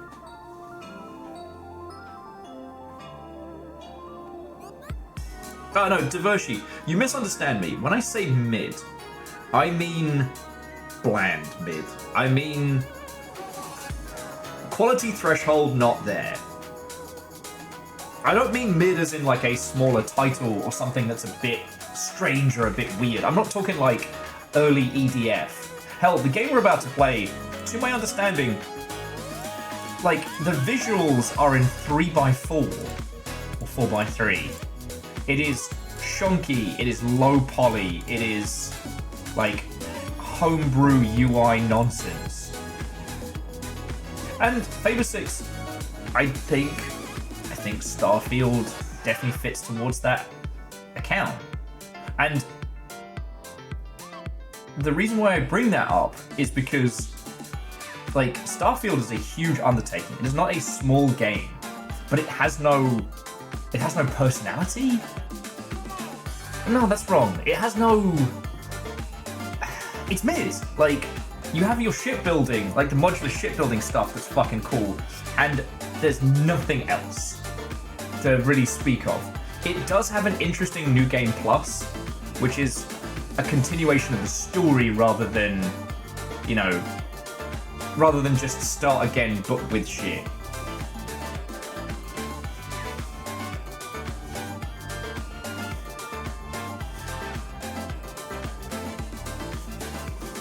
And essentially, Fable 6, yeah, how did Fallout and Space become bland? And it's because it ain't. It feels like someone was like, I want to make a space game. Alright, well, what's the space game about? Don't care, I want to make a space game. Whereas, there's a reason people are still playing Skyrim. It's janky. It's still broken as. But the amount of personality in it. It's like Viking swords and sorcery fantasy as a jumping off point.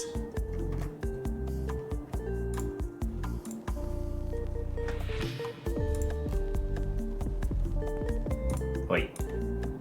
Sorry. The trailer for the game that we're going to try this evening keeps deciding it wants to play. You're not invited to this party. And to our Snail Sim Dev friend, I'm really glad to hear. If you haven't seen it, so Snail Simulator on Steam is a glorious example of unabashed weirdness. You know, we were talking about this last week, like there are two kinds of people in the video games industry that you should listen to, and they're like, what is it? Weirdos and sickos. Well, Snail Sim might be someone who encapsulates both sides of that. But, like, you made a game where not only is the experience, but the point of the game is doing fun things slowly. You are a snail. You go at a snail's pace. That is the game, right? Like, I think the thing about Skyrim is it never had its third piece. You know, the things about Mass Effect, just another like high budget sci-fi, was that it took that kind of retro future from like Space 1999, early Star Trek, like clean hyper future aesthetic, and then had you play that whilst also being like, you know, it's an intergalactic community and humans are like the newest looked down upon dingleberries in space. Starfield doesn't have anything beyond you're just in space.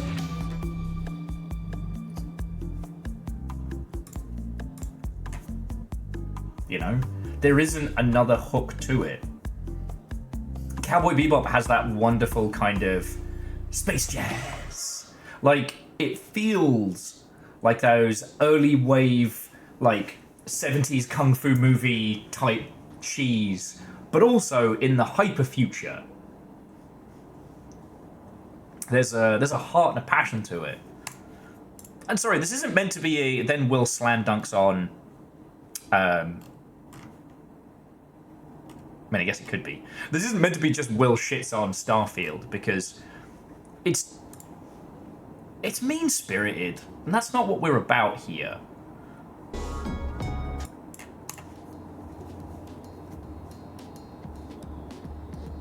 Goose games come to mind as well. Not slowly, but goosely. Jesus. Untitled Goose Game isn't a great example of just unabashedness. So that's what I mean by mid, right? Like, I'm not talking about budget size. Because that used to be the case, right?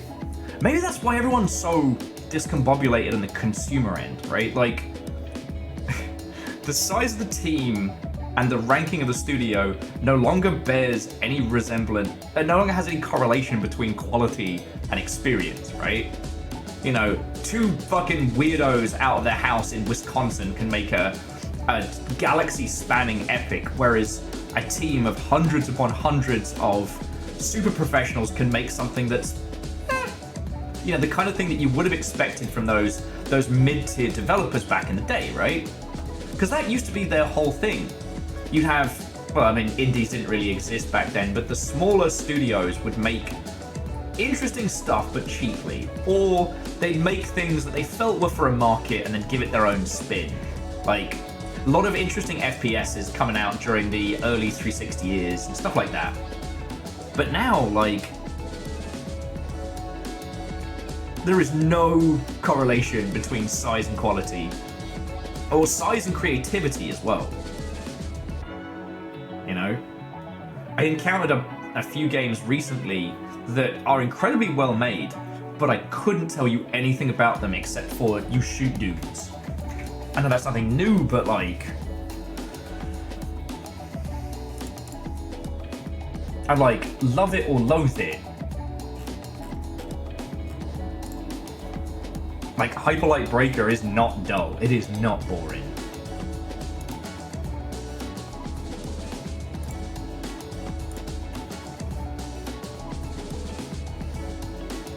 I don't know. The overall quality threshold of games has gone up, and I think that's something to take into consideration. But it just kind of folds into the make smaller games better, rather than trying to hit that quality threshold across the board. Hey, Holy Bus, have a lovely rest of your evening, and to be continued. Like, jumping back, the quest for stability over ridiculousness may be something that's leading some of these larger places to have a bad time, you know?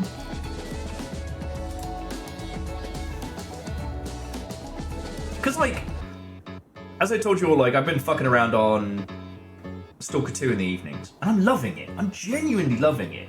It was really hard going to start with, but then that was a choice that they made.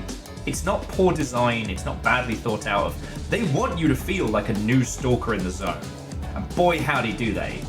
You gotta work that shit out by yourself. You have fuck all, you are lost, you are confused, work it out. And if you stick with it, you learn the zone, then you become the Stalker. It's not about the equipment upgraded, it's about learning your way around. It's one of those things where, like, I can't imagine how my perspective was when I started playing that, because I'd even played some Stalker games before, right? So I knew a little bit of what to expect, you know? I still remember finding my first unbroken gun, and I was like, oh, I am a god!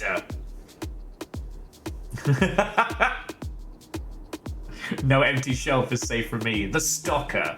I don't take everybody's bread and cheese. I put it back.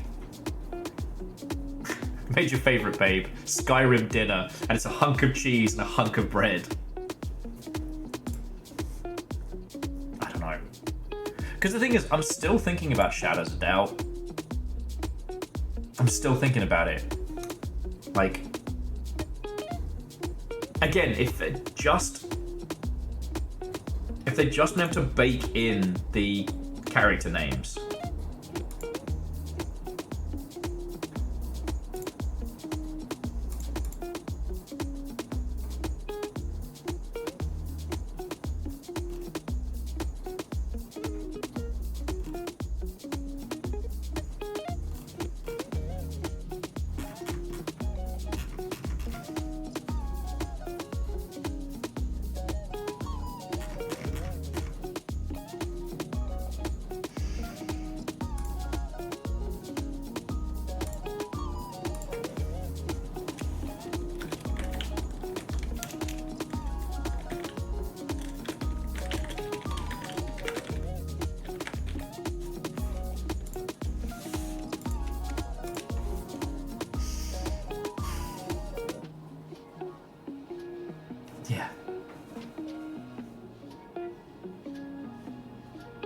I mean, Fearless, you're not wrong.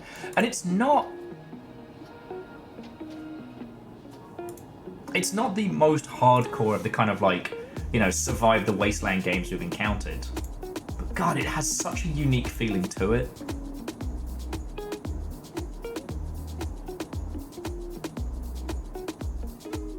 Like, I'll be honest with you, friends, like, once I'm done with cleaning out the guinea pig cage later and, you know, sorting, you know, food and supplies and whatnot, like, I'm probably gonna go play more.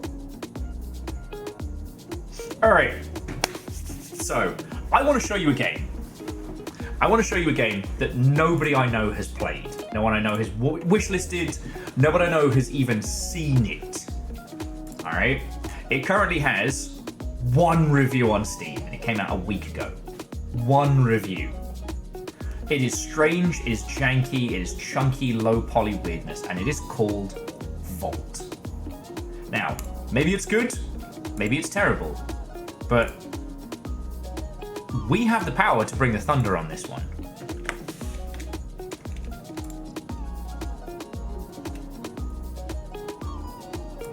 Oh yeah, and Fearless, hard agree.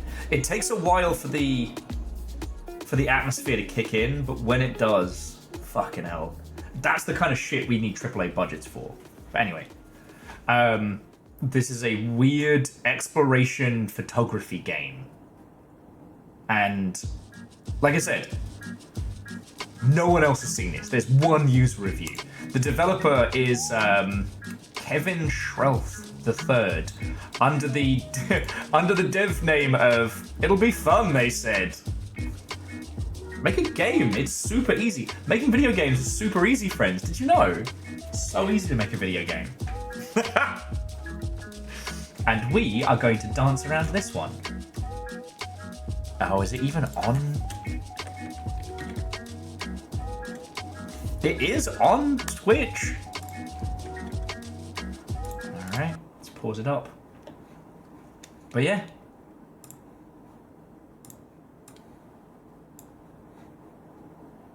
We're going to use our powers for good rather than evil. Because I don't like dunking on games, even like big budget Bethesda titles. Because it's really fucking easy to do. Right? And it's easy to forget that even those huge titles has a swath of cool and interesting, like, indie devs working their arse off. Indie devs. Cool and... There are a lot of people that put a lot of their life into making Starfield, and I will bet you, like, dollars and or donuts, that had the majority of that dev team been given the freedom to be as creative as they wanted to, that game would have been better, you know? I think there's something about working on a AAA project where people forget your people. And I try and hold on to that, you know? Like I said, I've been writing this Wanted Dead video, and it's got me thinking about, like, the conditions of which games get made and how those can affect us. So yeah,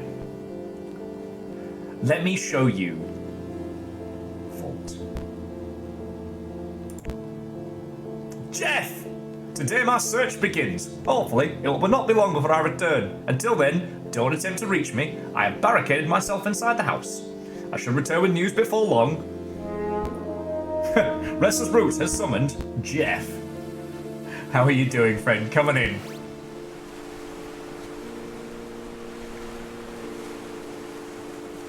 We're playing Vault. I'm getting heckled. I'm telling Jeff not to follow. How was your stream? What were you up to? Tell me your tales. So, yeah, second raid of the day. Oh, Jesus.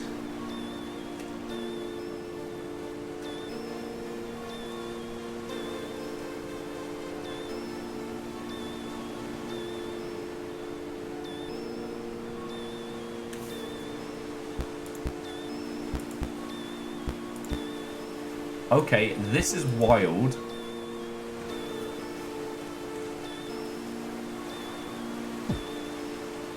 Restless was doing Jackbox, someone marred by my mic randomly muting partway through. No! Was it the bit where you were yelling at people and they weren't acknowledging? Fucking hate that. I still remember we were doing... God, we were doing the old World of Warcraft raid. One of the faux Egyptian ones where you had to keep the two bosses separate because they healed and buffed each other the closest they got. And admittedly, we were doing it when we were vastly over-leveled, so there was no chance of dying, but we still had to, like, manage everyone. And I thought my mate was being super quiet. And then, about 15-20 minutes into the raid, he goes, "Can anybody hear me?" We're like, "Oh yeah." And he's like, "I have been screaming at you fucking idiots for the past 20 minutes. I thought you fuckers were ignoring me. I'm not gonna lie, I nearly rage quit."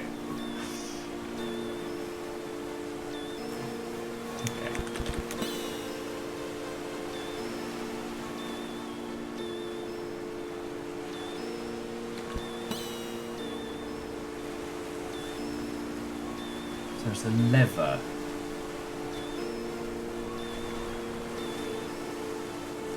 So, interact, lever.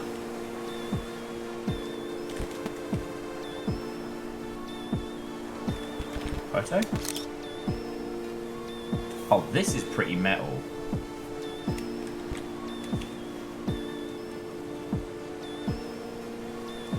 Oh, so we're... Okay, are we in a fucking...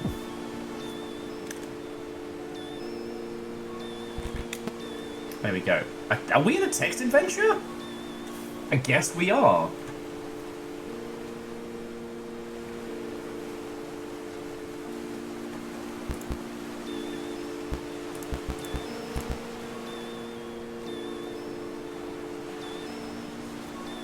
Okay, so move forward.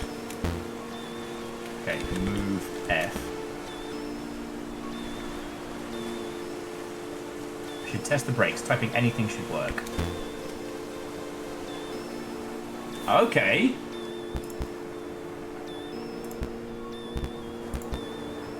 Okay, this is wild. I didn't realize it was a fucking... This is like, not Delvers. Oh, not Dreadnought. Fuck. Don't drink, kids. It kills your memory. Duskers. It's basically indie Duskers. I don't even know what the Alice is or where we are.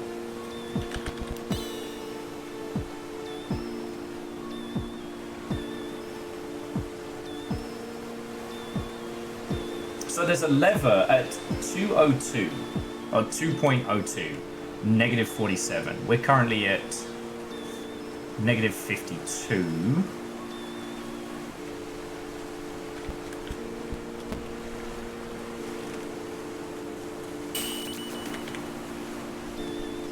Oh, beans. We just ran smack dab into something. We have no reading on where we're at. And we just fucking beamed it into something. Okay, so...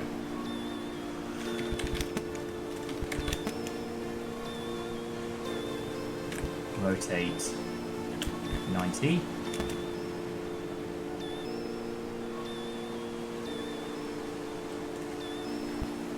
Move forward.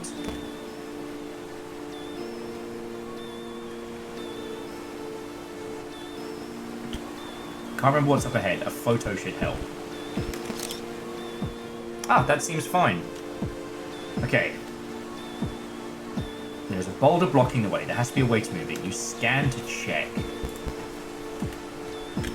Oh, this is fucking cool. Okay. So let's rotate 45. Then photo. Don't see anything. The lever is still the only thing, so we'll just move forward a bit.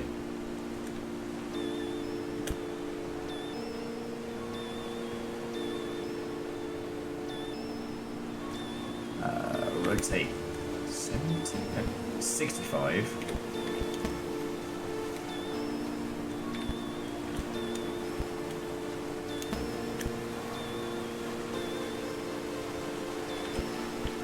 I'm gonna level us out. I've got my math is wrong.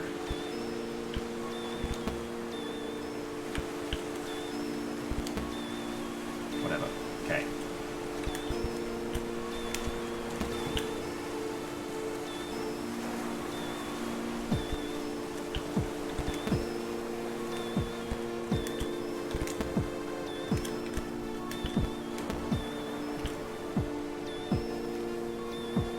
Okay, so we need to be going down. Yeah, it's a little trigonometry. Don't even worry about it.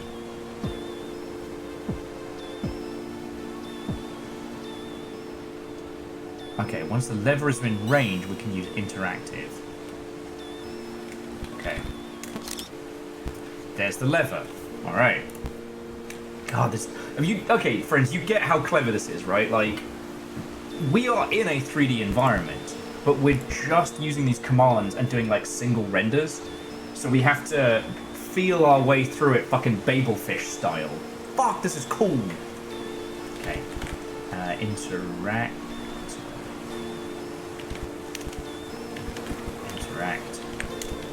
Lever. Something happened. Photo. Okay.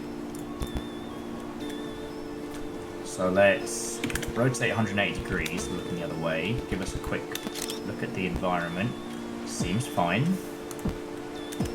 Let's move forward.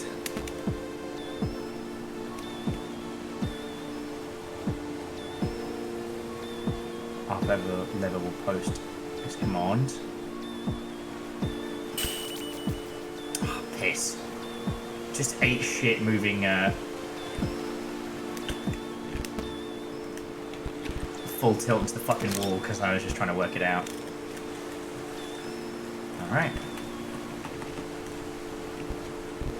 Move forward.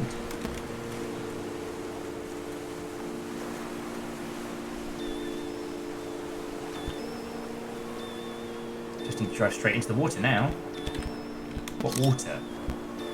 Alright, that water.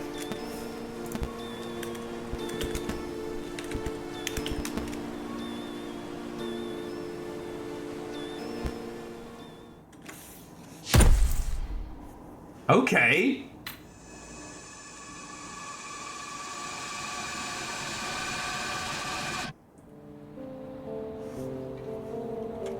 How's that for a fucking intro? Okay, there's something about this, like 3x4 letterboxing that's really powerful. Like, we're in a daytime environment. It's simultaneously friendly and also super claustrophobic. Okay, Alice, come on. Self-destruct can be used in a pinch. Alright, remember self-destruct. Lots of scan in area. Radar tower of importance. 495397. Okay. So it is very similar to was it Geo Driller? Like, we'll be able to get upgrades for our little robot. Todd Walters, this is a notice to inform you that you have not received your rent payment, which was due on the 30th. According to terms of your rental agreement, you're fucked.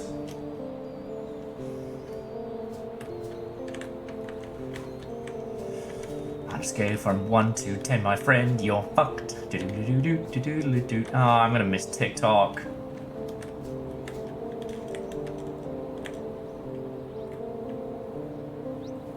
Got a little. What's that? Full screen, VSync. Okay. No! Can't he? There's no jump or anything like that. Okay. See, you can't say I bring you all boring games. Ugh. Like, I think with this being a command line prompt title, I'm just going to putz about with it a little bit. I think this is one that you're all going to want to pick up for yourselves. If this interests you. Because it sure as shit interests me.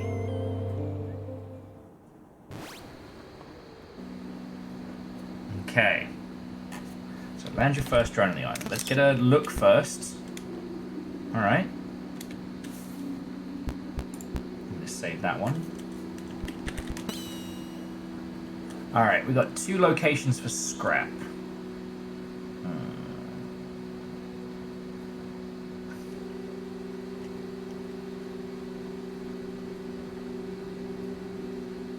Seem pretty close.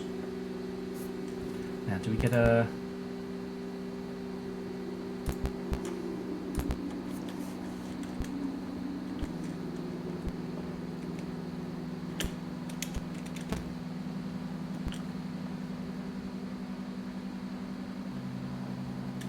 So both pieces of scrap are somewhere behind us.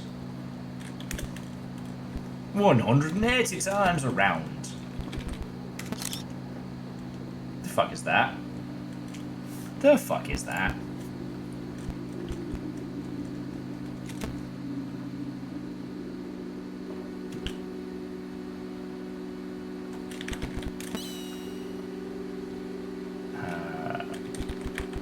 Interact.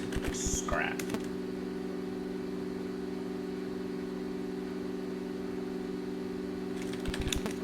Is there a...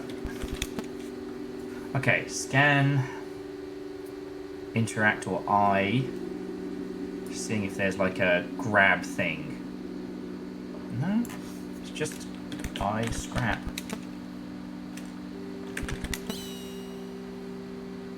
Guess we're a little too far away.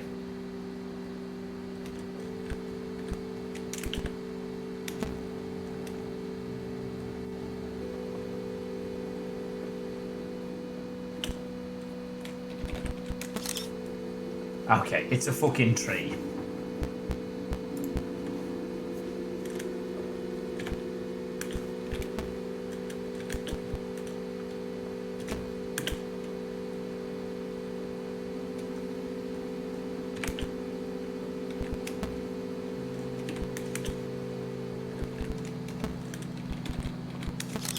There we go. Job's good.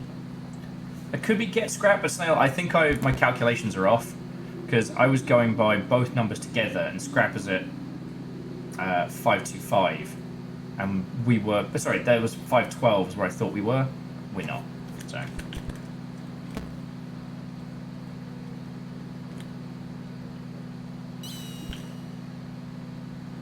Okay, it stopped when scrap is nearby. So I scrap.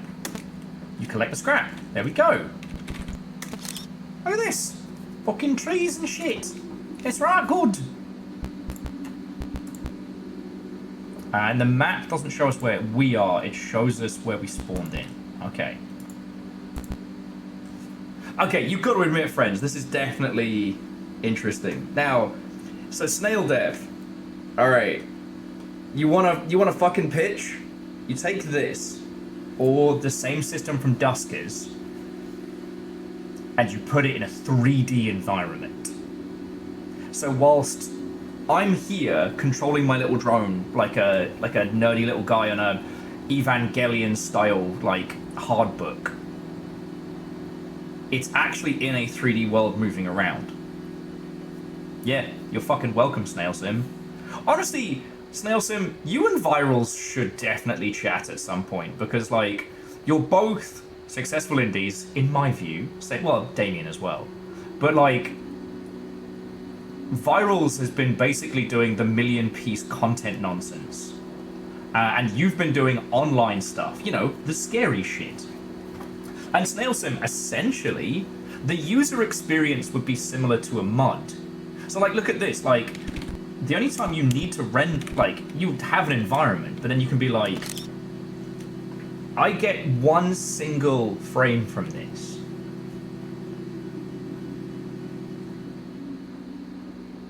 Oh no! Hey, selecting track, if it makes you feel any better, I've lost some banging VODs over the years. I'm doing good. I'm doing really good. Well, it's been a weird day. We had initially planned to do a specific game today that turned out to be riddled with generative AI. Like, riddled. And so, unfortunately, we had to put that on the side. We spent a little bit of time with I Am Your Beast with Twitch integration, but the problem with that game is I love it too much, and it causes me to go, like, super tunnel vision, and I like talking with all of you lot. And so, I pulled up this. This game is called Vault. It is available on Steam. I think it's like $6. And it is... You know... It is something special. It is an atmospheric sci-fi game where we're sending drones out to explore something. Like, it's not been explained to us.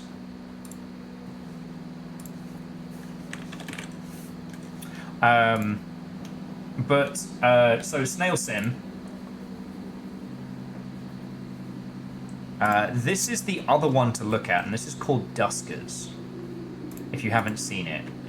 So Duskers is a roguelike survival horror, and horror in a survivally way, not survival horror, where you control a fleet of drones going into abandoned or derelict dreadnoughts to collect supplies. But you have to control all of the drones with command line prompts. And you can give them complex commands, but...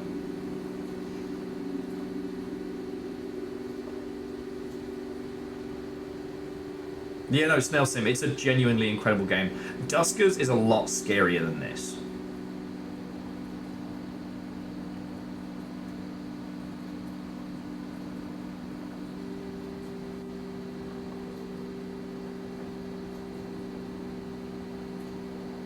Oh, sorry, selecting track. I just kind of paused, so...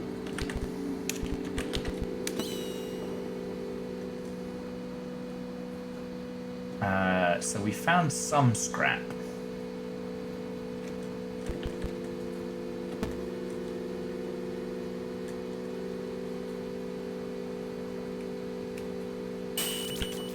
Piss.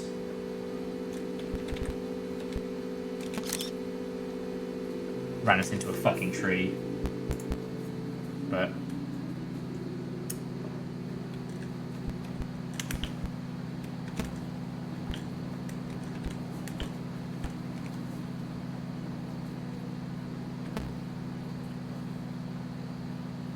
trying to go for like 512-ish. Just trying not to run us into the next fucking thing. Oh, okay.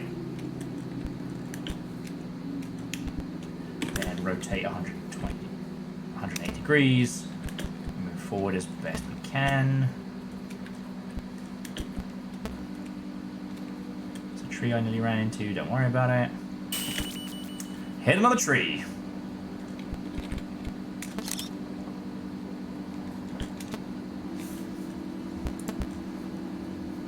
Okay, move left. Move forward.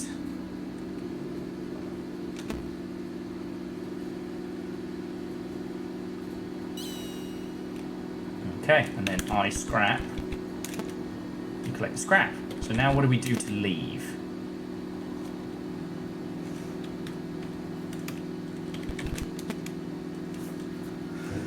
Is it self-destruct?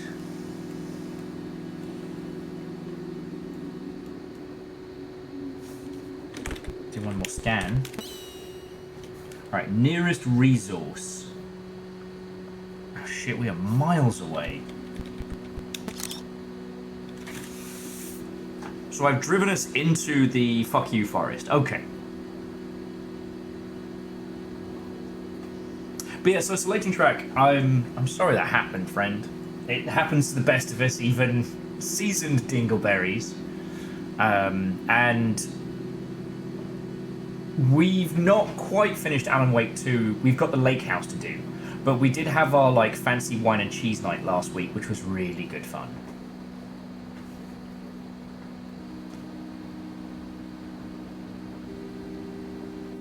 Like, we just got into, like, all spoilers allowed mode.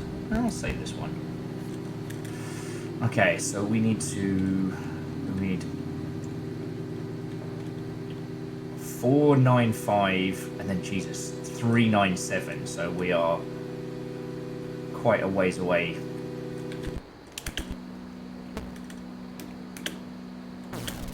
Ah, piss bins.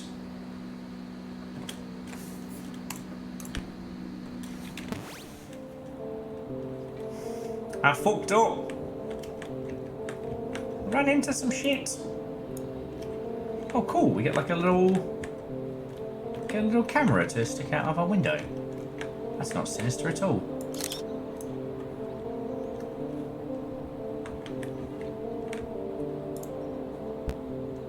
Oh, though our scrap did carry.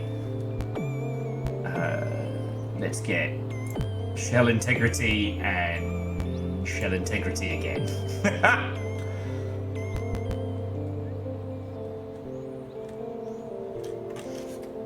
What, selecting rivals? That's for selecting rivals. I combined varials and selecting track. Quite possibly. We're doing it on Thursday. Tomorrow is therapy sword, so. And yeah, virals, what the fuck is out there? What are we looking for? Why are we sending these drones out? But we're still in a world where we have to pay rent? Like... And like, you can see on the map that Vault is written very plainly there. Like, this must be the lake, I guess. So what are we doing? Like, I'm so fucking intrigued by this. Okay, but they haven't added any more scans, so... Here we are again. So... Let's move left.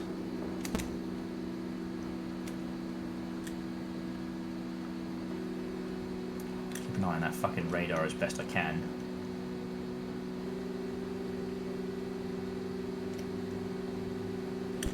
Because I realised I don't have to necessarily move it. I can just move up, down, left, right. I don't have to rotate and move it around.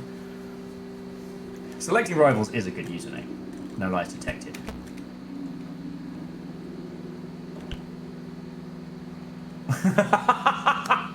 French is like, hey, like this is actually getting a bit too spooky for me. Like, I'm gonna retreat to my cozy fishing game. Boots up dredge. Yeah, it's just that laugh a minute. Shit, we need to play Duskers again. I need to play Duskers again. Let me tell you, when I moved down to New Zealand, I shipped my PC with my stuff, which ultimately was a stupid move. Shouldn't have done that. The only thing that got damaged in my move was my fucking PC, but that's another story. So, for a while, all I had was my little work laptop. Wasn't even really a work laptop. I think it was it was a hand-me-down. So I've got this beast of a Alienware that was the shit like 1,000 years ago. And I got my controller, and that is it. I don't have a mouse, because I'm using trackpad for work stuff. And so I could only play games that were either keyboard or controller. And the controller stuff, like, I couldn't play anything fancy. No AAA, no big scrolling stuff. Like, I could do Downwell, I guess. Anyway, I got super into Duskers because playing it in the room I was staying in while I was, like, getting my flat, in the dark, it felt like, you know, being on a busted up spaceship, desperately scrounging for supplies to maybe survive for one more day.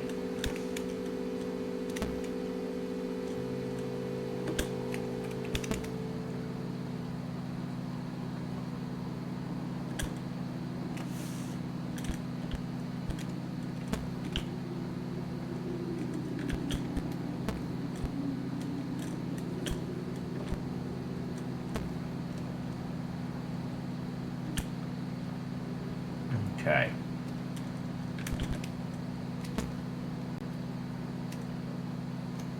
Like, it was fucking cool. I honestly, if I'd had stupid money at the time, I would have gotten one of those, again, those, actually, you might know the correct term for this, that, I always called them hard shells, but they, like those technical laptops that people use for, like, hardcore science or, like, military science shit.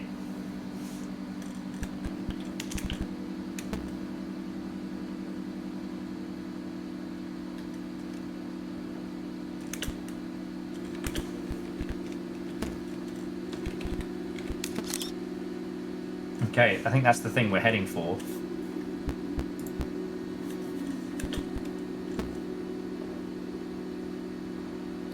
Don't think we're going to make it. I think the battery's going to eat shit before we get there.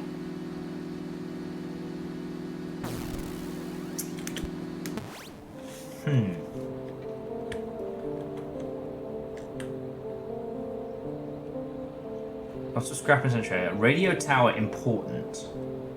That's roughly where we were heading. Self-destruct is available. Yeah, I know. Maybe spending all of our initial cash on not fucking exploding and dying was perhaps not my smartest move. Like, okay, from what little we can glean of this environment from the low poly, like, we've got boxes stacked up in what looks like a defensive position, rather than I just moved in. And, you know, the paint's a little bit shagged. Bed is wedged in a place it probably was never supposed to go.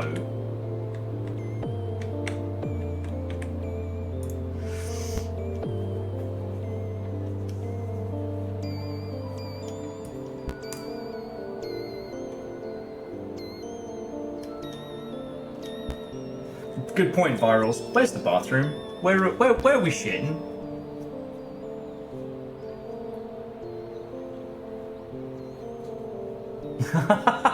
Wait, selecting track. Am I on the big telly? Yes! The greatest compliment I can be paid. The big TV. Okay. So, I've got an idea. It's not a good idea, but it's an idea.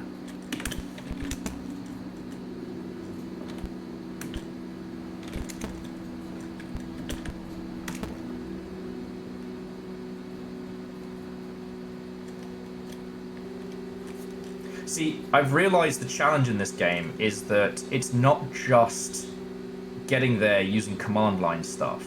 We have a limited amount of battery and a limited amount of commands we can make, right?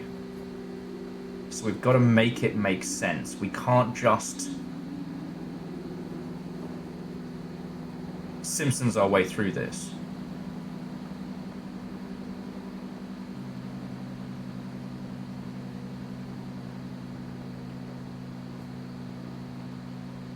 I find myself actually holding my breath.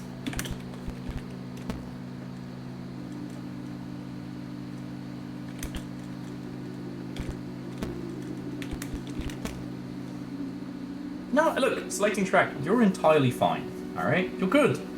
I also see this as social interaction. I love kind of, I guess, romanticizing what I do as basically being like a barman, right? But I don't serve bevies, I just serve conversation. And you're all good. This might be the way to do it. If we can get down to 400. Oh, actually, we've got fucking ages to go, don't we?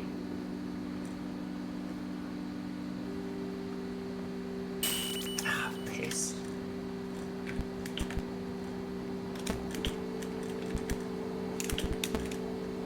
It also makes me laugh that the command for move forward is motherfucker. Might be able to do it if the battery holds out. No, I think the battery's going to shit out before we do. Yeah, there's a lot of ground to cover. Oh, we might make it. We've got 10% on the battery and about...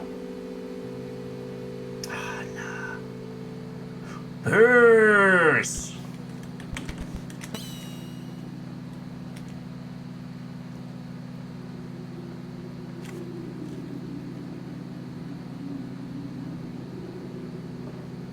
Should have rescanned. Let's see, there was scrap that we missed. I'm a fool! I don't even know what our scan range is. Oh, it does update us. Oh shit, so this map is fucking massive. Alright, well.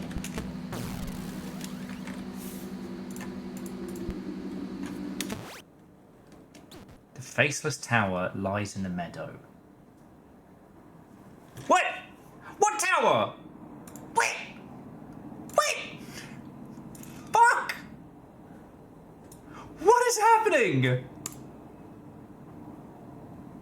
What is going on? Did I lose? Continue. Alright, there's the terrible bed.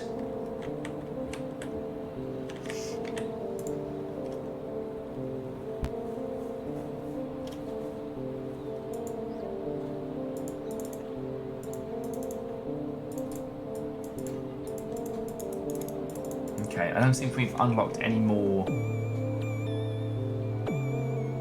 spaces to move. And the ARG begins. I should have fucking known. I should have known. Okay. Alright, so we can do 8. So we're going to continue with that like southwest diagonal. But once we get a few hundred clicks past, definitely time to do some rescans as well. Oh, Aeon, I'm very happy for you. You jammy bugger. Aeon's on curry night. I'm happy for you. Aeon, yes, it is a new game. I Am Your Beast is incredible and is worth all of your time, but I can't hold a conversation and play at the same time. Okay. So scrap at 469, nice. 560. So let's move forward on that one and go get the extra scrap. Running out for 69. Nice, nice, nice. Try not to crash into anything. Crashed into something.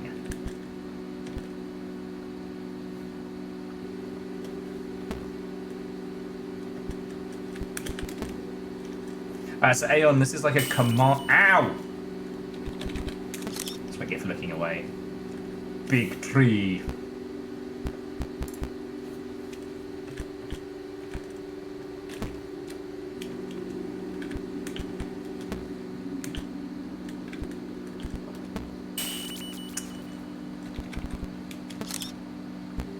Fucking tree man.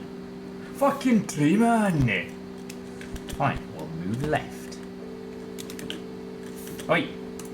Stop! Alright. Keep going until 69. Nice, nice, nice. We went a little bit far.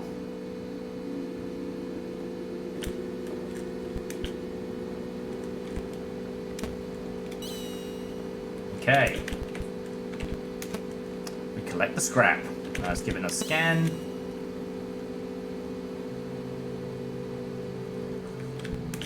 Next scrap is at... oh, not too far from here. 458. Wait. See if the battery holds out.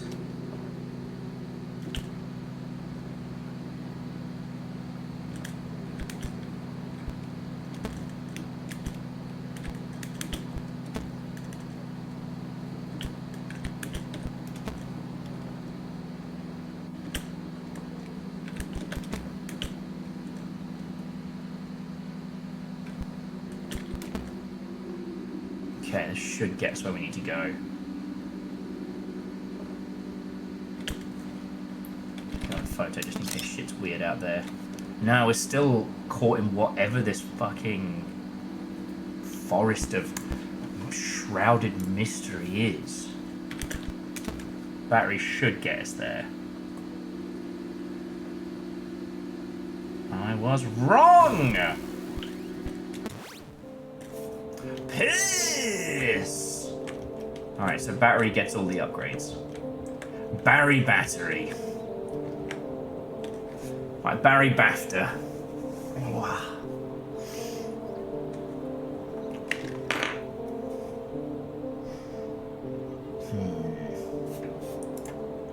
We've got the scrap, so battery upgrades at full 30.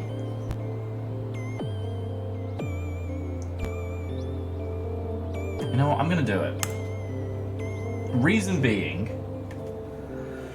the battery has been our big constraint. We've already upgraded the shell, and then move speed is just gonna cause me to fucking crash into shit faster. And yeah, so Aeon, we appear to be, I wouldn't say trapped, we appear to be living in this boarded house. You know, the situation downstairs is all blocked up. We apparently we owe rent. And all we have control of is this drone that's being sent out in the world for some reason. Oh, and we have a camera as well. What does the camera do? I have no idea.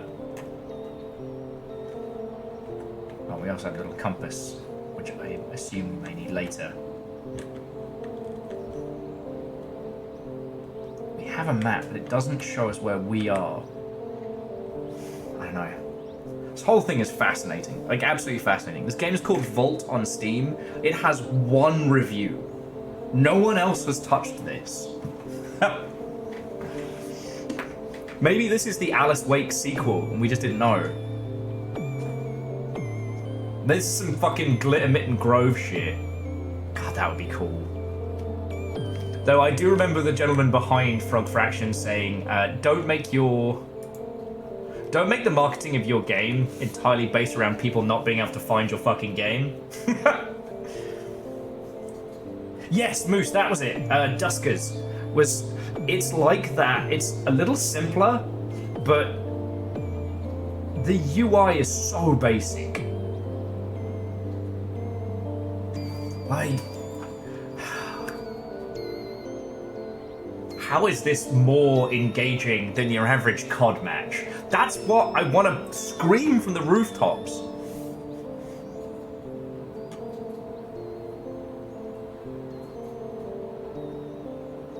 And because the other thing is, like, a game like this is really hard to convey in a written description of the experience. because like thematically we're not on the line, right? There's no jump scares, there's no ooka booka booka, because well, there can't be, you know.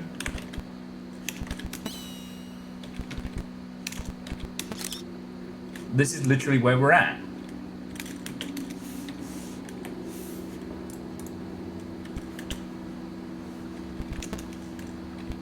To see the world, we literally have to tell our drone to send us a photo. And all we see is this, like, forest covered in mist.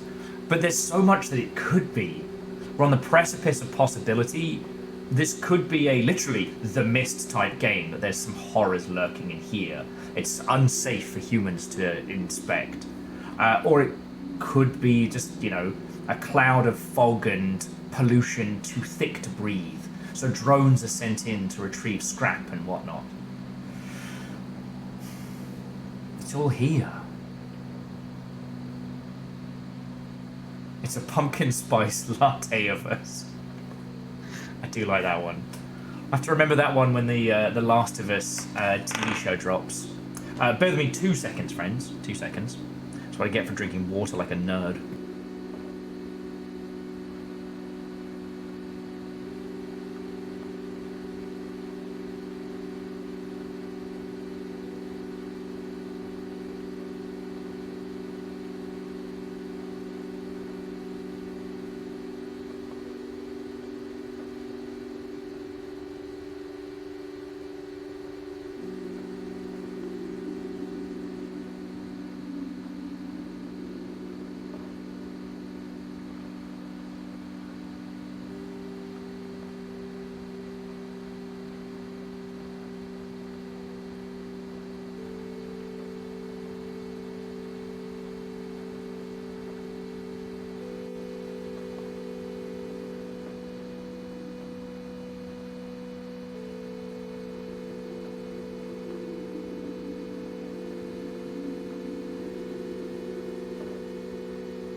Poor cow.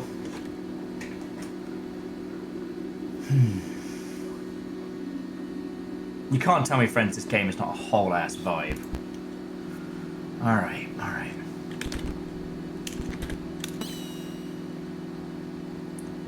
Alright, so just do the old 345 and let's go. See where this journey takes us. We managed to get a little bit more scrap in that last run, so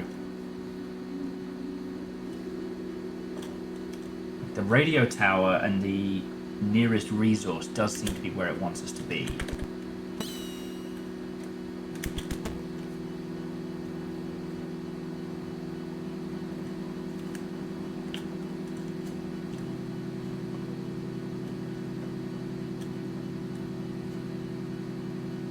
Battery's holding way better this time.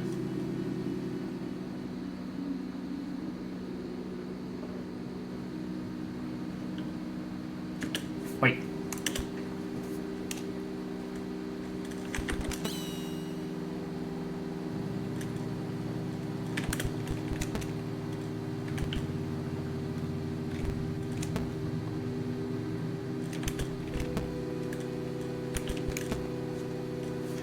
head straight on down.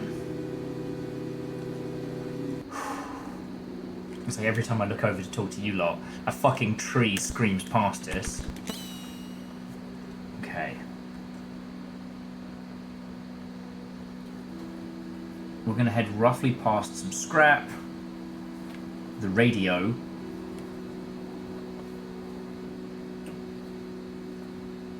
before we get to the nearest resource. Okay. Let's try for the radio.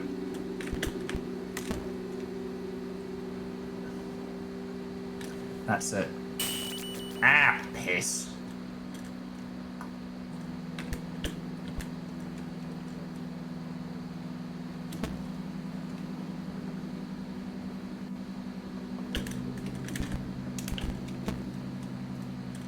I do keep holding my breath, fuck.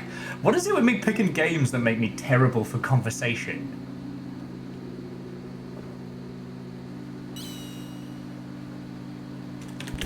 We can grab this scrap as we go past. Cut the scrap. Photo?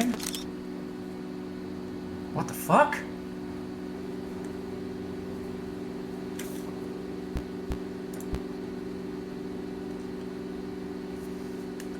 Okay.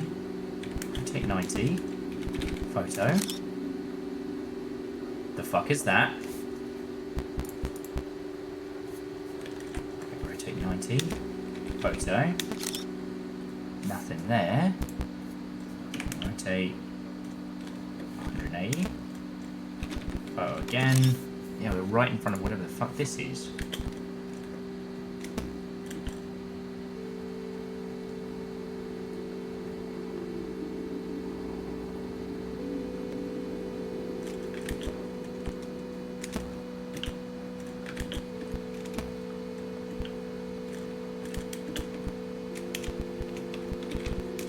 I think I'm in somebody's fucking house. Oh, that is so wild.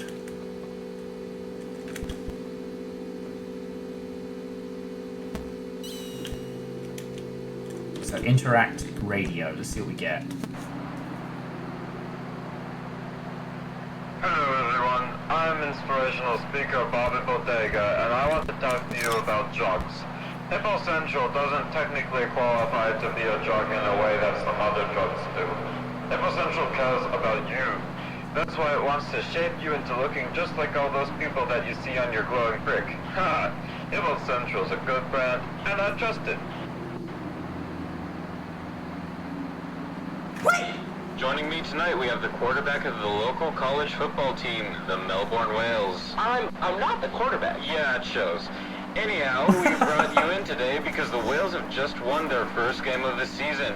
Pretty early on, too. Actually, it was our 8th game. Like heck it was, Ungus. Disgraceful quarterback. I'm not. Anyway, the real reason we brought you in here today was because we wanted to talk about the fantastic play you made in the last quarter.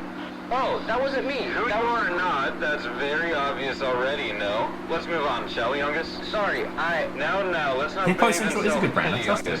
Now, just that play, though, in the third quarter, what a spectacle. That kid, he was in a wheelchair, and he just sent him to the ground. That wasn't me. I would have thought you might throw him a bone or something, but your dedication was truly inspirational. No, he's actually not on the team anymore. It was kind of a disaster. Ungus, what did I say about self-pity? I think I should go. I'm not doing us any favors. Didn't do any favors to that kid in the wheelchair either, have you? Ungus? Well, that was humongous. Fantastic quarterback.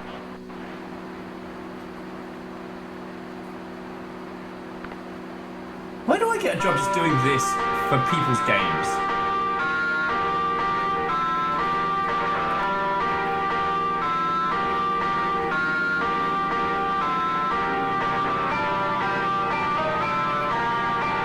Everything about this is fucking haunting.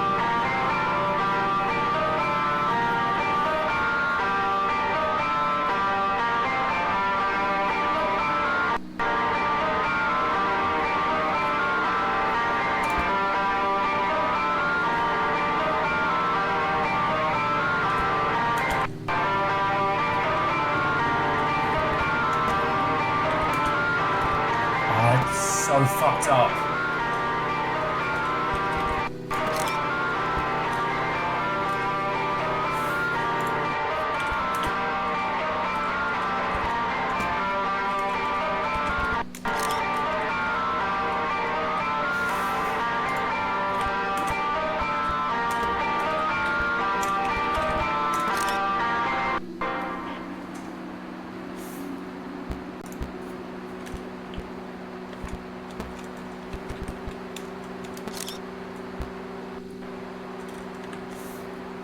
I have to rotate 15 degrees at a time because the house isn't built on the grid, right? So the house, compared to our drone controls, is at an angle.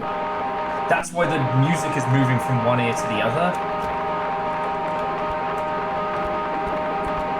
And I guess we just ran smack bang into the bedside table.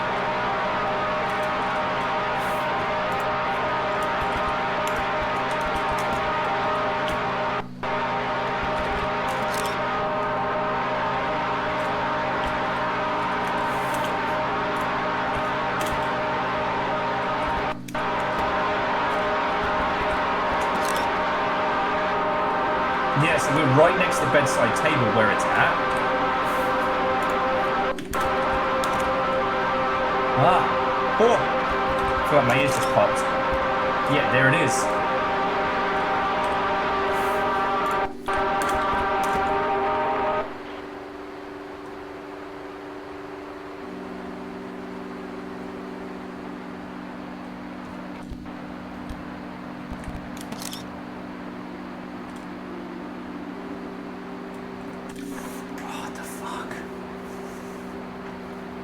What the fuck is this game? So if I interact radio, I can turn it on and off again. Now, does it start again? No, it's broadcasting of its own. Oh!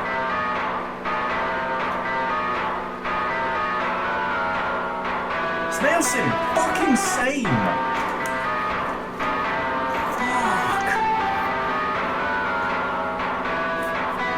Check the map. So we're here, right? But we managed to get further when trying to go for the resources.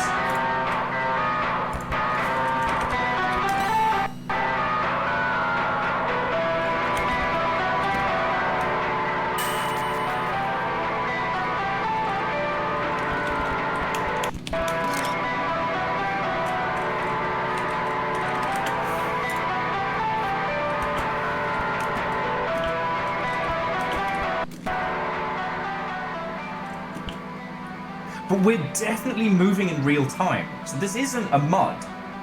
We are in the area physically. You can hear by where the radio is.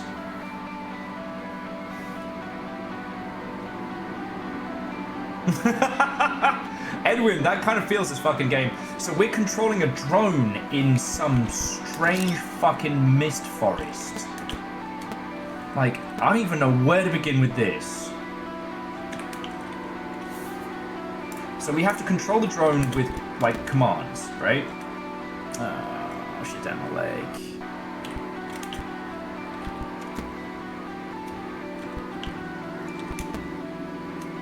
Good enough.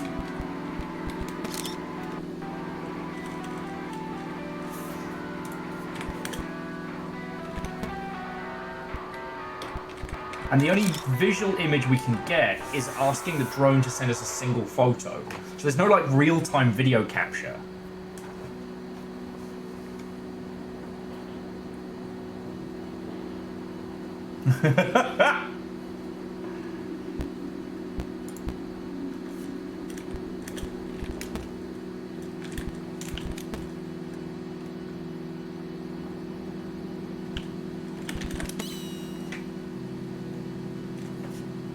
Plots in GM. Baron, I read that as pilots in GM. And I we get you a better robot than that. You probably wreck face in the GM, that's not the point. And we're still ages away. Don't think we're going to get close enough to get any more of the scrap. Yeah, battery's going to give up on us before we get there. But let's get another quick photo. Like, what was that red thing that we saw in the distance? Oh yeah, Fred, it's just Dredge. It's just a super light, fun game.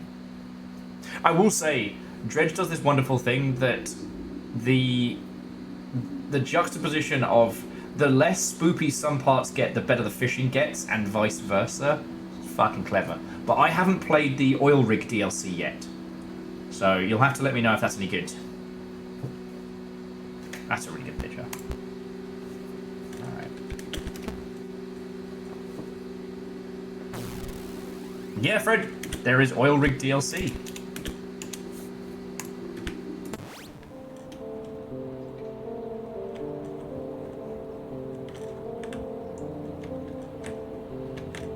I'm sad it's not a crossover with Still Wakes the Deep, but they did do a crossover with fucking Dave the Diver. Okay, so the radio tower is there. We didn't get to the radio tower, we just got to the radio. And it was weird, like it had this... Like it had a sports ball interview and a commercial for a company we're supposed to trust. I don't know.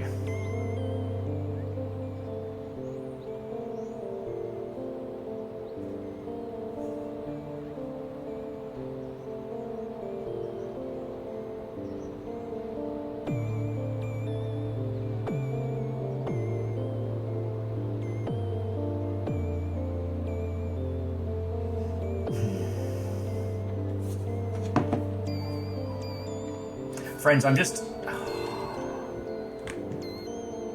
I hate that real life is pulling me away. I need to...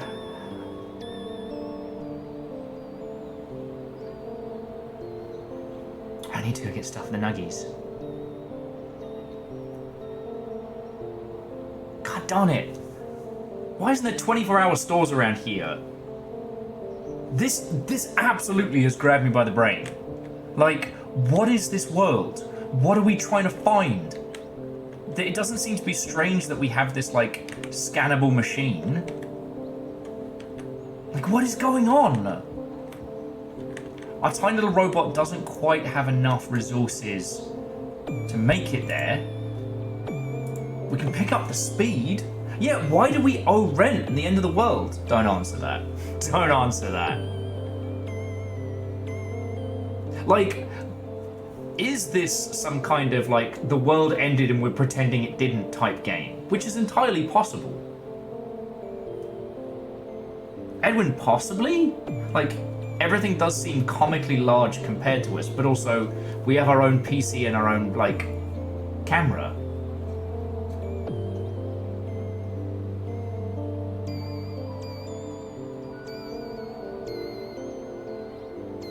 This is one of the few pisses about living alone. So I tell you what, I need to bring our stream to a close, which I fucking hate. Stupid grown-out, stupid shite. I didn't realise, one, this would be as fucking good as it is.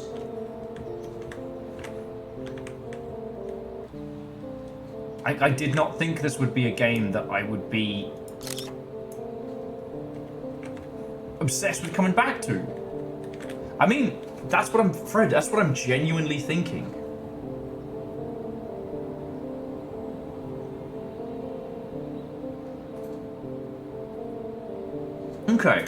Okay, that's how we're gonna do, friends. The blurry photos we've taken. Like, what the fuck is that red blip? Why is there an abandoned house that we're exploring with a drone?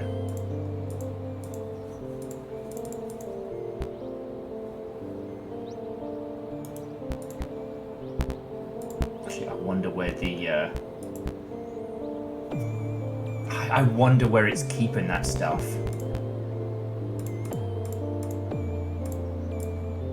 Sorry, I think I'll do credits here, because it'll be...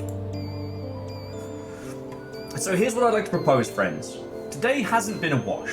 We've had loads of friendos here. You lot have been fucking incredible. Agananarchy has a massive health bar with which to end out the day. I hate that I need to go to the store before it closes.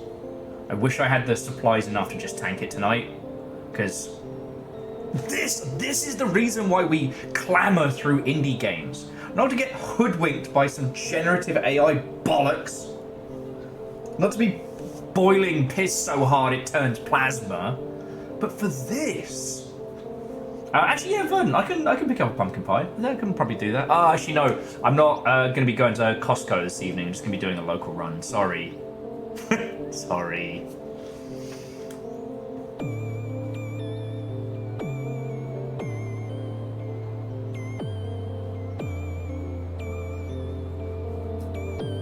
It's one of those evenings where, like, I should pick up something original and cook myself something, like, I haven't made in ages. I'm making myself spag bol tonight, I've decided. I'm having big pasta. So virals, usually I wouldn't name and shame, and I'm going to email the dev, and I'm very, very politely and very kindly just going to say like, hey, I didn't realize when I offered to cover this that this game uses, generative AI to the extent that it does. I really hope that you'll be able to replace this in the future, and when you do, like, please come hit me up. I will absolutely support you, but until that, I can't in good conscience promote this game.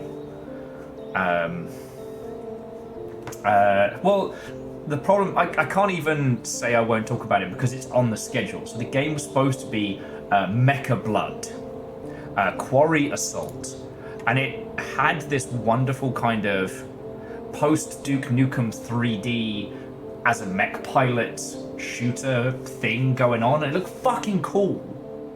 And the only reason that I clocked it was because before we started streaming it, I went to do the promotion for it, and I googled, Mecha Blood Quarry Assault to find pictures of it, and the key art was wrong. And I was like, well, that's a bit fucking weird. And then I looked into it further, and I was like, no! Yeah. So it's exactly the kind of game I'd like to support, and I really hope that the person in charge, the person in question, has the time and the resources to swap it out.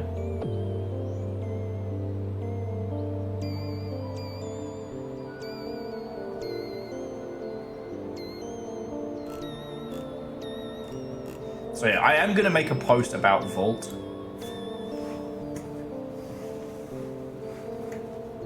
Well, and Edwin, see, that's where it falls down, because the pixel art of it looked really good. And on the Steam page, it says, pixel art generated by DALL-E 3, which is OpenAI's, image hallucinator. Which means, yeah, it looks good, because it's stolen from every pixel artist that OpenAI could scrape. It's, as I said at the beginning of the stream, it's not somebody we know who built their own data set and then generated it from there. OpenAI is basically the Nestle of this fucking shit. So,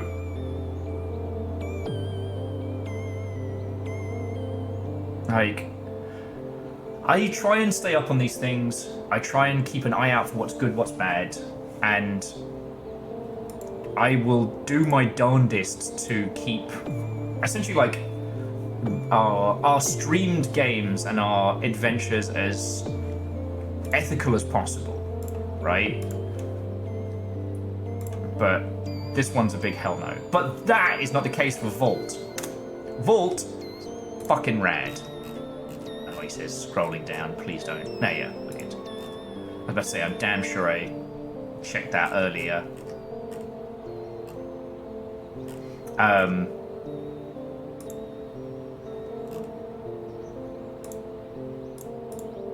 Yeah, I sincerely hope, friends, that you pick this up and give it a trundle, because this is fucking cool. And yeah, Snail Sim. If this does inspire you to make something multiplayer and truly sadistic, let me know. I don't want any credit or anything, I just like the idea that the Longship might have inspired something that's fucking unhinged. Oh, okay. So friends, I'm gonna roll credits. I just wanted to say one more, thank you. It's been a crazy day. They're all crazy days, these of late. I don't know why I keep stating it like it's a new thing to happen. I apologize that we've got, real life stuff kind of interrupting stream, but I will find someone wonderful for us to raid into. Oh yeah, there's loads of cool people we can go to after this. Oh wow, yeah, we're actually spoiled. We're actually spoiled for cool folks. That's a lovely problem to have. But, thank you for coming with on this journey. Who could have known this is where it would have ended? And I want to say, an extra special thank you for all of you that have thrown in cash, made it so that your fellow Longshipians don't have to put up with ads or just straight up donations. Seriously, thank you. Even when days like today go completely off the rails, still the fucking best. That's all thanks to you. So firstly to the Goddess Rix Aria, thank you kindly. I hope we get to natter video games in the future. To Night Valen, Mr. Squarepeg, Holy Bus Crusader, Developer Damien, Megaboss, Ishkar, Marketeer Fred, Fave6, Gear Graphic, Failed Symphony, Divershi, almost tripped me up there with Davis Shy,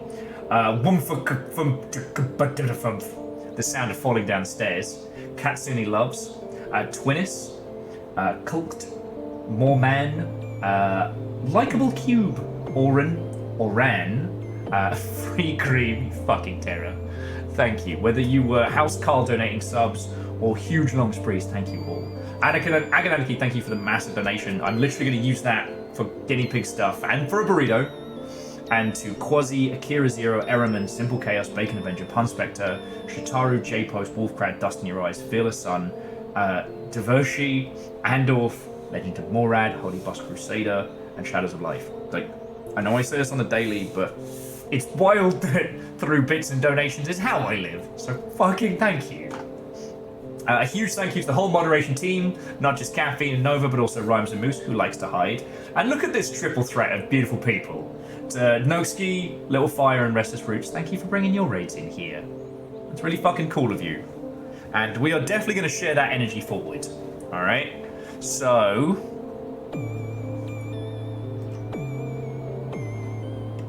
let's see where these homies are at.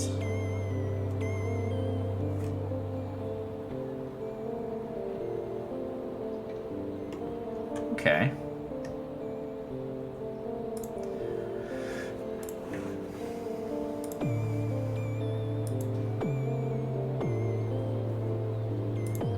Alright, so here's what I've got for you, friends.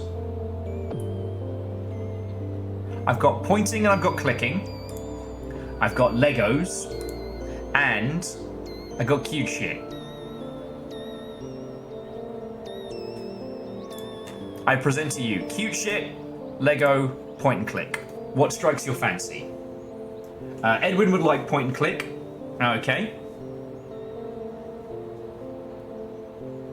Anyone else have any thoughts and feels? Snail would also like point and click. You know what? Executive decision. Pointing and or clicking. So the thing is, everyone we were about to go to is either an active game dev or has been in game dev. So we're going to head over to, I hate that I am blanking on her name, but the lovely lass behind A Maple Mystery, who is playing proper old point and clicks. Like, no joke. So, I think that is a good place to plonk you all. This is the kind of shit, friends, I think we're going to need to sit down and actually go at with a whole notepad. Oh, I'm so in. Oh, this game has me, and I hate the fact that I have to stop playing. I think I just did the cross arms grump there, unironically. I think that was me grumping. Fuck. Alright, friends. Tomorrow is Therapy Swords. I don't know when we're going to do this next, but if you see this pop up later on, know that I just couldn't leave it, alright? And either way, if I do end up playing this at some stupid random hour, I will make sure the VODs are all up and sorted, okay? Oh yes, and the game we're going on to, yes, it's the Omicron Conspiracy. Yeah, we're getting fucking classic with it. Right. Alright, cutie patooties. I'm leaving these lovely people to look after you lot. Little terrors. Fucking terrors. They rule my life. Alright, friends. Love to you all. This has been, despite it all, a fucking great day. And yeah, I'll see you tomorrow for Big Sword. Big Sword go bonk. Okay, bye. The fuck am I doing?